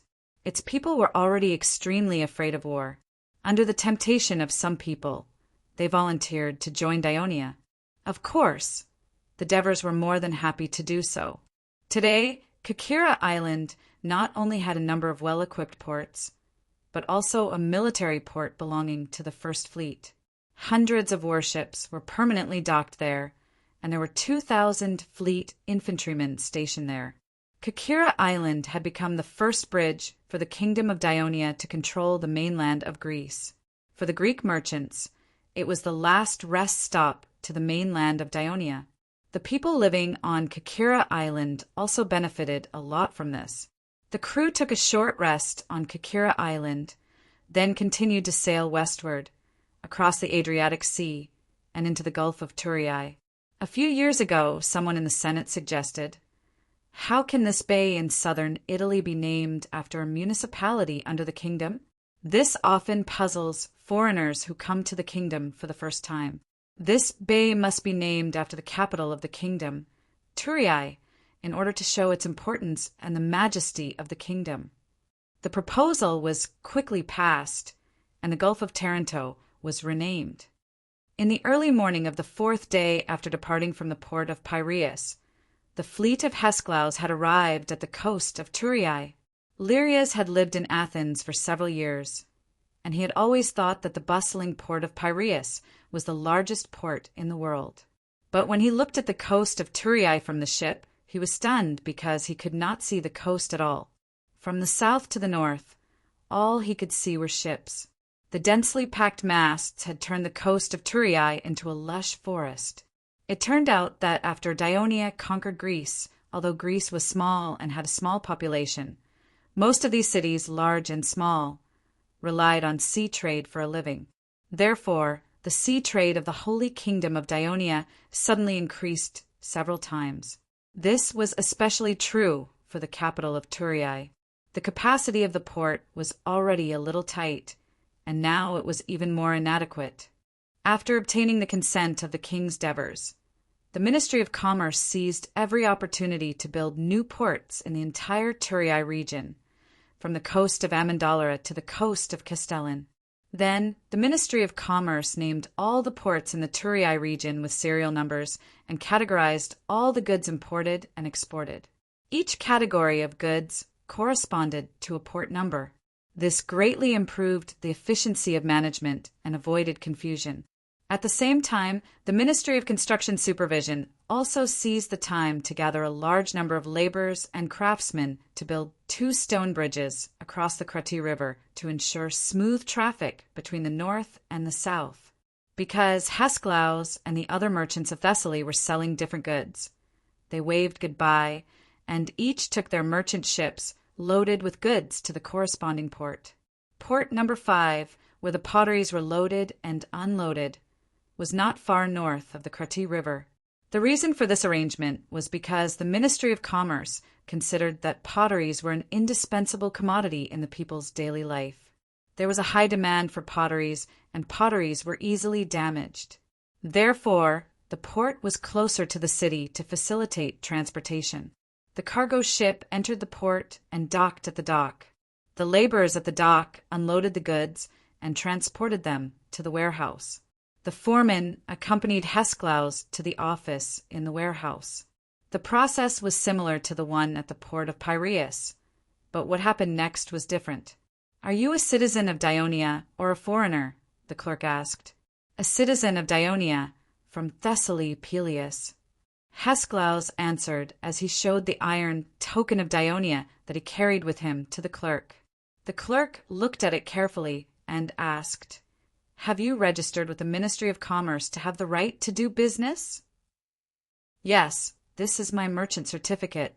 Hesklaus took out another iron token that he carried with him. The clerk looked at it carefully again and asked, "Is this your first time doing business in Turiai?" "No, I've been here many times. I have a shop in the pottery market." "In that case, I won't tell you about the things you should pay attention to when doing business in Turiai." The clerk said seriously, "But if you are found to be lying in the future, as a citizen of Dionia, not only will you be severely punished, but you may also be deprived of your citizenship. Do you understand?" "Yes. Please confirm whether there is any mistake on the goods list." The clerk handed him a paper book. The opened paper clearly stated the types and quantity of goods that Hesklaus carried, and the clerk's signature was at the end. After being inspired by the Devers, the craftsmen, after countless experiments, finally created paper that could be used for writing. The Kristoia Chamber of Commerce produced and sold it in large quantities. Since then, the Holy Kingdom of Dionia no longer had to worry about the shortage of papyrus. After Hesklaus confirmed that there was no mistake, he also signed his name. Then he turned to the second paper and signed his name on the same content. The clerk stamped it, tore off one of the sheets, and handed it to Hesklaus. The whole port inspection was over. It was not like the port of Piraeus, where the total value of the imported goods was calculated repeatedly, and the merchants had to pay a 10% tax, and the quality of the silver coins was measured. It was very complicated. The dock laborers transported the goods to the port exit. After Hesklaus handed the goods list to the guard for inspection, he could leave the port. Since the pottery market was not far from the port, he did not let the dock laborers continue to transport the goods. He paid them on the spot. Then he sent someone to inform the staff in the shop to transport the pottery. Athens Pottery. This was the name of Hesklaus's pottery shop. It was simple and straightforward, but the customers understood it at a glance. Hesklaus was the first of the pottery merchants from Athens to set up shop in Turiai.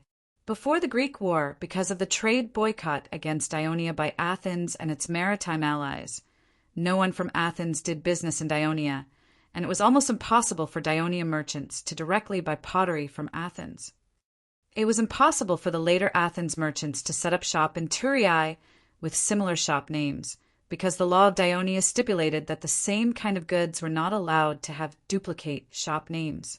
It was said that some Athens merchants hated Hesklaus very much, thinking that the great name, Athens Pottery, had been desecrated by a Thessaly man. But no one dared to hurt him blatantly because he was a citizen of Dionia, and he was protected by the big shots of Dionia. Hercules walked into the shop and saw that most of the shelves were empty. A smile suddenly appeared on his face. It seems that business has been good recently. Chapter 1240. The Dionia Sports Meet is going to be held soon. It's said that it's going to be a huge event. Not only are the various regions in the country invited, but all the allies of the kingdom are also invited. Therefore, not only are all the restaurants and hotels in Turin buying pottery in large quantities, but the officials and citizens are also preparing to receive a large number of guests during the sports meet. The shopkeeper said excitedly, "I was going to send someone to Athens by boat to inform you to make more pottery as soon as possible and ship it to Turin for sale. Don't worry, I've already received the news from Lord Sostatus. I've already made arrangements. More pottery will be shipped from Athens soon." Hesklaus put on a confident look and encouraged the shopkeeper, "If sales soar in the next 2 months, I'll double your salary." Although Hesklaus was the boss and the shopkeeper was only his employee, he did not speak in a condescending tone. In fact, he was even trying to curry favor with the shopkeeper. After all, the shopkeeper was a native of Turin, while Peleus had only joined the Holy Kingdom of Dionia a few years ago. Hesklaus had spent a lot of money to hire him, but he had played a very important role in establishing his pottery shop in the Turin market. The shopkeeper immediately expressed his gratitude and reminded him, "Lord Sostatus has already sent people over several times to ask if the goods have arrived. Do you think we should send someone to inform them immediately?" Hesklaus slapped his forehead. "I was so happy just now that I almost forgot about this." It was precisely because of Sostatus' support that Hesklaus was able to achieve what he was today. He still wanted to continue relying on Sostatus, help to rise to the top of the Dionia business circle in the future. Therefore, he did not dare to slack off. He quickly said, "Yes, yes, send someone immediately." After saying that, he ignored his fatigue and personally took the batch of fine pottery that was to be handed to Sostatus out of the wooden box and placed it in the backyard of the pottery shop for the other party to send someone to inspect it. Unexpectedly, after noon, Sostatus still hadn't sent anyone, and Hesklaus didn't dare to leave. As a result, his plan to take his son to the nearby Kristoia restaurant for a sumptuous meal was ruined. He could only get the shop assistant to buy a few pieces of bread for him to eat. For this, Lilias cried and made a fuss while hugging the duck, and was even reprimanded by him. In the afternoon, Sostatus's men came with good news. He was invited to Sostatus's banquet in the evening. Hesklaus was so happy that he danced with joy, and his previous resentment immediately disappeared without a trace. Of course, before that, both parties still had to complete the formal procedures for this transaction. The seller would list the price of the goods, the buyer would pay, and then the seller would take out the payment slip he had received from the management office of the pottery market. After all, it was made of paper, and currently, only the Kristoia Chamber of Commerce in the Holy Kingdom of Dionia could make it. The seller would fill in the type of goods, quantity, and price of the goods for sale. Both parties would sign the form in duplicate, and the buyer would take one of the copies to the management office of the pottery market to receive a certain amount of tax refund. The buyer would then leave the payment slip with the management office as proof of tax collection at the end of the month. The Ministry of Commerce of Dionia adopted this method so that the people of Dionia would take the initiative to ask for payment slips from the merchants when they purchased goods and hand them over to the market management office in exchange for extra money. In fact, the tax refund they received had already been added to the price of the goods and returned to the kingdom's Ministry of Finance at the end of the month. In addition, the Ministry of Commerce also stipulated that the people could report the merchants who refused to give the payment slip, and the management office would heavily punish them, and part of the money from the fine would be rewarded to the people who reported it. In addition, if the buyer and the seller did not go through the formal purchase procedures, but instead engaged in a shady business transaction, the people could report it. Once it was proven, the people who reported it would also be rewarded. Due to these strict measures of the Ministry of Commerce, most people who did business in Dionia would follow the rules. After all, if they broke the law for a small profit, they would face confiscation of their property, or even being permanently disqualified from doing business in Dionia, or even being expelled from the kingdom. That would be too much of a loss. Therefore, even though Sostatus had a share in Hesklaus's pottery factory in Athens, he still followed the formal purchase and sale procedures to avoid being reported by people who did not know what was going on. However, compared to the traditional Greek tax collection method led by Athens, the Holy Kingdom of Dionia's tax collection method was obviously more beneficial to merchants and could promote the development of business.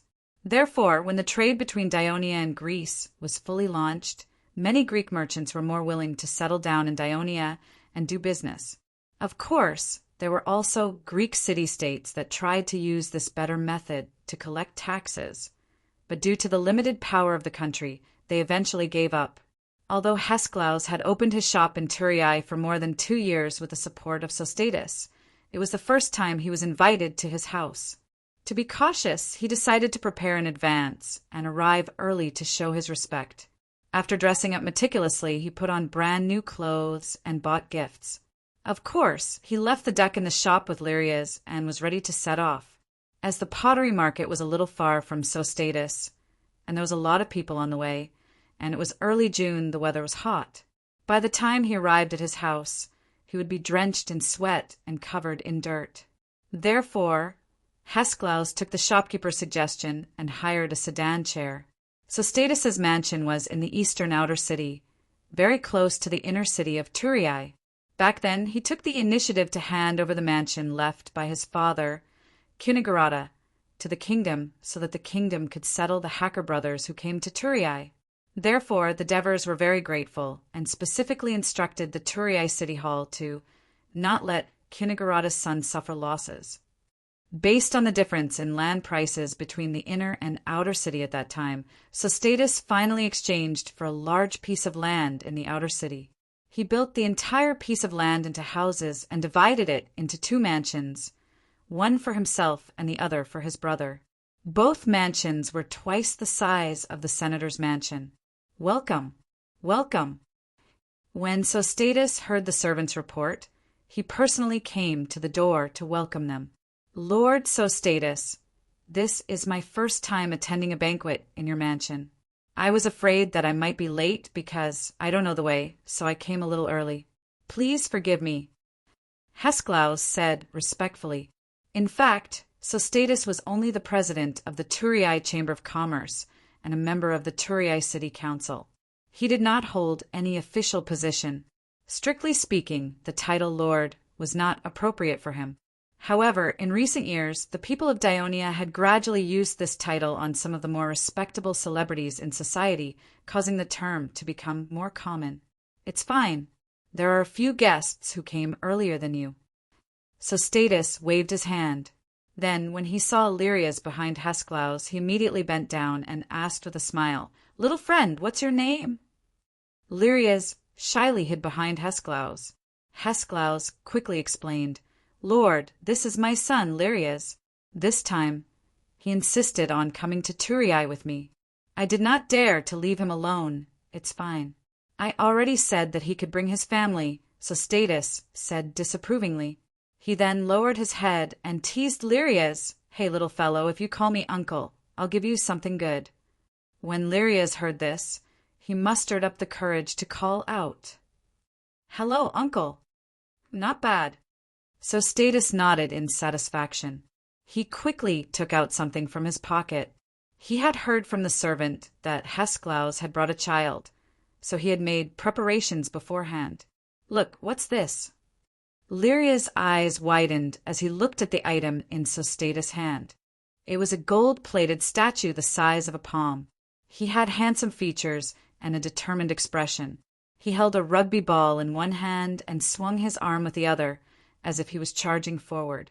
The entire statue was exquisitely carved and looked lifelike. It gave off a sense of nervousness, as if watching a game. Not only did Lyrias fall in love with it at first sight, but even Hesklaus was attracted to it. "It's a statue of a rugby star," Lyrias blurted out. After Thessaly was incorporated into the Holy Kingdom of Dionia, the sport of rugby was brought to Thessaly by the soldiers and immigrants of Dionia. It quickly became popular, and with the support of the governor of the Thessaly region, Helos, rugby competitions were held throughout the Thessaly region. This is not an ordinary statue of a football star. Sostatus twirled the statue in his hand and boasted like a child. This is the most famous rugby star in the entire kingdom. He set the record of scoring a touchdown in 5 consecutive national rugby finals. He's the third son of the great king of Devers, Prince Anabris.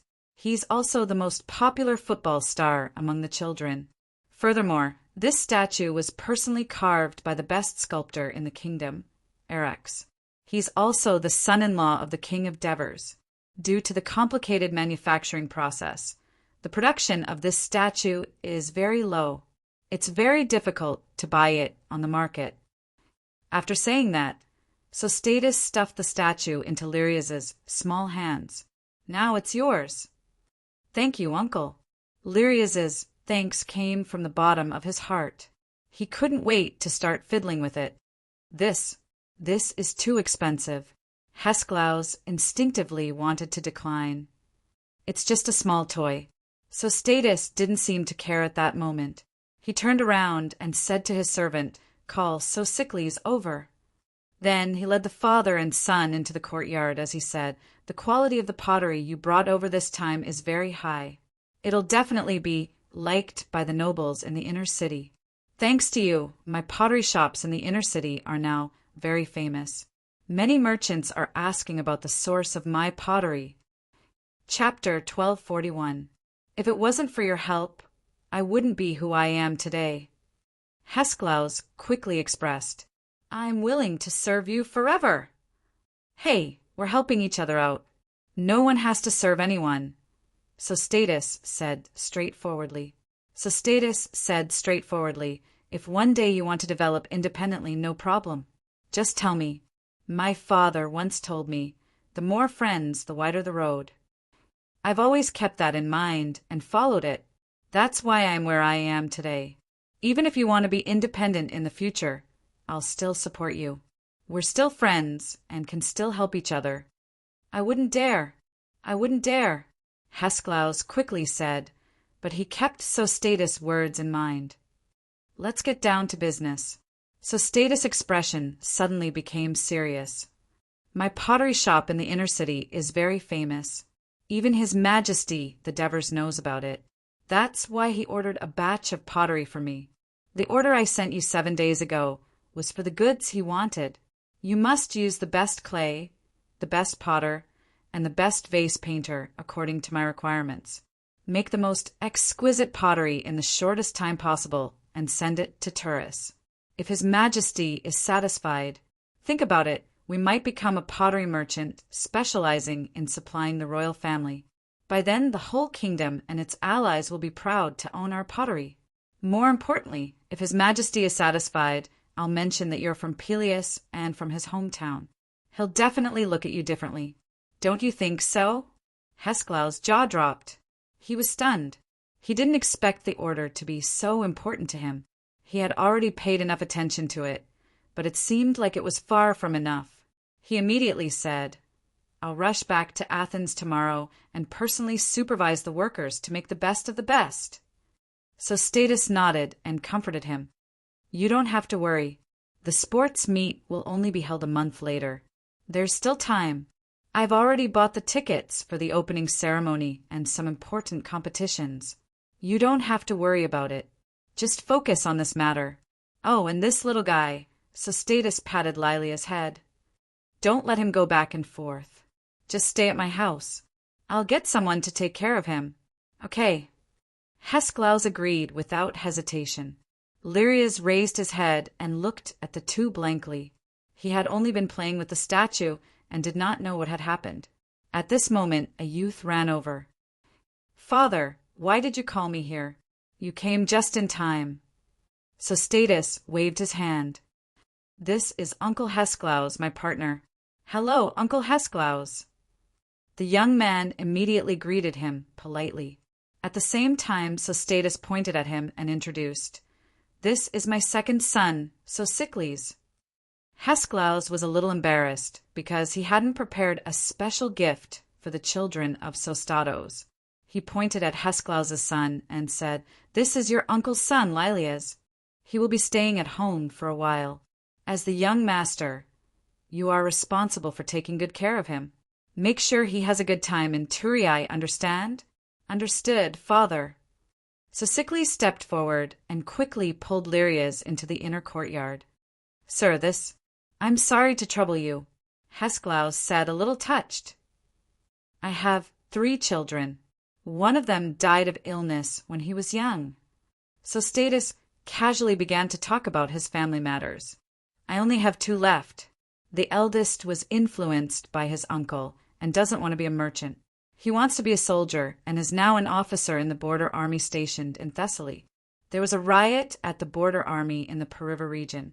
The Ministry of Military Affairs learned a lesson from this and stipulated that all officers of the border army must be regular Daionia officers to ensure the army's absolute loyalty to the kingdom. For years ago, I went to Thessaly mainly to visit him. In the end, thanks to Hades, I found you a very capable merchant, sir, you flatter me." Hesklaus was a little embarrassed. Of course, he didn't know that Sostatus went to Thessaly to visit his son. More importantly, he wanted to open up a business channel between Thessaly and Daionia. As Helos was his brother-in-law, it was convenient for him to do things in Thessaly. It was only a coincidence that he met Hesklaus, a pottery merchant. Although Hesklaus was indeed capable, Sostatus valued his background more because he was from Peleus. "So, I can only pin my hopes on Sosicles, hoping that he will inherit my family business in the future," Sostatus said as he led Hesklaus into the dining hall in the front yard. The dining hall was large and had many tables, but there were only a few people chatting with each other. "Come, let me introduce you," Sostatus said with a smile. "This is Hesklaus from Thessaly. This is Ascaras from Myrcenia. This is Ionidas from New Sparta. This is Androgetes from the Arcadia Union." After Sostatus finished the introductions, the 4 of them realized that they had something in common.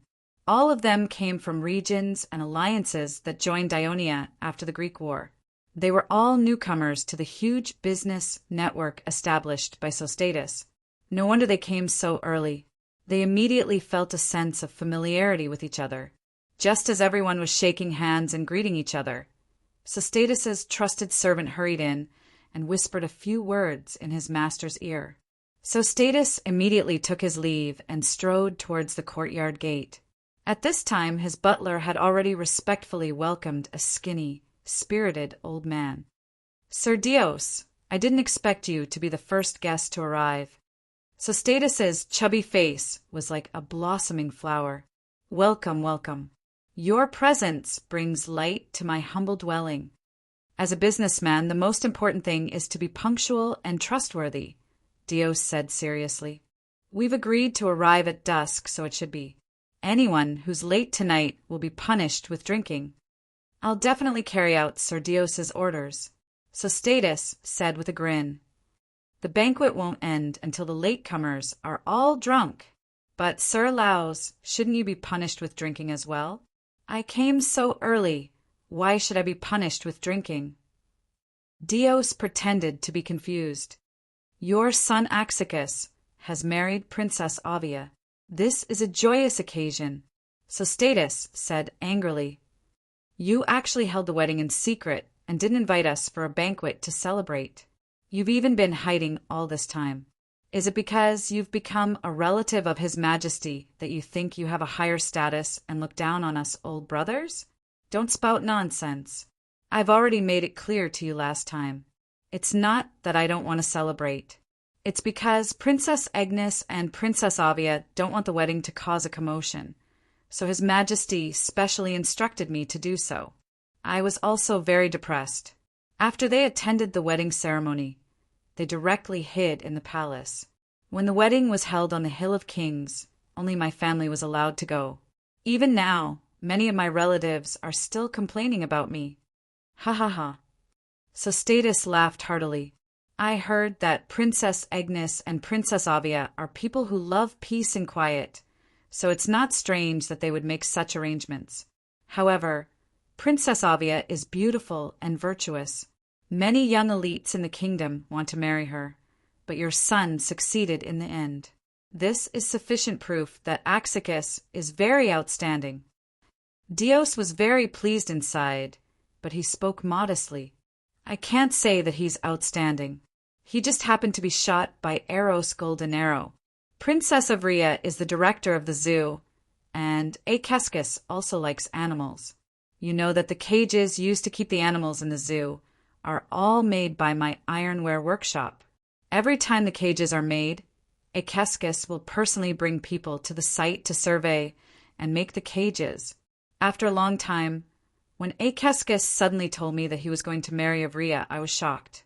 I had no idea how the two of them got together. All right, Lord Dios, don't be so smug. Let's treat tonight's banquet as us old friends' celebration for you. You have to get drunk before you go home. All right. Dios nodded decisively. But you have to get drunk with me. Why? Because you have something to celebrate as well. Dios blinked. Don't think that I don't know that your brother Dicacrate has already become the head of the army. What kind of happy occasion is that? Sostatus said disapprovingly. There are dozens of army commanders in the kingdom. It's nothing for my brother to become a commander at his age. Being a commander is nothing, but being a commander of an elder is something, Dios said unhurriedly. He just became a commander, so it's impossible for him to be elected as an elder in such a short period of time. There are many commanders ahead of him. Sostatus did not have much hope for this. Although the authority of an elder was not as great as before, it was still noble.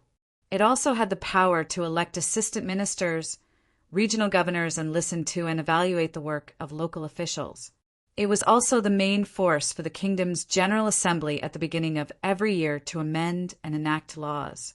Thus, be it administrative officials or military generals, they were still very eager to enter the Senate. As Sostatus spoke, he suddenly thought of something.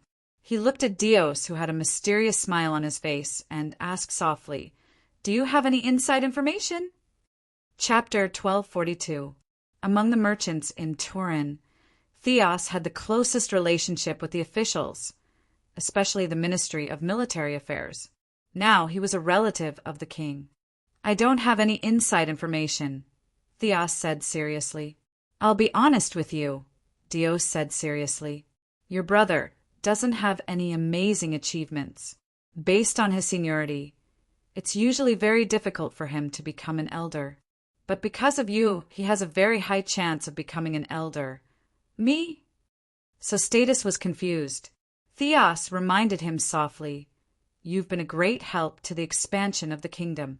Take the war in Greece, for example. In order to transport troops to Greece and Thessaly, you organized a large number of ships. You helped the Ministry of Military Affairs in the later stages of the war. As the chairman of the Turin Chamber of Commerce, you organized many merchants to buy a large amount of food from the kingdom. You helped the Ministry of Military Affairs get through the difficult times. You also did this during the war in Gaul. The Ministry of Military Affairs won't forget it. If you can get the Ministry of Military Affairs to agree to push for your brother to enter the Senate, then it won't be a problem for your brother to become a senator. Sostatus' eyes lit up. He knew that a senator was a very important force in the Senate. If he could get the support of the Ministry of Military Affairs, it would definitely be a success. He immediately pulled Theos to the living room in the backyard, ready to talk to him in detail. Due to the needs of business, Sostatus' house had 2 dining rooms. One was in the front yard, which was used to entertain the merchants in his large network. The living room in the backyard was used to receive important guests. After sitting down, Theos solemnly talked to him about another matter. Sostatus, don't you think what you've done to Dicboris is too much? Sostatus was not surprised. He was prepared for Theos to bring up this matter, and he immediately defended himself. You've definitely wronged me. I have no grudge against Lord Dicboris. On the contrary, I respect him very much. He was the one who gave me the position of president of the Turian Chamber of Commerce. I'm not someone who would bite the hand that feeds me. Look, my fleet has been transporting the pottery produced by his workshop to Greece and Ionia for sale. The sales increase every year, helping him expand the market and earning him a lot of money. If I had a grudge against him, would I do that? Theos muttered to himself. But you also transported pottery from Athens and sold it in Turian. Now, many officials and rich people are more willing to buy your pottery, causing the sales of Dicboris pottery in Turian to plummet. So status, our Chamber of Commerce has a rule that prohibits malicious competition between members of the Chamber of Commerce. As the current president of the Chamber of Commerce, you should set a good example. Hearing that, Sostatus suppressed the rising anger in his heart and said rather bluntly, Lord Theos, I know that you and Dicboris are good friends, but you can't just ignore the facts and speak for him. The pottery I sell is more than twice the price of his pottery. How can this be called malicious competition? And it's because of him that I don't import too much pottery and only sell it in Turian. This is the biggest concession I can make, but he's still dissatisfied. What else does he want me to do? Theos hesitated for a moment and sighed. We've been friends for decades, and you're a wealthy merchant who distributes so many kinds of goods. Why do you have to make the relationship between the two of you so stiff because of pottery? Theos, I've always respected you, but what you said today is wrong. Sostatus's anger was evident in his words. You're all looking forward to me selling a large amount of your goods to the Eastern Mediterranean, but you won't allow me to bring the goods from the Eastern Mediterranean to the Kingdom of Turian. What kind of logic is this? If you really want to do this, I'll go see His Majesty the Devers and tell him that Dicboris, and you strongly request that goods produced outside the Kingdom of Turian cannot be sold in Turian. That's not what I meant. Theos hurriedly explained. Look, ever since you brought the pottery of Athens into Turian for sale, not only are the upper echelons of the kingdom willing to use it, I heard that even His Majesty wants to buy from you. This is bound to become a trend. If this continues, Dicboris's pottery sales in the kingdom will inevitably decline. You know that Dicboris has pottery workshops in many towns in the kingdom. When that happens, it will be difficult for him to maintain such a large scale, and he may even face bankruptcy. Sostatus put on a solemn expression and said, After the Greek War, His Majesty had the Ministry of Commerce gather the heads of the chambers of commerce in all towns for a meeting. During the meeting, he specifically mentioned that the Greek merchants who want to do business in the kingdom should not be excluded or suppressed, but should be given as much help as possible. After the meeting, I specially summoned you to convey the message. You and Dicboris both expressed your full support at the meeting.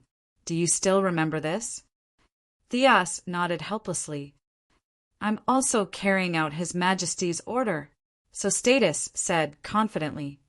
In recent years, I've not only sold Athens pottery in Turian, but also Corinth ironware, Greek stone, Thessaly horses, gold, and silver products from Athens. Why didn't you or Enipias protest against me? Why is Dicboris dissatisfied with me? Because the quality of his pottery is not as good as that of Athens, and he's afraid of competition. Theos persuaded in a gentle tone. All these years, Dicboris has been working very hard to improve the quality of his pottery, and even improve the process of making ceramics. You and I both know this, but Athens pottery has been developed for hundreds of years and has a deep foundation. Dicboris' workshop can't catch up in a short time. His Majesty hopes to rope in the Greek merchants, and also hopes that the kingdom's market will be more diversified, increase competition, and give the people more choices. He doesn't want an exclusive monopoly. I understand all these, but if Athens pottery sells well in the kingdom, it will only drive Dicboris, who is still working hard, into a dead end. I don't think this is what His Majesty wants to see. Sostatus' heart trembled, and he immediately said, As the president of the Turian Chamber of Commerce, of course I won't deliberately harm the interests of the members of the Chamber of Commerce. I've been selling Athens pottery in Turin for more than 2 years, and I've kept the sales very low. I've only introduced fine products at high prices, and the ordinary pottery is still dominated by Dicboris. So it doesn't pose a great threat to him, and I've long been aware of this problem, and I've taken the initiative to discuss it with Dicboris several times. But he's turned me away several times, making me a joke of the Turian people. I believe you've heard of it." Sostatus put on a wronged look. Theos was silent for a moment. The strained relationship between Sostatus and Dicboris had become a joke of the Turian people. So how could he not know? He didn't want to get involved in this troublesome matter, but several of his friends in the Chamber of Commerce begged him, and he didn't want to see the originally united Turian Chamber of Commerce fall into endless strife, so he intervened. At this moment he had to sincerely persuade Theos again. "Dicboris refused to discuss with you, causing the problem to worsen. Of course, this is his fault, but it's not without reason that he's angry with you. Of course, he knows that it's impossible to only allow us to sell our goods in Greece, and not the Greek merchants in the kingdom. But he doesn't have any objections when merchants from other kingdoms bring in fine Athens pottery. But you can't, because your sales channels are too wide. Look, it didn't take long for you to open up a sales channel for Athens pottery to the upper echelons of the kingdom. Even if Dicboris desperately tries to improve the quality of his pottery, he can't catch up with you selling your pottery. You even sold your pottery to the royal family. Wait a minute!" Sostatus interrupted him. "His Majesty wants to buy my Athens pottery, but it's not me who recommended it. It's the head of the palace, Ribazot, who came to me on his own initiative and repeatedly reminded me. He mentioned the name of the pottery merchant I worked with several times. I guess His Majesty already knows about this fellow." "His Majesty's fellow?" "Yes, this pottery merchant is called Hesklaus, a native of Peleus." Sostatus pretended to recall and said slowly, "I remember when I went to visit my brother-in-law, Helos. I met this merchant at a banquet. At that time, the one who introduced him to me was the new Thessaly chief of intelligence, Gorgon. This time, it was Theos' turn to feel nervous. A Peleus merchant, a recommendation from the chief of intelligence. All the upper echelons of Turi knew that the kingdom's intelligence department mainly served His Majesty the Devers. Theos immediately asked, "Is this Hesklaus a relative of His Majesty in Peleus?" "I'm not sure about that." Sostatus spread his hands and shrugged. "I don't think even Lord Ribazot knows, but no one knows if His Majesty knows." Theos frowned and fell into deep thought. After a while he said seriously, "It seems that you can't be blamed for this, but as the president of the Turi Chamber of Commerce, you should understand that if the conflict between you and him is not resolved as soon as possible, it will have a great impact on the Chamber of Commerce. How about this? When he comes over later, I will first persuade him. Then, as a mediator, you can negotiate with him. Both sides should make some concessions, and we will strive to resolve this conflict by tonight. What do you think?" "That's what I hope," Sostatus replied with some doubt. "But will Dicboris come today? My servant told me that he did not respond to my invitation." Chapter 1243. He will come. He promised me. Dios said with certainty, "No wonder you talked to me about this the moment you arrived." Sostatus thought to himself. He said, "That's great. With your help, we can solve this problem today." Dios nodded, then changed the topic. "While the others haven't arrived yet, let's discuss how to get your brother to get the support of the Ministry of Military Affairs." Sostatus now understood why Dios had mentioned his brother before. It turned out that Dios wanted to give him some benefits in advance so that he would make some concessions in the upcoming negotiations with Dicboris. Of course, he would not refuse. Not long after, the slave merchant Sebinus, the wine merchant Calmades, the shipbuilder Micrus, the wool weaver merchant Phrasias, the herb merchant Agumus, the stone merchant Inipias, all of them arrived one after another. Of course, Dicboris was among them. Although he had a straight face, he did not argue with Sostatus on the spot.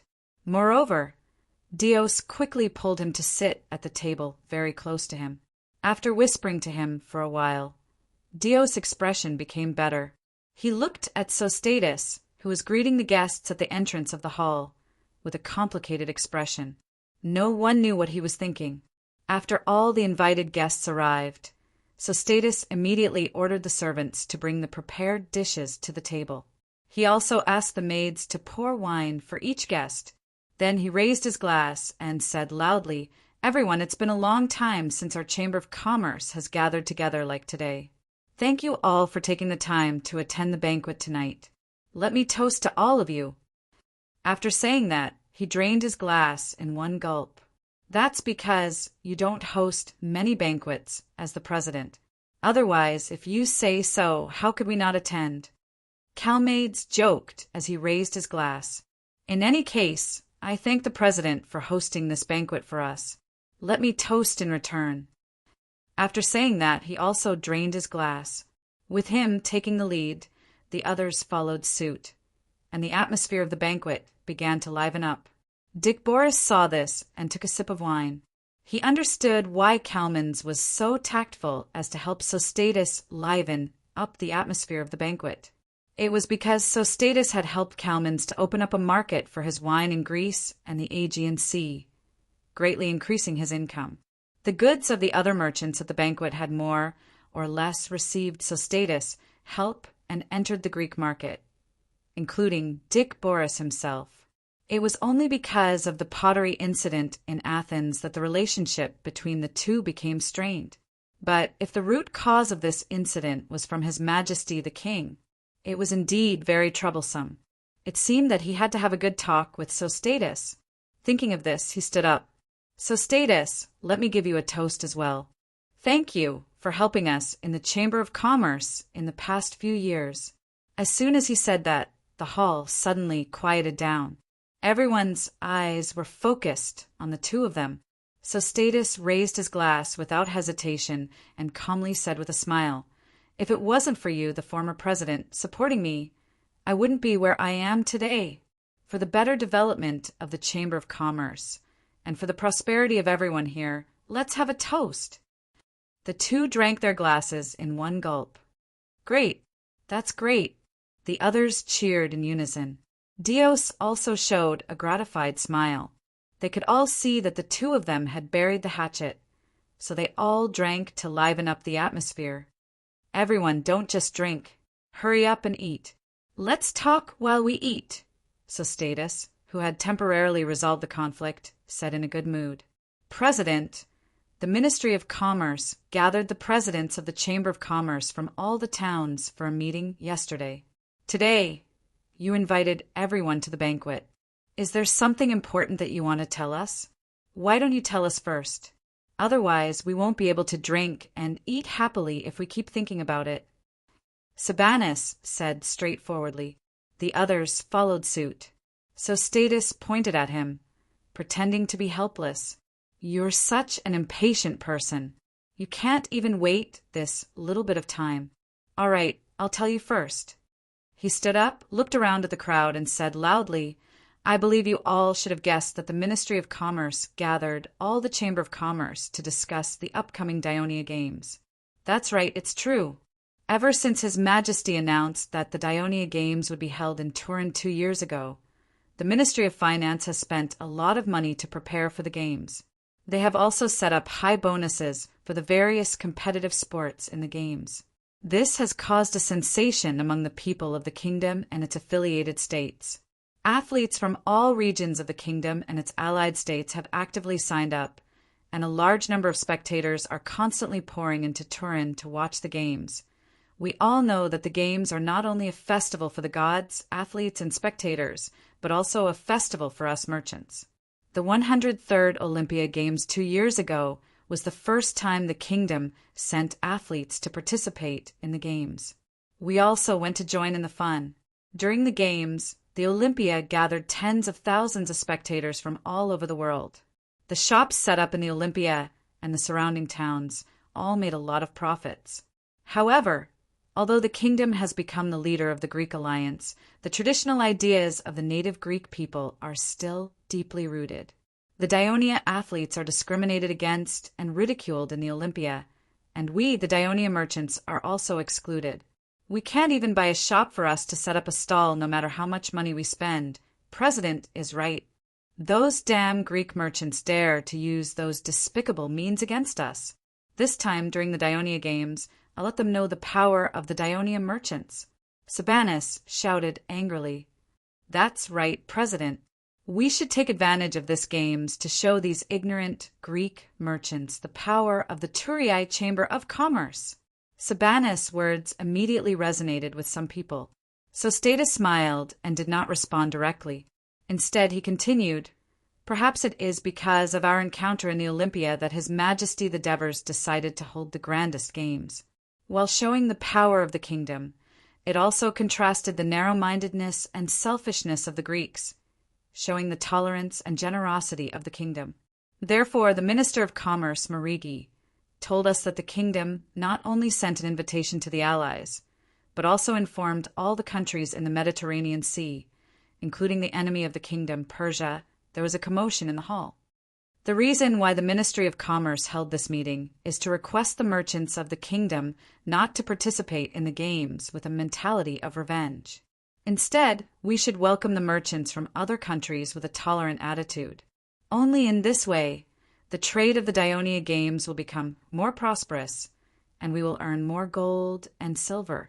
Only in this way can the Dionia Games become the most famous and great event in the entire Mediterranean Sea that everyone will enthusiastically participate in." At this point, Sostatus emphasized, "After the meeting, Lord Marigi specially asked me to stay behind for a discussion. He requested me to warn all the merchants in the Turiai Chamber of Commerce when I return. During the games, they must not exclude, harass, or infringe upon the interests of foreign merchants. They must not use illegal means to obtain certain privileges, thus destroying the fairness of the trade activities during the games. Furthermore, as one of the hosts of the games, the Turiai Chamber of Commerce must actively assist the Ministry of Commerce to maintain the normal operation of all the trade markets in the Turiai region. Lord Maligia also asked me to convey to you the order personally issued by His Majesty the Devers. If the Ministry of Commerce finds any merchants of the kingdom, especially those from the Turiai Chamber of Commerce, violating the above requirements during the games, they will be severely punished regardless of who they are." As soon as his voice faded, the hall suddenly became silent. After a while, Dick Boris could not help but ask first, "According to what you said, the Turiai Chamber of Commerce has no right to enter the 4 temporary trade markets in the city for the games." The question he asked was also the one that everyone was most concerned about. On the day when the Ministry of Commerce announced the opening of the temporary markets, almost everyone present used their own network in an attempt to obtain the best location and the largest storefront in each market, or even the more the better. Of course not. Sostatus said seriously, "I also asked Lord Marigi about this. He told me all the local merchants and foreign merchants who apply to enter these markets will be treated equally.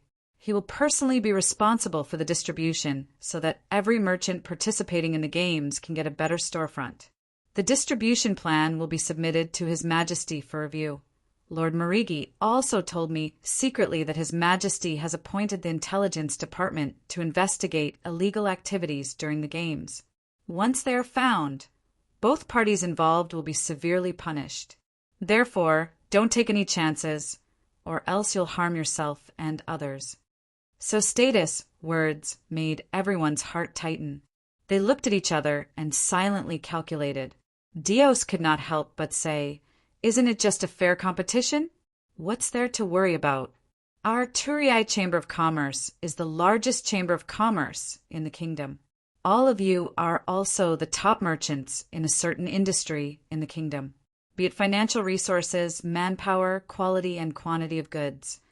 All of you are better than the merchants from other regions in the kingdom, not to mention those merchants from small towns in Greece.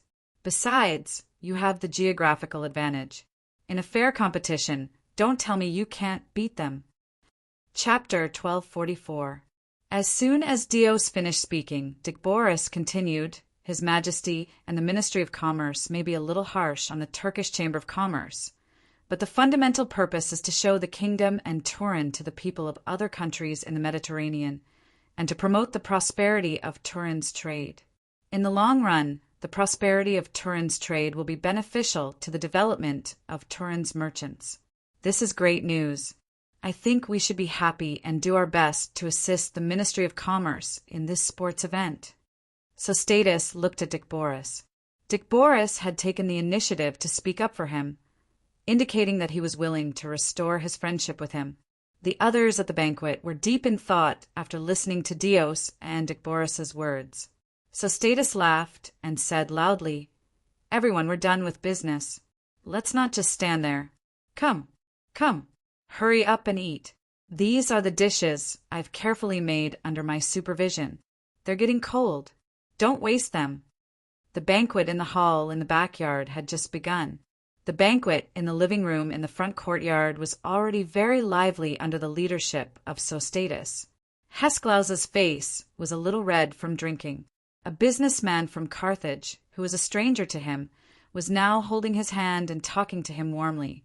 You said that you brought your child to Turin. How old is he? 9. It seems that you're going to let him go to school in Turin, right? No, you're mistaken. I'm just bringing my child to watch the sports event. The kingdom has also built schools in Larissa and Philai. I'm going to let my son go back to school in Thessaly next year. I'm advising you. The businessman from Carthage did not seem to hear Hesklaus's response. He continued while hiccuping, It's best to let your child go to school in Turin. This will be of great help to him when he grows up, be it in business or politics. After all, Thessaly is now incorporated into Dionia. You're a Diorian citizen. This is your fortune. Hearing this, Hesklaus was greatly moved. At this moment, a head popped up behind him, startling him. It was the merchant of Massilia, whom he had just met. The businessman overheard their conversation and asked curiously, I heard that there are more than 10 Dionia schools in Turiae. Of course. Didn't you see the population of Turin? It said that they have more than 400,000 people, which is several times the population of Carthage. Merchant Carthage sighed. That's why 1 or 2 schools aren't enough. I heard that there's almost 1 school per block now.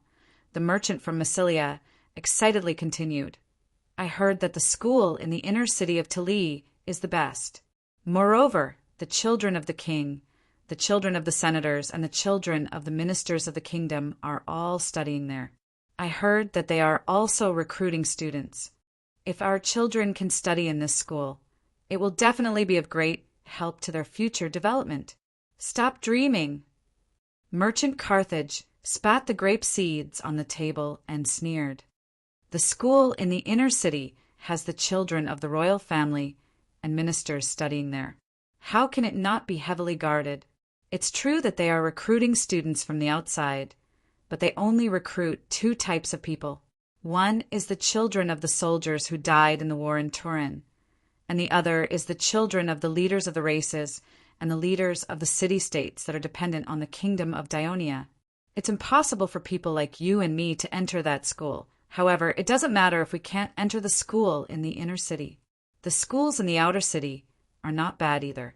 Some of the children of the senators and the officials of the kingdom are also studying there. My eldest son studied in the school in the eastern outer city that is not far from here. Do these schools accept children like us who are not citizens of Dionia?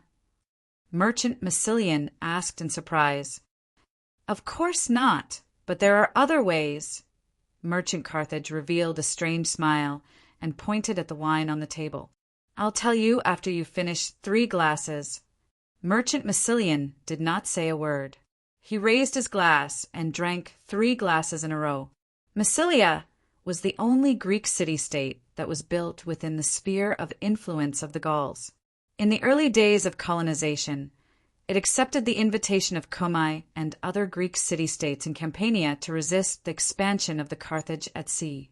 Since then, it had not participated in any disputes on the Italian peninsula and had been focusing on its own development, because it was close to the Tyrrhenian Sea, backed by the foothills of the Alps and located at the mouth of the Rhone River, next to another famous mountain pass that connected Gaul with Italy. The Massilians had built a tall and strong wall. The Gauls, who were not well armed, could not do anything to them. On the contrary, Massilia used its convenience of the sea and land routes to develop itself into a famous port of trade between Gaul and the Mediterranean Sea. Although they were attacked by the Gauls from time to time, the Massilians, who had benefited a lot from it, were very satisfied with their superior status. It was not until Daionia conquered Rome and became the overlord of Italy that Massilia followed the trend and formed an alliance with Daionia. Until today, the entire western Mediterranean Sea, even the former overlord of Carthage, had attached itself to the Holy Kingdom of Daionia, not to mention that some of Daionia's allies had taken the initiative to join the Holy Kingdom of Daionia. However, Massilia still maintained its former alliance. In terms of trade, it had more frequent contacts with Daionia, but in terms of politics, it had always maintained a distance. In fact, many merchants from Massilia felt more and more uneasy when they saw that the kingdom of Daionia was becoming more and more powerful. They had repeatedly proposed to establish a closer diplomatic relationship with the Holy Kingdom of Daionia. However, this proposal had never been passed by the General Assembly. This was because the ordinary people of Massilia were used to this kind of isolation and comfort, and they did not want the situation to change. Therefore, some merchants from Massilia could only find ways to make their families closer to the kingdom of Daionia to ensure the safety and development of their families, just like what the Massilian merchant had done. He slammed the empty wine glass on the table and said, "3 glasses are finished. You can tell me now." Merchant Carthage's eyes were fixed on him. He did not dare to keep the suspense any longer. He hurriedly said, "Okay, I'll tell you. This. Although there is a law in Daionia that only the children of Daionia citizens are allowed to study in Daionia schools, it's not that there are no loopholes. You should know that many of the citizens of Daionia are refugees from the eastern Mediterranean Sea. They wandered alone in Daionia and finally became official citizens and settled down permanently. However, some of them died on the battlefield without having children after getting married." Merchant Carthage smiled. "The adopted children of the citizens of Daionia are legally valid. If you can get the widow of the deceased citizen to agree to recognize your child as an adopted child and register it with the local household registration office, then your child can enter the school as a future citizen of Daionia. Back then, Lord Sostatus helped my child enter the Turiae school through this method." "Oh, I see." The merchant of Massilia, on hearing this, began to think how he might entreat Sostatus to do the same for his child. "This method won't work now." A deep voice came from behind Merchant Carthage. Hesclaus and the Massilia merchant immediately said respectfully, "Lord Conus." Merchant Carthage turned around and saw Sostatus' butler, Conus, standing behind him. He quickly got up and greeted him. Conus was originally a trusted slave of Cunigurata. He obtained his freedom many years ago and became a citizen of Daionia. However, he was still willing to continue working for Cunigurata. Later on, he became Sostatus' right-hand man. He was mainly responsible for the implementation of the huge business network established by Sostatus. Many downstream merchants dealt with him more than Sostatus. This was also why he could host this banquet well and why the merchants were willing to surround him. At this moment, he looked at Merchant Carthage with a profound gaze. Merchant Carthage could not help but shiver. He realized that he had made a slip of the tongue. Conus quickly put on a smile and said loudly to the people around him, "This method he mentioned would have worked 10 years ago. However, after the Turin protectors reported it, the Senate specifically issued a decree. Unless one of the biological parents is a citizen of Daionia, and he or she is adopted by another citizen of Daionia, only then can he or she enjoy the rights of a minor citizen of the kingdom. Therefore, even if a foreigner's child is adopted by a citizen of Daionia, he or she will still not be able to study in Dionia's schools. However, Conus looked at the dejected merchant Massilia and said seriously, there are other ways for your child to study in the schools in the kingdom. For example, in towns with small populations like Capusa and Galagusso, the kingdom has also built schools in these towns and sent teachers. Due to the small number of students, it's actually a waste. If you apply to the educational department of Turin and are willing to pay a high school fee, it won't be a problem for your child to study in these towns and cities. But what's the point of letting your child study in these remote places? Merchant Massilia seemed a little disappointed. First of all, even the teachers in schools in remote towns and cities in the kingdom have graduated from Dionia schools or even academies. They have passed the educational department's examination and have gone through more than a year of professional training before they can become teachers in schools. Their teaching ability is guaranteed. Chapter 1245. Caunus looked at the Massilian merchant and said seriously, secondly, all the schools in the kingdom now have the same teaching content. There are fixed teaching materials for the 3 stages of elementary, middle, and high school. You don't have to worry about learning less than the children in the big cities. Most importantly, when your child enters school, he can apply to the kingdom to become a citizen of Dionia, even if he doesn't pay taxes to the kingdom, as long as he graduates with excellent grades and has not committed any illegal acts. All the time he studied in school will be included in the years of becoming a citizen of Dionia. In this way, he only needs to live in the kingdom after graduation and pay taxes for a few years before he can successfully become an official citizen of Dionia. Since he has been studying and living in Dionia since he was young, he has completely adapted to the laws and customs of the kingdom. He can smoothly integrate into the kingdom of Dionia. After hearing that, the Massilian merchant was immediately overjoyed. He felt that this method was tailor-made for him. I've never heard of this decree before. Did it just come out this year? Someone asked tactfully, as it was inappropriate to question Caunus. You guessed it right. It was indeed proposed and revised at the kingdom's General Assembly at the beginning of the year. It was only officially announced last month. Caunus looked at the crowd and reminded them with a smile. So, if any of you have children who are willing to take this path, now is the best time. Some of them had an active discussion about the matter. Caunus introduced some of the allied merchants who had worked with Sostatus in the early days to Hesclaus. Under his guidance, everyone had a pleasant conversation. Half an hour later, Sostatus arrived at the banquet. He first apologized to everyone, then expressed his sincere gratitude to the merchants present for their help during this period of time. Next, he mentioned the upcoming sports meeting, hoping that they would actively participate in it and not miss the business opportunity. He would also try his best to help them. The banquet in the front yard reached its climax. The sound of glasses clinking and laughter continued until late into the night. Originally, Sostatus wanted to let the slightly drunk Hesclaus stay at his house. However, considering that he had to rush back to Athens the next morning, he politely declined. Since Hesclaus' pottery shop was far away and there were patrols patrolling late at night, Sostatus was worried. Hence, he specially asked Hesclaus and his son to leave in his sedan.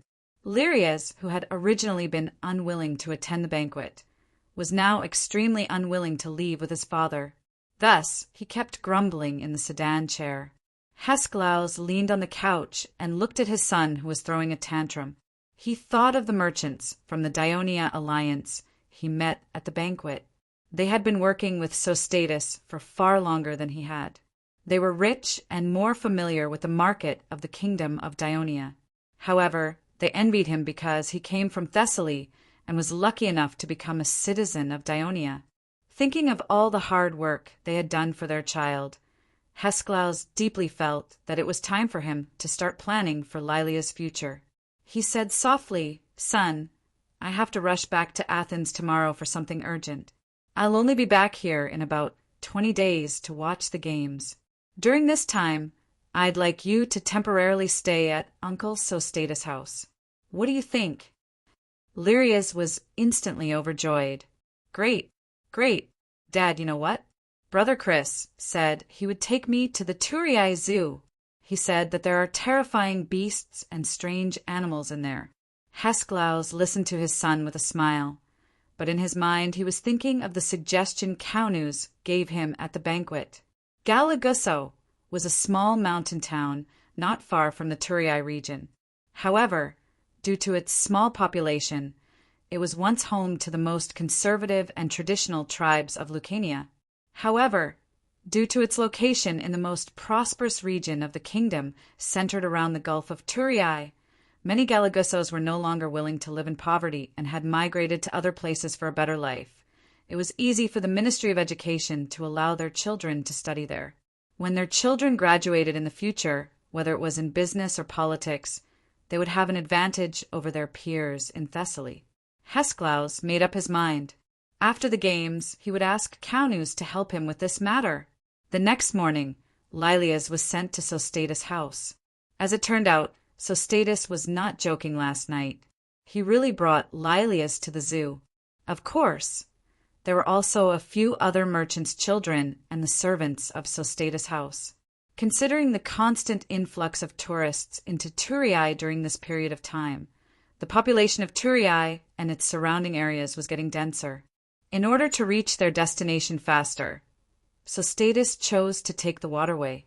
They went to the pier along the river and hired a passenger boat. The passenger boat raised its sails and moved its wooden oars. It crossed the 3 large stone bridges that spanned the Krati River and entered the Kosini River, a tributary of the Krati River. Finally, it disembarked at the south pier of the river delta. In fact, the traffic on the inland river was also very busy. It took them more than an hour to set foot on the main road that led to the mountains south of the delta. The road leading to the mountains had been modified and upgraded many times. During the period of the city-state of Turiai, the road was built because of the discovery of copper and stone mines in the mountains. However, at that time, it was a dirt road that was often crushed by heavy carts. It was even more difficult to move when it rained. After the establishment of Dionia, in order to improve the efficiency of our transportation, it was turned into a stone road. However, it was only after the establishment of the zoo that it became the best road in the kingdom. More and more tourists went to the zoo, and pedestrians and our carts mixed on the road. It was crowded and dangerous, and accidents happened from time to time. The city hall of Turiai had to expand the road into a main road again. This way, the road became wider, and pedestrians used the sidewalk while the carts used the main road. They did not interfere with each other, and the traffic became smoother. The establishment of the Turiai Zoo was nothing new in the Mediterranean. The royal family of Persia had built a royal garden in Babylon a long time ago. Not only were there all kinds of rare animals, but there were also all kinds of precious plants. King Xerxes, the one who suffered a crushing defeat in the naval battle of Salamis, was an outstanding horticulturist. In Memphis, Egypt, the pharaoh built a garden in the backyard of his palace. It was beautiful, and all kinds of rare animals were raised in it for the pharaoh and his concubines to admire. However, it was indeed unprecedented for the kingdom of Dionia to open the entire zoo to the general public. The Greeks loved to travel, and so did the wealthy citizens of Dionia. However, no matter how daring they would never risk their lives to explore the mysterious animals hidden in the mountains, forests, and rivers. However, the Turiai Zoo could completely satisfy their curiosity. They could even see the monsters that once appeared in myths and legends, such as the python that was shot to death by Apollo, the lion that fought with Hercules, and so on. The attraction of the zoo to children was even more obvious. Since its establishment, the zoo had been widely spread among the people of the kingdom, and even the citizens of the allied states were attracted to it. Every day, an endless stream of tourists came to visit the zoo, making it one of the most famous tourist attractions in Turiai. Although there were many visitors to the zoo on a regular basis, it was extremely rare to see the sidewalks full of people, and it was difficult to even walk. This was obviously due to the upcoming sports event, which had led to a sharp increase in the number of visitors. Sophocles groaned inwardly. He really did not expect the situation to be so bad. When they reached the foot of the mountain where the zoo was located, there was already a long queue at the entrance. Countless tourists were anxiously waiting under the scorching sun to pay to enter the zoo. Some people did not want to queue up, nor did they want to leave. They cursed in the crowd. Did the owner of this zoo get struck in the head by lightning? They're purposely making fun of us tourists who came all the way here. My neighbors even bragged to me about how great this place is. Bullsh ***. Hey, hey. Someone next to him patted the shoulder of the person who had spoken. You're not a citizen of Dionia, are you? Don't you know that the director of this zoo is the daughter of the king of Devers, Princess Avia? If you continue cursing, and the people of Turii hear you, they'll beat you up so badly that even your parents won't be able to recognize you. The person was shocked and quickly shut up. When he saw a few soldiers patrolling in front of him, he felt even more guilty and quietly slipped away. Sophocles was not in the mood to watch this farce. He asked Lirias and the others to wait at the side while he walked along the long queue.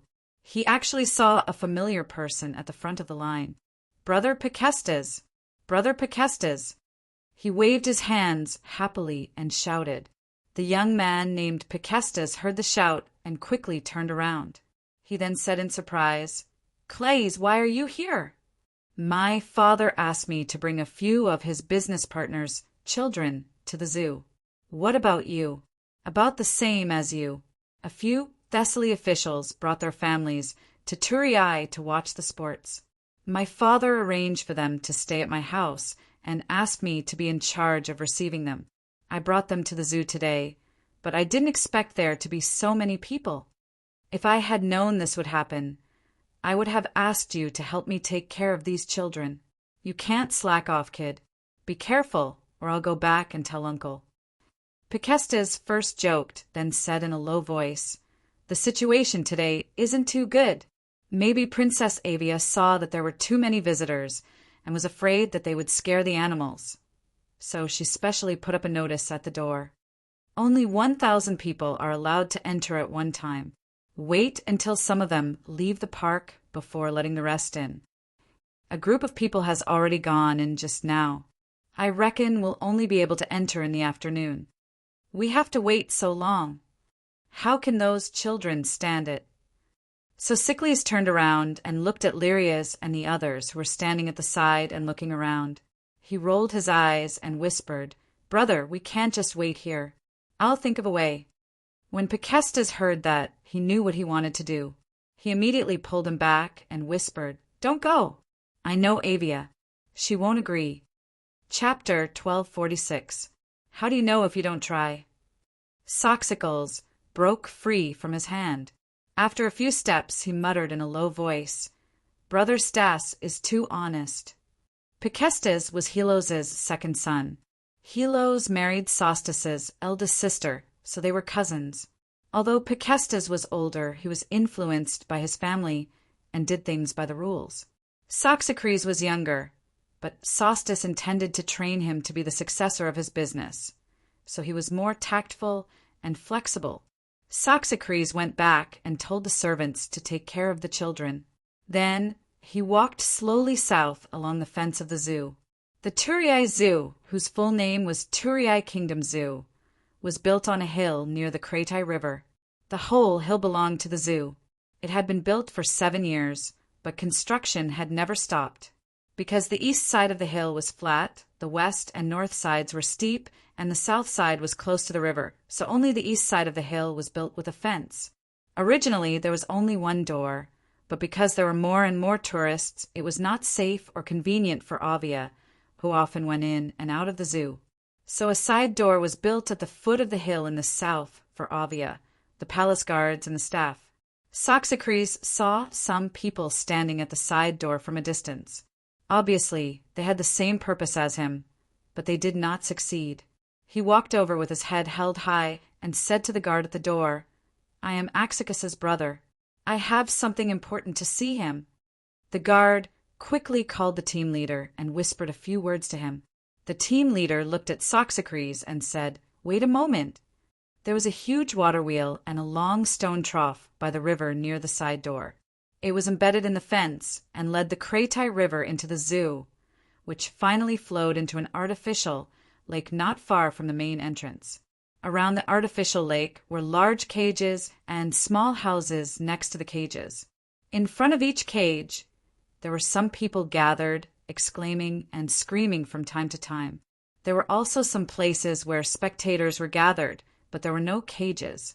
Instead, there were large pits with low walls built on top and pools in the pits. Suddenly, the people in front of a large pit let out deafening cheers. It turned out that the animal hiding in the pool at the bottom of the pit had finally climbed up to the shore. It had a large mouth, but a pair of small ears. Its body was as thick as a cow, but it was matched with 4 thick, short legs. This was the hippopotamus from the Nile River. It shook its small ears and opened its mouth to spray water, causing waves of cheers from the tourists. In a corner beside the crater, there was a person who stood out from the rest. He was sitting there quietly, and there was a wooden board in front of him. On the wooden board was an unfinished painting of the hippopotamus at the bottom of the crater. However, the continuous screams clearly disturbed him. He angrily threw the ink brush in his hand to the ground and then looked at the excited tourists. In the end, a helpless expression appeared on his face. At this time, an honest-looking young man hurriedly walked up to him and said eagerly, "Brother, the weather is so hot. Drink some water to quench your thirst." As soon as he finished speaking, the servant beside him immediately untied the wooden box on his back and took out a long-eared pottery bottle and 2 clean wooden cups. He pulled out the cork and poured the green water into the cups. Then he opened the other wooden box wrapped in layers of cloth and used a wooden clip to pick up a few ice cubes and carefully put them into the cups.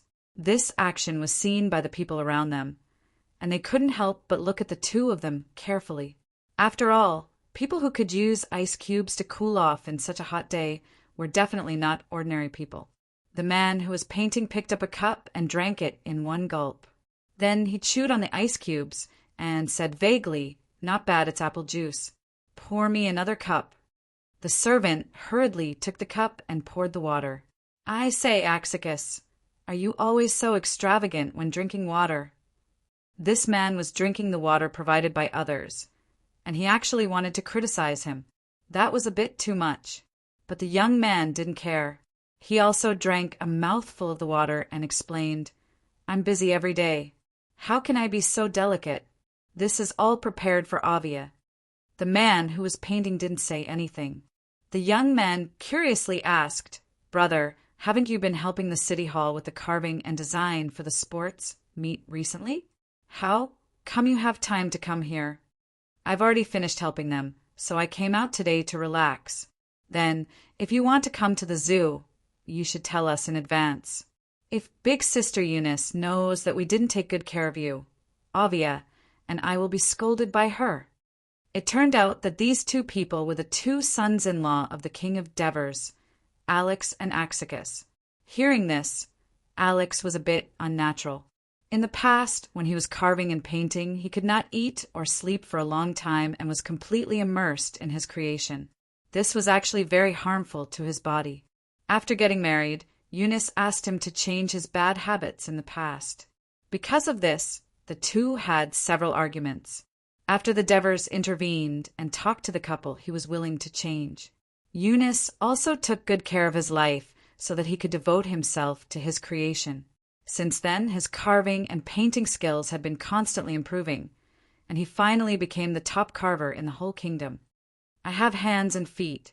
What do I need you to take care of me?" Alex scolded indifferently and then whispered, "If you really want to help me, then drive these tourists out." Axicus hurriedly shook his head. "I can't do that. Avia wanted to only allow a few hundred people to enter the zoo, and I had to persuade her for a long time. Now that there are tourists outside the zoo, it will be troublesome if there is a riot.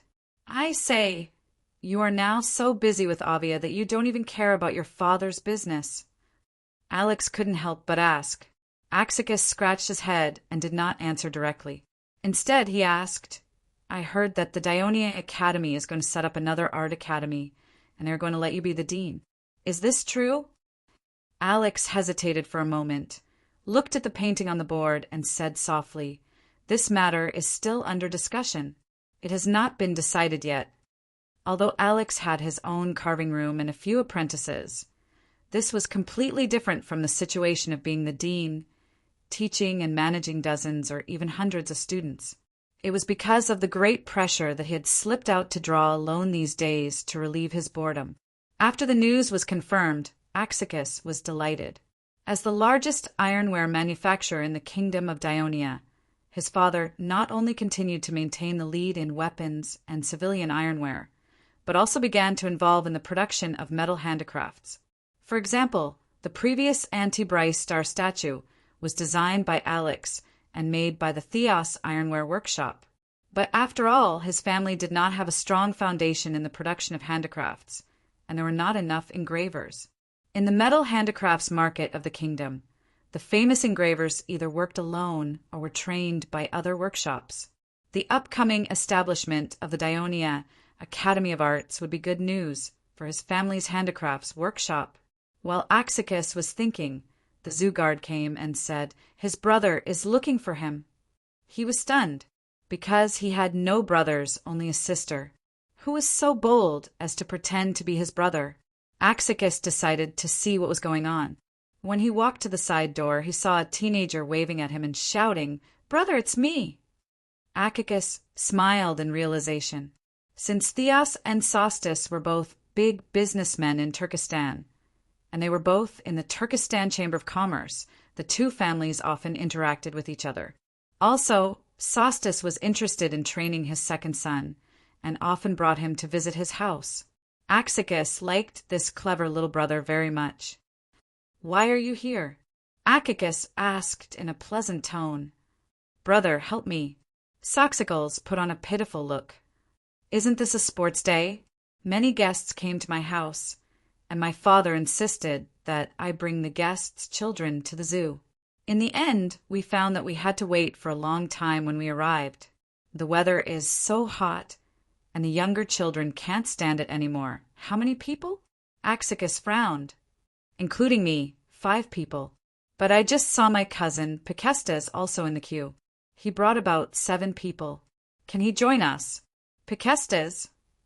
Axicus was stunned for a moment and immediately understood. The only person who could be called cousin by this little guy was the son of the Thessaly district administrator, Zenos. He thought for a moment and said, "Okay, but you have to wait outside for a while. I have to go and inform Avia first. There should be no problem." "Thank you, brother," Sostus said gratefully, watching Axicus walk into the side door, ride a broody horse that was brought by a servant, and disappear in the blink of an eye. He could not help but think. There were rumors that Princess Avia liked Axicus because he was like a dog, following the princess around every day. Even after getting married, he was still like that. He did not have his own drive and pursuit at all. He was a disgrace to the upper class of the kingdom's young citizens. Sostus used to scoff at the saying, thinking that it was just some jealous people saying it out of jealousy. But now it seemed that it was true. The broody horse trod on the flat stone road, carefully avoiding the bustling tourists, and came to a yard surrounded by high iron railings halfway up the mountain. Axicus dismounted and hurried to the wooden house at the back of the yard. The antelopes in the yard immediately stopped eating and looked at the intruder warily.